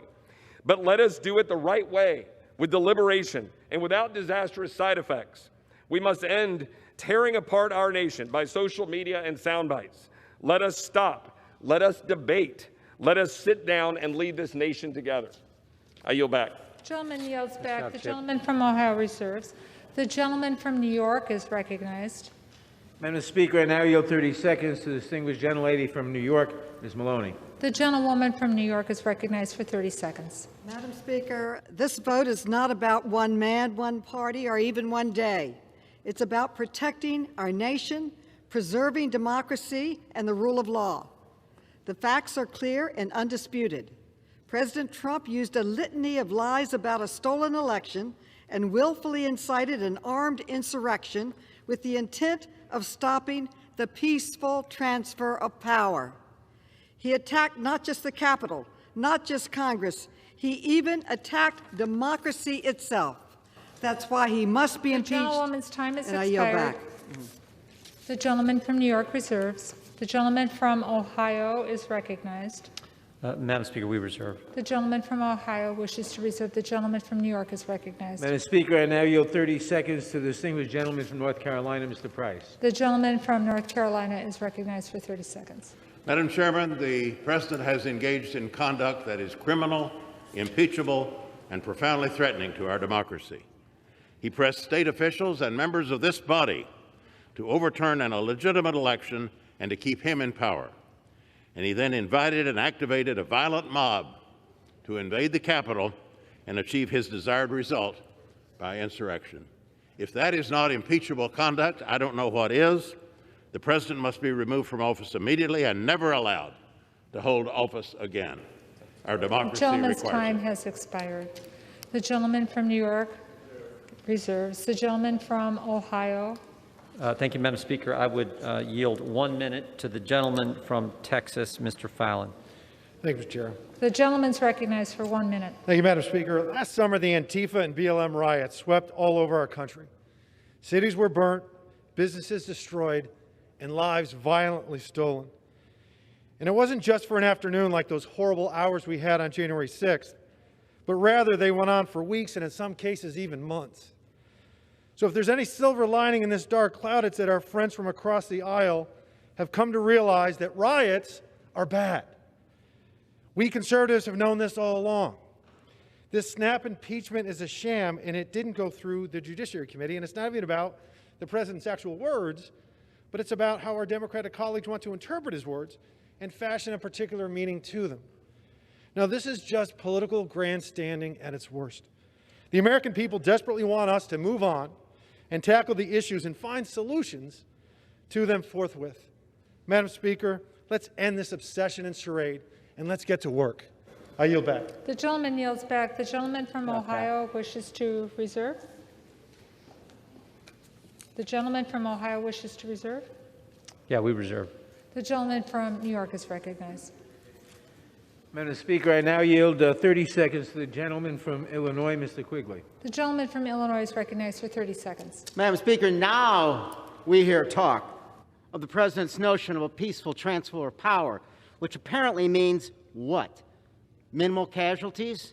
Now we hear talk of healing after the criminal acts are completed. Never as a criminal defense attorney did I say, Judge, yeah, my guy completed the armed robbery, but let's heal now. No, there was accountability. There was accountability then, there should be accountability now, and there should be impeachment now. Thank you, and I yield back. The gentleman yields back. The gentleman from New York reserves. The gentleman from Ohio is recognized. Reserve, Madam The Speaker. gentleman from Ohio wishes to reserve. The gentleman from New York is recognized. Madam Speaker, I now yield 30 seconds to the distinguished gentlelady from North Carolina, a new member of the committee, Ms. Ross. The gentlewoman from North Carolina is recognized for 30 seconds. Madam Speaker, I rise today in support of the article of impeachment. The President's responsibility for the violence and insurrection that occurred last Wednesday cannot go unanswered. The President has had multiple opportunities to modify his behavior to bring this country together. Instead, he uses his power to further divide us. He is unrepentant.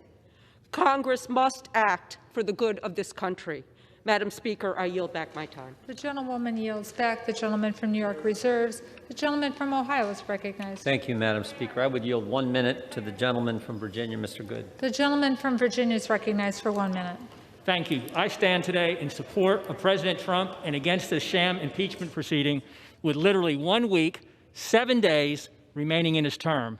This is merely the culmination of a 4-year effort to overturn the will of the people and the results of the 2016 election. This is simply a political action intended to tarnish the legacy of a highly successful president who led us to an incredible economy, energy independence, reduction of taxes for millions, regulatory relief for businesses, renewed peace in the Middle East, and stronger border security.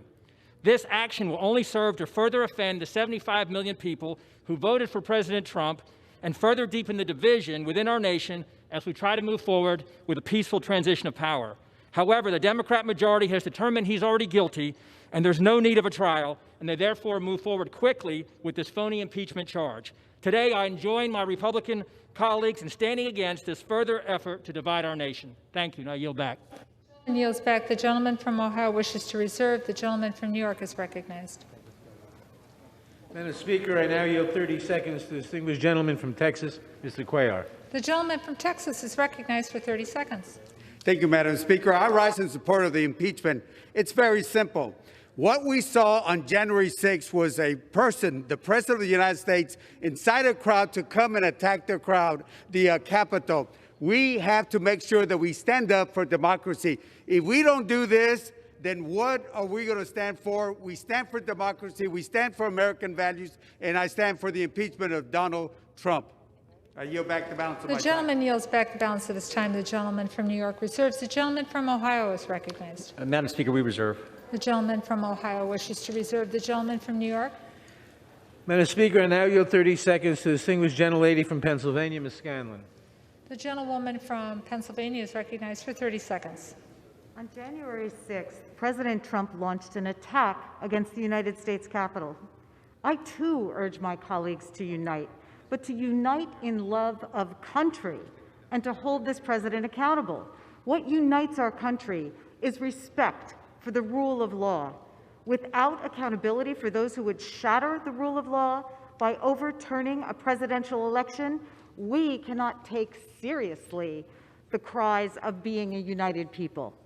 This president remains a serious threat to our country and must be held accountable. The gentlewoman's time has expired. The gentleman from New York reserves. The gentleman from Ohio is recognized, and he chooses to reserve. The gentleman from New York is recognized. Madam Speaker, I now yield 30 seconds to the distinguished gentleman from Georgia, Mr. Scott. The gentleman from Georgia is recognized for 30 seconds. Thank you, Madam Speaker.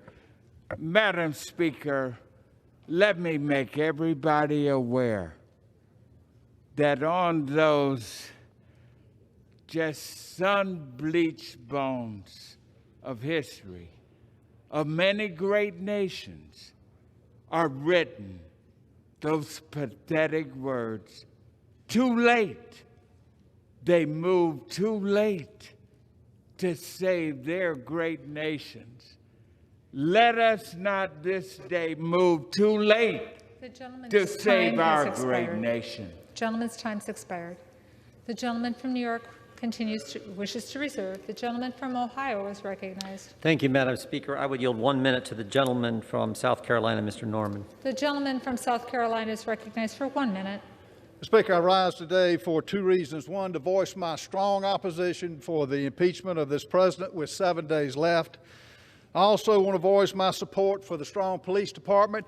Many of you want to defund. Where was your cries to defund when you were leaving this office, this very room, on the 6th?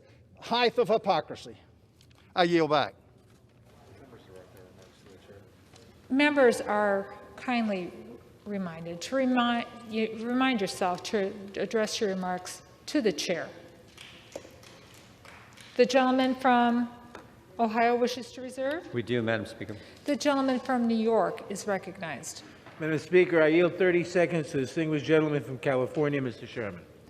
The gentleman from California is recognized for 30 seconds. Ironic An administration begins by building an unnecessary wall on our southern border. It ends by making necessary a new wall around this Capitol. I introduced articles of impeachment in July of 2017 with one co-sponsor, Al Green, and again in January of 2019. And on Monday night, I joined with so many of us in introducing these articles. I've introduced articles of impeachment in the 115th, 116th, and 117th Congress because Donald Trump has continuously posed a danger to this republic. The gentleman from New York wishes to reserve. The gentleman from Ohio is recognized. Madam Speaker, I would yield 1 minute to the gentleman from Florida, Mr. Mast. The gentleman from Florida is recognized for 1 minute. Thank you, Madam Speaker. I rise with a very simple question.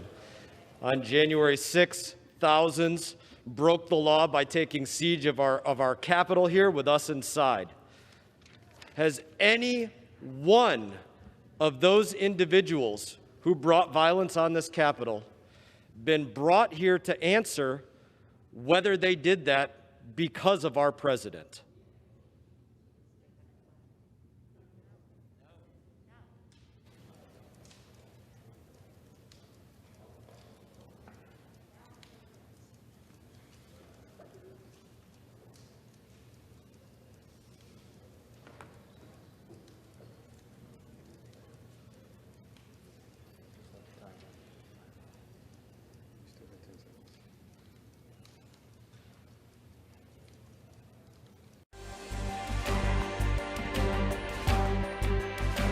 Back to the gentleman from Ohio.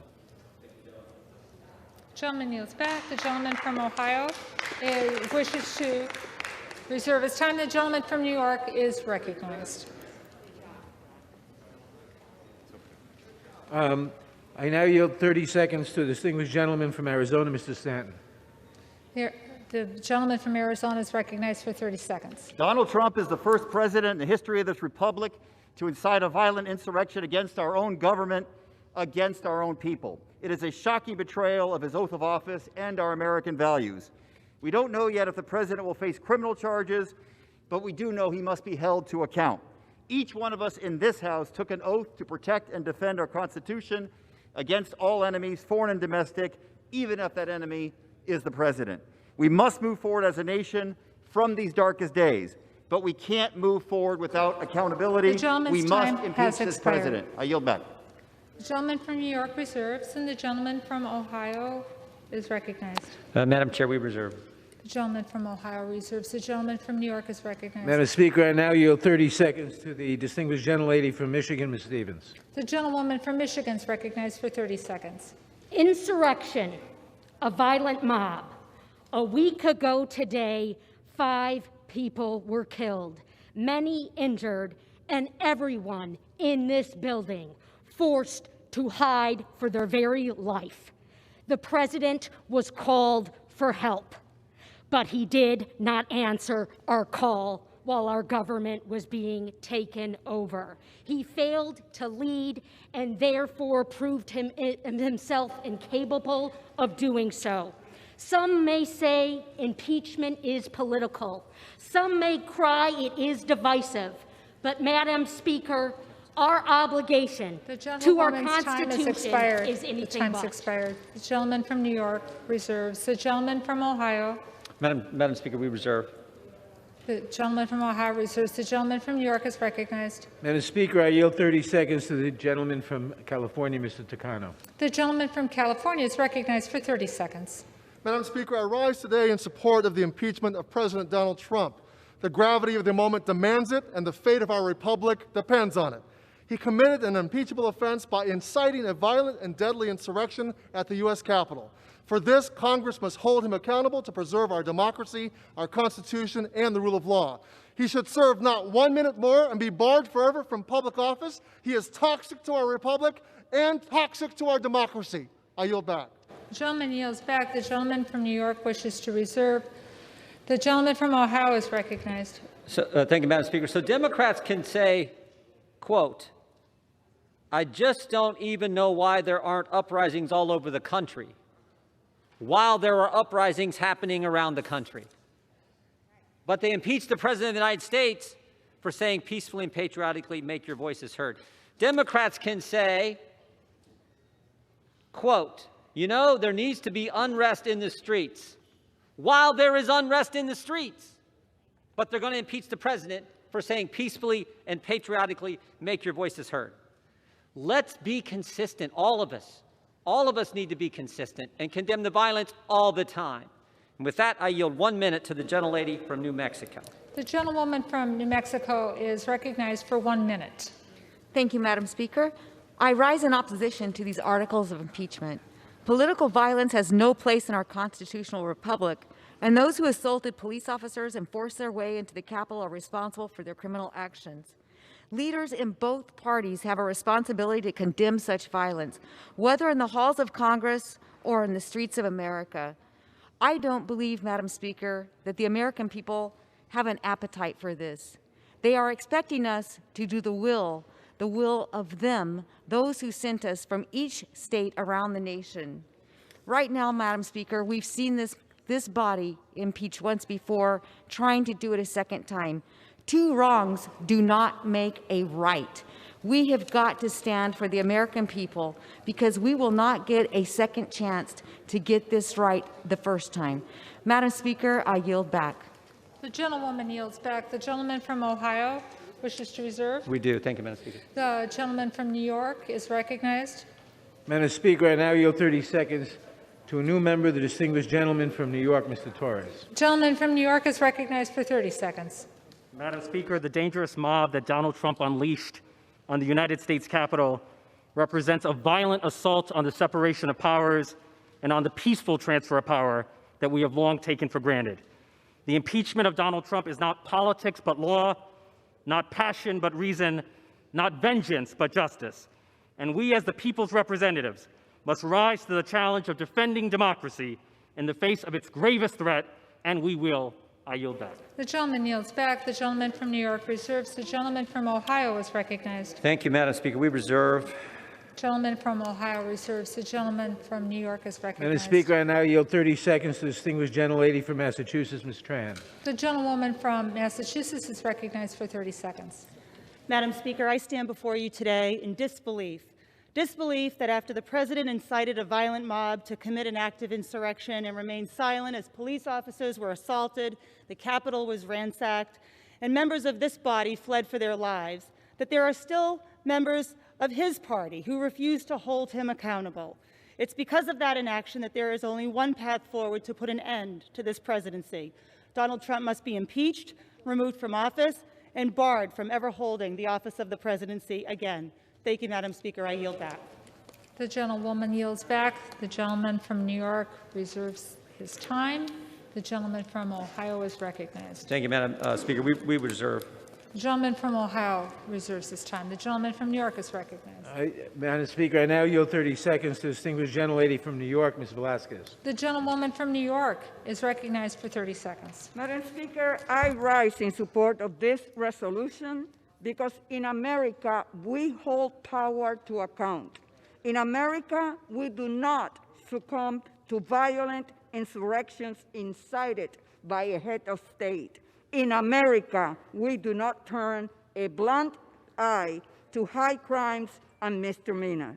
No, that is not who we are. So today, as a sworn defender of this nation's Constitution, I will vote in favor of impeaching Donald J. Trump. I yield back. The gentleman from New York reserves. The gentleman from Ohio is recognized. Thank you, Madam Speaker. Could I again inquire the time remaining for each side? The gentleman has 10 minutes remaining, and the gentleman for New York has 9 3/4 minutes remaining. The gentleman from Ohio is recognized. I thank you, Madam Speaker. I would yield 1 minute to the gentleman from California, Mr. Malone. The gentleman from California is recognized for 1 minute. Ladies and gentlemen, welcome to the second annual impeachment show extravaganza, brought to you by the censors and left-wing media, the fact-checked ministers of shutdown and big tech, and the Democrat Party. Today, the second annual impeachment of President Trump isn't really about actual words spoken out of rally. No. This is all about, Madam Speaker, the unbridled hatred of this president. You use any extreme language in any process to oppose the core of what he has really fought for. You hate him because he is pro-life, strongest ever. You hate him for fighting for the freedom of our religion to not be persecuted by unfair mandates and limitations on speech. You hate him for not subscribing and shackling us with the religion of climate change and one-sided Paris Accords. You hate him for Israel. You hate him for defending our borders. You hate him for letting families and small businesses keep what they earn, for trying to keep the agents of government off their back. You hate him for putting America first, which is what I thought we do when we swear the oath. No, this shabby show isn't about a threat to our republic. This is the impeachment and muting of at least half of the American people. This is shameful and abuse of a process. Gentleman's time has expired. The gentleman from New I yield York. the gentleman additional 20 seconds. The gentleman from Ohio yields you Madam another Speaker, 20 seconds. 30. I pray people of all stripes wake up to this spectacle and exercise their rights to put a stop to it through free speech and through fair elections. I yield back. The gentleman yields back his time. The gentleman from Ohio wishes to reserve. The gentleman from New York is recognized. Madam Speaker, I now yield 30 seconds to the gentlelady from Florida, Ms. Wasserman-Schultz. The gentleman from Florida is recognized for 30 seconds. Thank you, Madam Speaker. I rise to support the impeachment of President Donald J. Trump for seditious acts against America. To overturn the 2020 presidential election, Trump incited a violent assault on Congress, a treasonous betrayal of our nation. This criminal incitement left us with 5 dead, including a police officer, a desecrated Capitol, and a second constitutional crisis. His acts show contempt for the rule of law, the Constitution, and the foundation of any democracy, a peaceful transition of power. President Trump is a clear and present danger to American lives and democracy, and he leaves us no choice but to immediately remove him from office. Thank you. I yield back. The gentlewoman yields back. The gentleman from New York reserves. The gentleman from Ohio Thank you, Madam is Speaker. recognized. Yeah, thank you, Madam Speaker. I would yield 90 seconds to the gentlelady from Tennessee, Ms. Hirschberger. The gentlewoman from Tennessee is yielded 90 seconds. Thank you, Madam Speaker. I urge my colleagues to vote against impeachment of our sitting President Donald J. Trump. You can tell the American people that this is a vote to impeach upon the grounds of inciting violence and insurrection, but the American people see a double standard. They see a standard implied to those on the left who commit violence, and they see a standard to those applied to the right who commit violence. The American people see this, and they understand it. I've been here all of 1 week, and what I see instead of lawmakers who are truth seekers, I see lawmakers who are power seekers. And that's never good, never good. What a shame, what a shame. The American people are watching to see how their elected officials respond at this moment in history. Will you vote to mend, or will you vote to further divide this country? I'm urging you to use this opportunity to be the leaders the American people are seeking for such a time as this. God help us as a nation, and I pray that God will keep his hand upon the greatest nation that the world has ever seen. I yield back. The gentlewoman yields back. The gentleman from Ohio wishes to reserve his time. We do, Madam. The gentleman from New York is recognized. Madam Speaker, how much time do we have, please? The gentleman from New York has 9 1/4 minutes. And Ohio has 8 minutes. The gentleman from Ohio, 8 minutes. Thank you. Gentleman from New York. Thank you. Madam Speaker, I now yield 30 seconds to the distinguished gentleman from North Carolina, Mr. Butterfield. The gentleman from North Carolina is recognized for 30 seconds. Madam Speaker, President Trump's incitement to violently overturn the results of a free and fair election is an attack on our rule of law. Any president, any member of Congress who obstructs the Electoral College or attacks judges and the court system where there's no evidence to support their contentions undermines the public's trust and confidence in the judicial process. How do my Republican colleagues expect ordinary citizens to respect and trust the courts in civil and criminal matters all across this country? Think about that as you make this decision. Vote yes. The gentleman's time has expired. The The gentleman from New York wishes to reserve. The gentleman from Ohio is recognized. Madam Speaker, we reserve. The gentleman from Ohio reserves. The gentleman from New York Madam is Speaker, I yield recognized. 30 seconds to the distinguished gentlelady from California, Ms. Roybal Allard. The gentlewoman from California is recognized for 30 seconds. Madam Speaker, I take no joy in voting to impeach President Trump, but this president has blood on his hands in the wake of this attempted coup. The fact remains no president of the United States is above the law, And this president has sadly violated his oath to support and defend the Constitution of the United States against all enemies, foreign and domestic. As members of Congress who have taken that same pledge, it is our duty to take this action and impeach this unfit and dangerous president. I yield back. Gentlewoman's time has expired. The gentleman from New York wishes to reserve. The gentleman from Ohio is recognized. Madam Speaker, we reserve. The gentleman from Ohio wishes to reserve. The gentleman from New York is recognized. Madam Speaker, I now yield 30 seconds to the gentleman from California, Mr. Canna. The gentleman from California is recognized for 30 seconds. I'm voting to impeach because, as Lincoln said, no grievance is a fit object of redress by mob law. But we must recognize that our hard work begins to address the real grievances and despair in left-behind communities. To be worthy of this capital that we hold sacred, to fix our broken windows and broken communities, let's finally commit to investing trillions in creating good jobs in healthcare, in education, and infrastructure for communities and places that are hurting. The gentleman yields back. The gentleman from New York reserves. The gentleman from Ohio is recognized. Thank you, Madam Speaker. We reserve. The gentleman from Ohio wishes to reserve. The gentleman from New York is recognized. Madam Speaker, I now yield 30 seconds to the distinguished gentlelady from Alabama, Ms. Sewell. The gentlewoman, Ms. Sewell, is recognized for 30 seconds. Madam Speaker, I rise today to support impeachment. I do so with a heavy heart and a lasting and searing memory of being in this gallery, the People's House, right up there, fearing for my life. And why? Because the President of the United States incited others to be violent, a mob of insurgencies in this House. It's unacceptable. It led to the killing of 5 Americans. Blood is on this House. We must do something about it. I ask that we move from stopping the steal to healing, but healing requires accountability, and everyone must be accountable. Who is that? Gentlewoman's time has expired. The gentleman from New York wishes to reserve. The gentleman from New York wishes to reserve. The gentleman from Ohio is recognized. Madam Speaker, I would yield 1 minute to the gentleman from Alabama, Mr. Moore. The gentleman from Alabama is recognized for 1 minute. Madam Speaker, I'm fairly new here. Actually, this is my first floor speech. But I rise to oppose this impeachment. You know, I asked my staff this morning, I said, how many times in our nation's history have we impeached a president? Well, they said up until this president, only 2 times in our nation's history. So here we are, 7 days left in his first term, and we're going to impeach a president for what reasons? For what reasons? There have been no hearings. There have been no committees.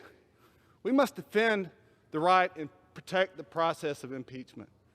If we pursue this, from now on, from this day forward, impeachment will always be a political process. I ask my friends across the aisle, they always talk about healing.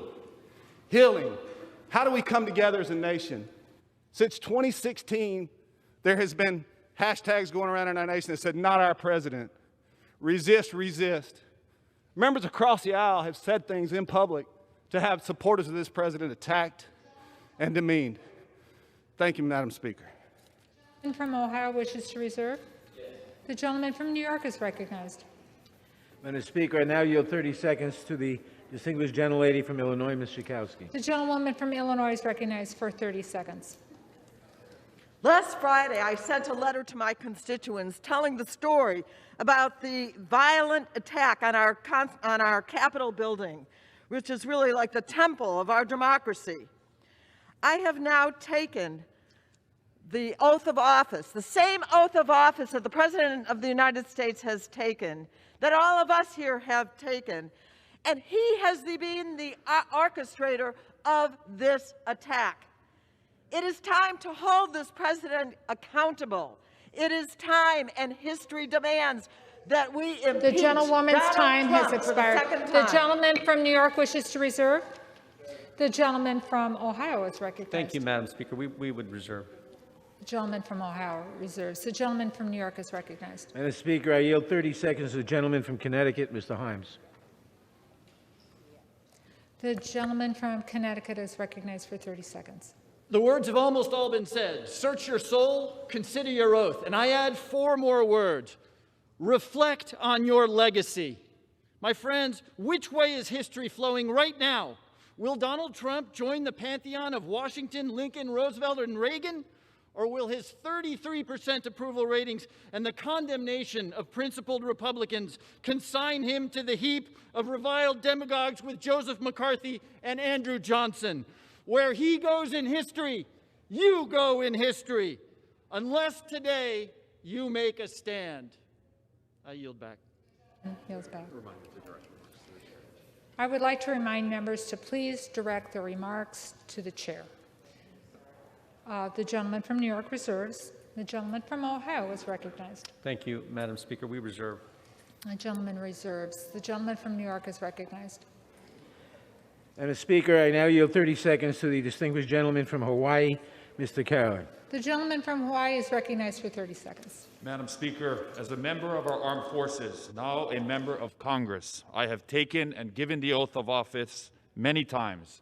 I will support and defend the Constitution against all enemies, foreign and domestic. On January 6th, the President violated this oath, inciting violent and deadly insurrection. Our sacred oaths are hollow without accountability. We must hold this President accountable, remove him from office, ensure he can never hold public office again. I urge my colleagues to do the same. This oath has to matter. Mahalo, and I yield back. New York. Recognized. The gentleman from Ohio reserves. The gentleman from New York is recognized. The gentleman from Maryland, Mr. Sarbanes. The gentleman from Maryland is recognized for 30 seconds. Madam Speaker, this beautiful Capitol dome is a symbol of freedom and democracy, not just for Americans, but for people the world over. The action we take today, this impeachment, is a declaration to the world that when there is an attack on our democracy, whether it comes from without or whether, tragically, in this instance, it comes from within, we will respond to that threat and attack, and we will do what's necessary to strengthen our democracy. I yield back. The gentleman yields back. The gentleman from New York wishes to reserve. The gentleman from Ohio is recognized. Thank you, Madam Speaker. I yield 2.5 minutes to the distinguished gentleman from New York, Mr. Zeldin. The gentleman from New York is recognized for 2.5 minutes. Thank you, Madam Speaker. I am sickened and angered by what we all had to witness last Wednesday and call for the investigation and prosecution to the fullest extent of the law. Every single person who participated in the violence and loss of life in this Capitol building last Wednesday. I, as a member, sit here listening to the entire debate, desperately need to better understand the two standards that are at play in this House. Why is it okay if a House Democrat calls for violence in the streets, but not if you're a Republican? Why can a House Democrat be rewarded with a gavel and a chairmanship if they're calling for physical confrontation of a Trump administration official, but they will be punished if they're a Republican? The double standards that we have seen time and time again, I need to better understand what the rules are of this House. Why is it that a committee chairman can lie to the American public about having more than circumstantial evidence that the president colluded with the Russians in order to win the 2016 election, but of course the Republicans can't and wouldn't lie to the American public about something like that? We need to better understand what these two standards are that are at play and to complete the record. Because the House Democrats are here to make President Trump the first president to have been impeached twice. So I'll complete the record. First off, in the articles of impeachment, it's written that the president gave a speech and he told his supporters to come here and that he incited this riot. And one speaker after another here on the other side of the aisle have repeated that in the article of impeachment. But we all know that this was a pre-planned attack. We all know that there was pipe bombs being discovered while the president was speaking. We all know that the Capitol perimeter was being breached during the president's speech. We know that this was pre-planned and it started while the president was speaking. Why is that not in the articles of impeachment? Why is that not being incorporated into my colleagues' remarks? To complete the record, if you want to make the president the first president to be impeached twice, well, we'll add something else to that. Thank you to the president for his efforts to defeat MS-13 in my district or to withdraw from the... Request 30 more seconds. Expired. The gentleman yields an additional 30 seconds. Did I hear correct? Yes. The gentleman has another 30 seconds. Thank you to the president for his efforts to move the embassy in Israel to Jerusalem and recognize Israeli sovereignty over the Golan Heights and to take out Abu Bakr al-Baghdadi and Qassem Soleimani, to eliminate the ISIS caliphate, to enter into the historic Abraham Accords, to have an economy this time last year that was stronger than I ever remember in my entire lifetime. Yeah, we'll complete the record. And in all fairness, as the president leaves 1 week from today, let's be honest about the double standards that exist inside of this chamber. And let's also be honest that this president did a lot to make America greater than ever. The gentleman's time has expired. The gentleman from Ohio wishes to reserve. Thank you, Madam Speaker. The gentleman from New York is recognized. Thank you, Madam Speaker. I now yield 1 minute to the distinguished I now yield 30 seconds to the distinguished gentleman from Illinois, Mr. Caston. What happens The gentleman's recognized for 30 seconds. What happens if we get this wrong is written in Lincoln's second inaugural, when one party would make war rather than let the nation survive. On December 7th, on September 11th, we came together against an enemy from without, but on January 6th, we were attacked by an enemy from within, the president who would make war with malice for all and charity for none. We must come together in unity today against that domestic threat to our Constitution. The alternative is too unbearable to contemplate. We must impeach bipartisanly, unanimously, if you have the soul. Contra cualquiera, debemos unirnos hoy contra esa amenaza a nuestra Constitución. La alternativa es increíble. Debemos condenarlo de manera bipartidista y unánime. The gentleman from New York wishes to reserve. The gentleman from Ohio is recognized. Madam Speaker, we reserve. The gentleman from Ohio reserves. The gentleman from New York. Señora Presidenta, 30 segundos a la representante de Texas. Gracias, señora Presidenta. Yo apoyo el artículo de juicio político y me opongo a lo que se está presentando como un debate en esta Cámara. Yo estuve aquí cuando el presidente conformó y envió una turba para atacar el Capitolio y al Congreso de los Estados Unidos, los representantes elegidos del pueblo. Al hacerlo, él provocó o lanzó una insurrección contra la democracia representativa. Si eso no amerita un juicio político, entonces ¿qué lo amerita? Gracias. The gentleman from New York reserves. The gentleman from Ohio is recognized. Madam Speaker, we reserve. The gentleman from Ohio wishes to reserve. The gentleman from New York is recognized. I now yield 30 seconds to the distinguished gentlelady from Michigan, Ms. Clay. 30 segundos a la representante de Michigan. Thank you, Madam Chair. Gracias, señora Presidenta. En Michigan, orgullosamente hablamos con la verdad ante los poderosos. Aquellos que incitaron a un ataque contra la Casa del Pueblo no pueden hablar de sanación y de unidad. Ellos han destruido a este país. Ellos han alentado el fuego y le han dado la gasolina a Donald Trump. El Dr. King dijo alguna vez, la paz no es la falta de tensión, es justicia. Debemos abrazar esas palabras y debemos entender que la paz debe concentrarse en la verdad y en las acciones. No podemos simplemente, señora Presidenta, quedarnos callados frente a un intento de golpe y de permitir que las mentiras continúen. Tenemos que responderle a nuestros electores. Se le ha acabado el tiempo.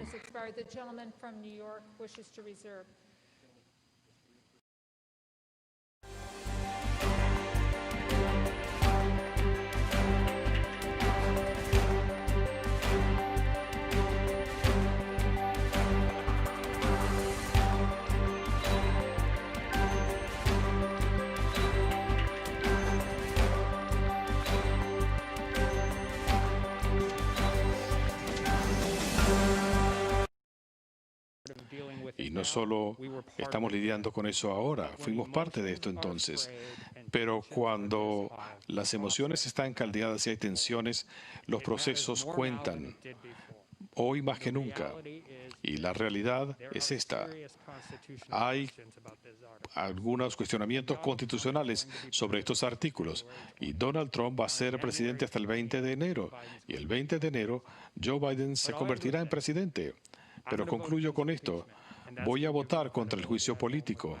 Y eso me dará credibilidad con mis electores. Ustedes van a votar a favor y eso lo asociará con sus electores. Es fácil culparme a mí, es fácil para mí culparlos a ustedes, pero el 21 de enero estaremos aquí de vuelta. Así que usemos la credibilidad para decirle la verdad a sus electores. Yo lo voy a hacer y tenemos que hacer un mejor trabajo.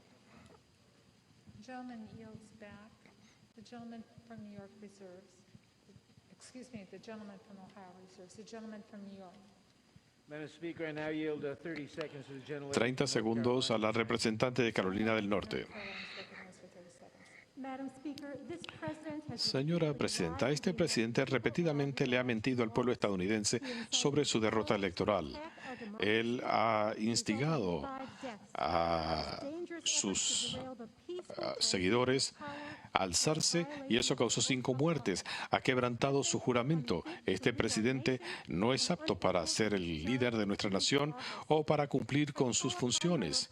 Le pido a mis colegas republicanos a que digan la verdad a sus electores y que se unan a mí para que el presidente Trump responda. New York reserves. The gentleman from Ohio is recognized. Thank you, Madam Speaker. We reserve. The gentleman from Ohio reserves. The gentleman from New York is recognized. Madam Speaker, I yield 30 seconds to the gentleman. 30 segundos al caballero de Indiana. The gentleman from Indiana is recognized for 30 seconds. 30 segundos. Señora Presidenta, desde el 6 de enero he hablado con una serie de ministros de Gary, Indiana, y decían que estaban orando por la unidad y la justicia en la nación. Recuerdo cuando los que estábamos aquí en la Cámara el 6 de enero estábamos en una sala segura después del ataque. El capellán estaba orando con nosotros. Si recordemos ese momento, volvamos a esa plegaria en esos 3 minutos, cuando estuvimos unidos para preservar nuestra democracia y la justicia. Apoyo el artículo de juicio político para que podamos seguir adelante a hacer el trabajo para el que vinimos acá. The gentleman from New York reserves. The gentleman from New York has 2 3/4 minutes remaining. The gentleman from Ohio has 3. The gentleman from Ohio is recognized. Madam Speaker, we reserve. The gentleman from Ohio reserved. The gentleman from New York is recognized.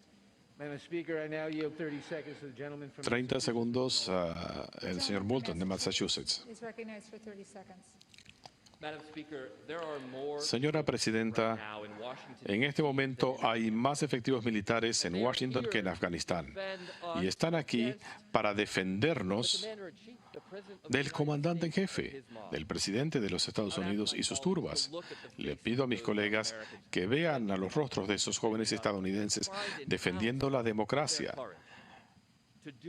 y luchando por nosotros, por hacer lo correcto, como varios republicanos lo han hecho, para votar por el futuro de nuestra democracia, por el futuro de nuestro país. Madam Speaker, we reserve. The gentleman from Ohio wishes to reserve. The gentleman from New York is recognized. Madam Speaker, I yield 30 seconds to the gentleman. 30 segundos al representante de Texas. Texas is recognized for 30 seconds. Madam Speaker, Señora Presidenta, seamos claros sobre una cosa.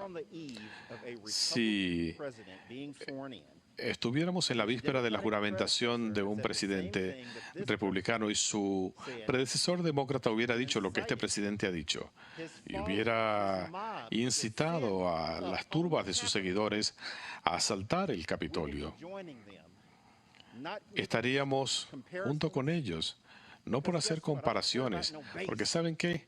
No me interesa la base, me preocupa esta democracia y el país, y lo ocurrido el otro día no se debe repetir, y tenemos que hacer lo correcto. reserves. The gentleman from Ohio is recognized. Madam Speaker, the Republican whip is prepared to close for us whenever that is appropriate. We'll reserve. El líder republicano está preparado para cerrar por nosotros cuando sea pertinente. Madam Speaker, I now yield 30 seconds to the gentleman. 30 segundos a la señora Jackson Lee. Texas is recognized for 30 seconds.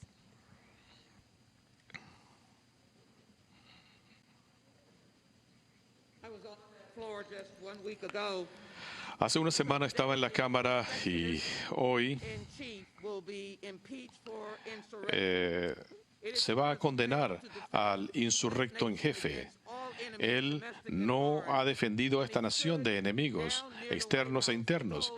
Y él, allí junto a la Casa Blanca, instó a un grupo de terroristas internos a hacer una demostración de fuerza. Dijo, no se puede ganar nada con debilidad. Tienen que responder, podemos sanar a esta nación, pero él debe ser condenado hoy. Debemos condenar a Donald J. Trump. The gentleman from Ohio is recognized. Yeah, thank you, Madam Speaker. We reserve. The gentleman from Ohio continues to reserve. The gentleman from New York. Is the other side prepared to close? Yes. Then, thank you, Madam Speaker. Gracias, señora presidenta. Speaker. Yes. I yield the 3 gentleman minutes. from Ohio. Thank you, Madam Speaker. I yield 3 minutes to the 3 minutos Republican whip, the gentleman from Louisiana, Mr. Scalise. a el señor Scalise de Luisiana. Thank you, Madam Speaker, and thank the gentleman. Gracias, señora presidenta, y gracias al caballero de Ohio. Señora presidenta, nuestra nación sigue de luto por la inaceptable violencia y anarquía que vimos la semana pasada aquí en el Capitolio. En este momento se sigue arrestando a individuos y los anarquistas que asaltaron el Capitolio están siendo presentados ante la justicia, como debe ser el caso. Las emociones siguen muy caldeadas, pero en este momento debemos concentrarnos en moderar el tono de la retórica, en ayudar a sanar a esta nación cuando nos acercamos a una transferencia pacífica del poder al presidente electo Joe Biden la semana que viene. Mi plegaria sigue estando con los oficiales que perdimos en el Capitolio, así como con todos los oficiales de la policía del Capitolio que arriesgaron sus vidas por nuestra seguridad. Son verdaderos héroes y merecen nuestros aplausos hoy.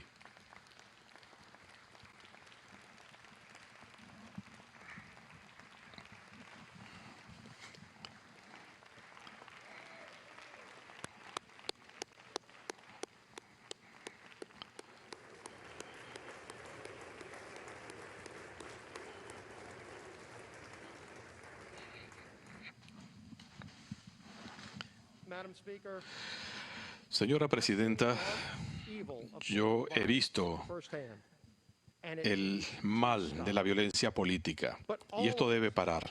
Pero todos nosotros tenemos de manera inequívoca, tenemos que denunciarlo cada vez que lo vemos. No solamente cuando viene del bando contrario. Yo me opongo a este juicio precipitado sin una audiencia y, por cierto, el Senado ni siquiera va a considerar esto, sino hasta después que el presidente Trump haya dejado el cargo. Así que tengamos eso en mente. Esto solamente sirve para dividir aún más a una nación que demanda sanación. Señora presidenta, muchos oradores hoy han invocado a uno de los grandes líderes de nuestra nación, el presidente Lincoln. Quizás deberíamos seguir algunos de sus sabios consejos para momentos como estos. Cuando pronunciaba su segundo discurso de toma de posesión en marzo de 1865, él nos dijo, con malicia contra nadie y caridad para todos, con firmeza en el derecho, como Dios nos permite verlo, vamos a luchar para completar la tarea que tenemos por delante, para sanar las heridas de la nación, para velar por el que fue a la guerra, por su viuda y por sus huérfanos, para hacer todo aquello que tenemos que hacer para lograr una paz perdurable entre nosotros y con todas las naciones. Señora Presidenta, en momentos como este, no apelemos a lo más oscuro de nuestro ser. Busquemos lo más importante. Dios bendiga a los Estados Unidos de América.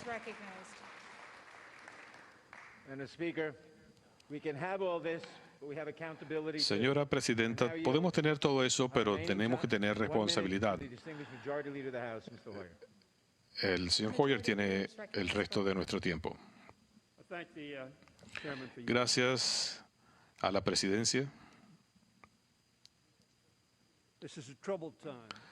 Este es un momento difícil, triste.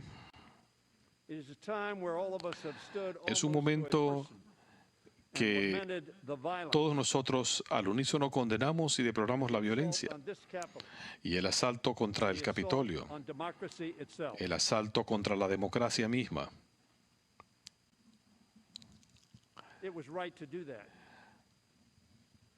Es lo correcto. Pero este juicio político debe ser visto bajo la perspectiva de lo que el presidente de la conferencia republicana ha descrito. Decía, el presidente de los Estados Unidos convocó a una turba, reunió a esta turba y encendió la mecha del ataque. Nunca ha habido, dijo, una mayor traición por parte del presidente de los Estados Unidos de su cargo y su juramento constitucional. Es por eso que estamos hoy aquí. Es por eso que estamos hoy aquí, a una semana de que el presidente, a petición del pueblo estadounidense, deje su cargo. Y el punto es, ¿qué vamos a hacer?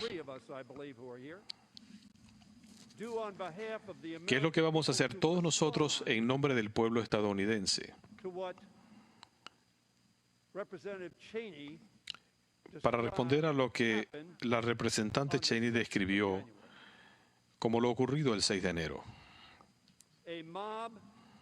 Una turba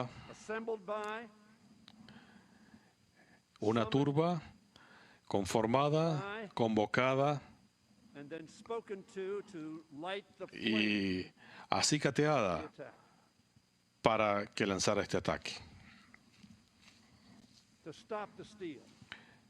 para frenar el robo,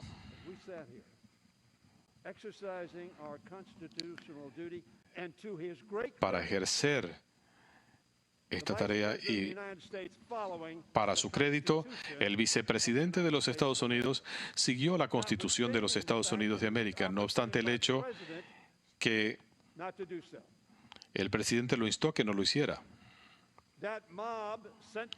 Esa turba enviada por el presidente para frenar el robo lo hizo durante algunas horas.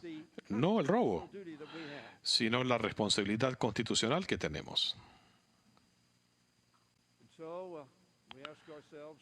Así que debemos preguntarnos qué vamos a hacer, cuál es nuestra responsabilidad, qué debemos decir a la luz solo de la guerra civil como punto de comparación. No es que no haya habido protestas en Washington antes y en otras partes del país, pero esta es la primera presencia física, aparte del ataque del 11 de septiembre contra esta nación, que vino desde el extranjero. Y había un avión que tenía como blanco el Capitolio. Este ataque no vino del extranjero. Fue, como dijo Liz Cheney, convocado, armado e instigado por el presidente de los Estados Unidos de América, quien, como dijo Liz Cheney, nunca ha habido mayor traición por parte de un presidente de los Estados Unidos de su cargo y de su juramento. Yo me siento orgulloso como miembro de este Congreso y durante 40 años he trabajado de manera bipartidista con muchos de sus líderes. Y debido a esto, no podemos quedarnos callados frente a lo que describió Liz Cheney como la mayor traición de la responsabilidad de un presidente de los Estados Unidos en la historia, o nos vamos a quedar callados y no nos vamos a pronunciar para decir esto es inaceptable. Durante 4 años, señora presidenta, Donald Trump no ha ocultado sus ambiciones o su falta de principios republicanos. No son nuestros principios, sino los principios que citaba Lincoln, que citábamos de Lincoln. Su presidente, nuestro presidente, él nunca ha demostrado esto en los 4 años que lleva como presidente de los Estados Unidos. Ha desatado sus peores inclinaciones, sus deseos de autocracia y su glorificación de la violencia, que han sido racionalizados por aquellos que querían beneficiarse financiera y políticamente de su cercanía al poder. Sobre las bases de virtud, razón y paciencia de los que hablaba George Washington, Donald Trump ha construido un palacio de cristal de mentiras, de instigación del miedo y sedición. La semana pasada, el día 6, el país vio cómo se quebraba. Ya no hay error posible de quién es el individuo que está en la oficina oval o sus intenciones o capacidad. Se ha descorrido la cortina. El cargo no lo ha atemperado ni lo ha transformado. Señora presidenta, orden en la sala.